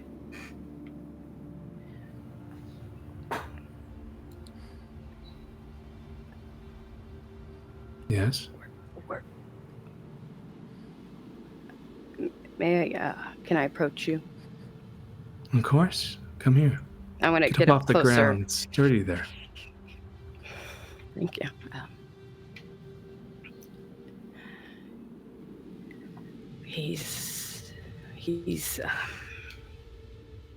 He was not my first choice, but he was still my choice, and I'm still married. We're married. I don't know if I can see or that. Allison, you can either join him or we can walk away from this. I'm just giving you a way out. Allison. I don't know what. You could easily go. Go. Go.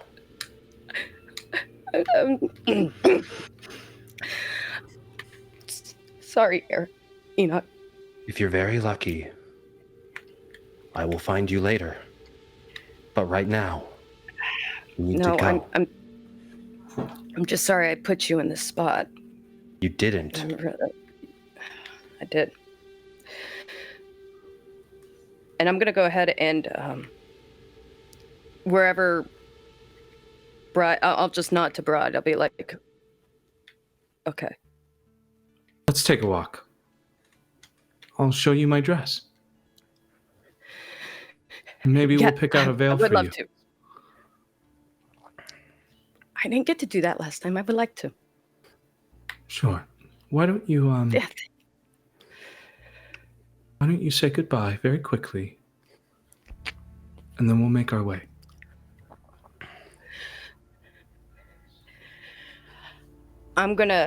Allison doesn't, she's gonna kind of do it very quickly, go up and then grab him up, and she will kiss him one more time, move his hair out his face, and then walk and turn away. I love you.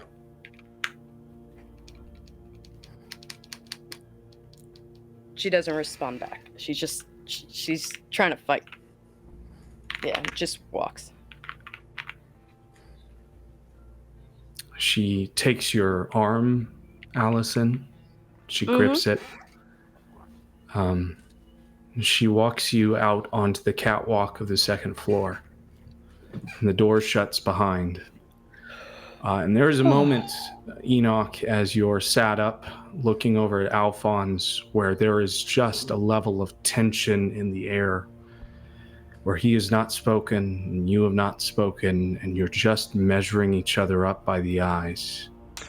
Now, before I die, or before you die, more likely me, could you do one last thing for me? Sure. Why don't you, tell me about Sybil? Tell me how that went. Tell me where that's going. I care for you, friend. Uh-huh. I have since I met her. She's an excellent driver. Terrible day job. She has a beast in her that I don't think she likes. She's beautiful in a way that is hard. And she is like stone in the best way. While he's talking, I would just like to survey the room a little bit better Sure. and search for windows, vents, ceiling tiles, means of egress. Okay. There are a set of stained glass red windows behind you that would exit out to the main floor. Be quite a fall, but you could exit that way. There's a door to your right that Bride and Allison have just left out. There seems to be another exit just behind Alphonse. And you do get the sense that there's an air vent in the corner by the bed. Normal sized air vent or like industrial size? You could probably get into this thing. Who knows how long you could go through, whether it gets shorter or tighter, who knows? And who knows how long you could scramble before he gets there. And there's always the thought of whether you can get there first. He's armed with a pistol? He has, go ahead and make a wits plus awareness.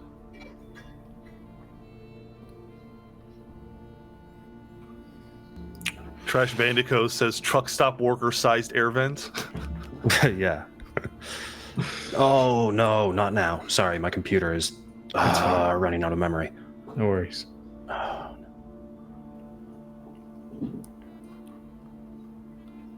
This would be a fantastic time for me to crash. Yeah. I'm sorry, wits plus awareness? Yes, you've got it. No successes. Okay. Yeah. You're not sure. The panic of the moment, the fight of your beast that is telling you everywhere to run. You are desperately just trying to get back to Allison to live up to your promise. But God, you don't know. All you know is that one hand is behind his back. Okay.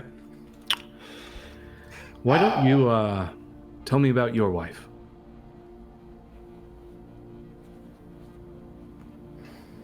She's the best thing that ever happened to me. Because she's not only beautiful, but she's brave and she's stronger than me, and she inspires me, forces me to be something more that I am. She's the only thing that matters in this stupid, cruel world. You, for instance, are, I don't know what you are. You're just a buzzing pile of electrons and dead meat. And I don't give two shits about you. And I charge through the stained glass window. Okay. Beautiful. I need you to make an athletics plus dexterity, my friend. And Naturally, I am going to rouse the blood. yeah, I think that would be smart here. Here we go. He pulls that hand from behind his back. Defiant to the end. I fucking love it. So you just go ahead and roll your pool, I'll roll mine. Okay, so 3. It's dexterity and athletics. Yes.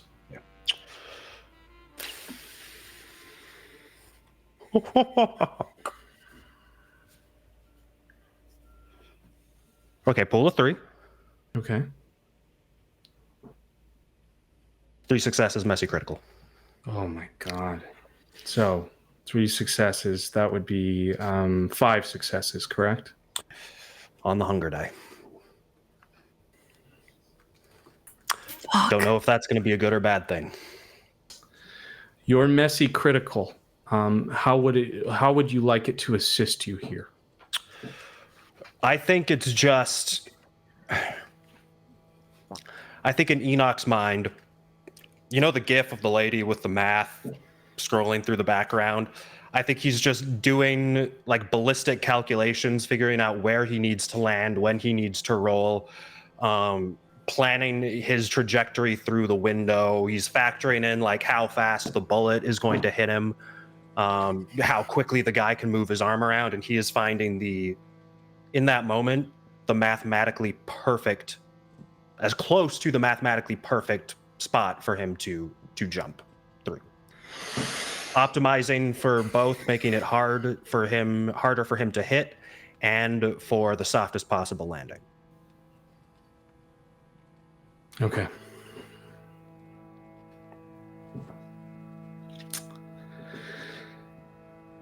The bullet does not come, but the stake from behind his back does. Yeah, I see. And Even easier to dodge, though. So, with 7 successes, okay. The stake enters in through Enoch's heart, sending him into a torpor as he cascades through the stained glass window and begins to fall to the base, the bottom floor, the dance floor in the asylum.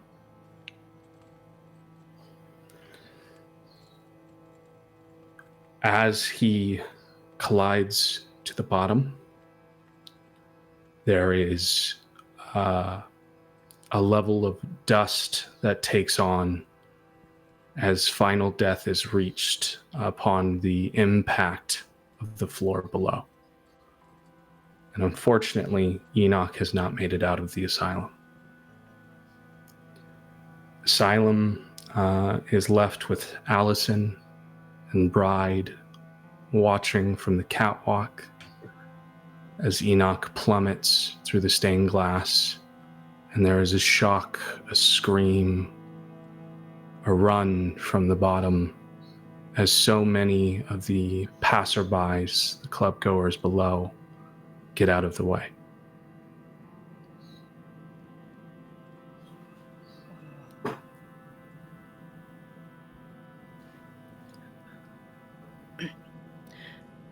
Allison's gonna lean up to Bride's ear, be like, I'd like to go now. I'd like to go now. Of course. We have to move quick. The plane will be leaving very soon.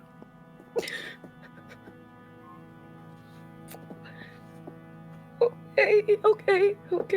Would you like to see him just one last time? I don't want to see him like that. I don't want to see him like that now. And Allison's kind of really reverting more into a very childlike. She's now going back into like her childlike persona, where it's just like she's looking for an adult. She's like, I just want to go. I just want to go. It's going to be fine, love. Here, put on your veil. And she hands you this long, elaborate black veil that runs over you. There is She puts it on. a moment that she rushes you out of the bottom floor of the asylum, past the crowds that are forming around Enoch, and out through a back door where you are shoveled into a limousine that drives off into the night to McCarran Airport, where you're driven off strip to a private plane that Bride and you board presently. And as a plane sets off to the skyline of Las Vegas, and the rest of the new generation climb their way out of the sewers, and as Enoch is lifted by paramedics in the center of the asylum like a lost saint with his arms outstretched as Alphonse leaves down the stairs below. We will call Vegas by night to a very temporary torpor as we leave Arc 1. My God. That's got to be some of the best role playing I've seen in such a long time. Holy fucking God shit. damn. Holy shit. Man. My emotional damage for your pleasure. I'm here for that. Chat is so mad at you Everyone. right now, Caleb. Yeah, I know. I'm sorry, guys. I really am. I tried. I'm sorry. Holy shit. Oh. Oh. Guys, this was an incredible, incredible game. Yeah. Thank you you. guys. All are Everybody. so amazing to play with. Yeah. Holy Caleb, shit. you did a phenomenal, Yeah, man. phenomenal Holy job. shit. Thank you guys. Thank you guys for sticking with us. Thank you, chat, for staying for a whole extra hour.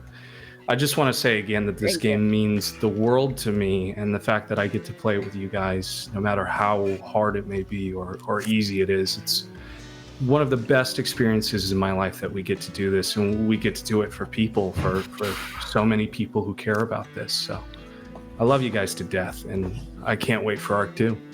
Love you. Hell yeah. Yeah. Thank you guys, everybody. Yeah. Yeah.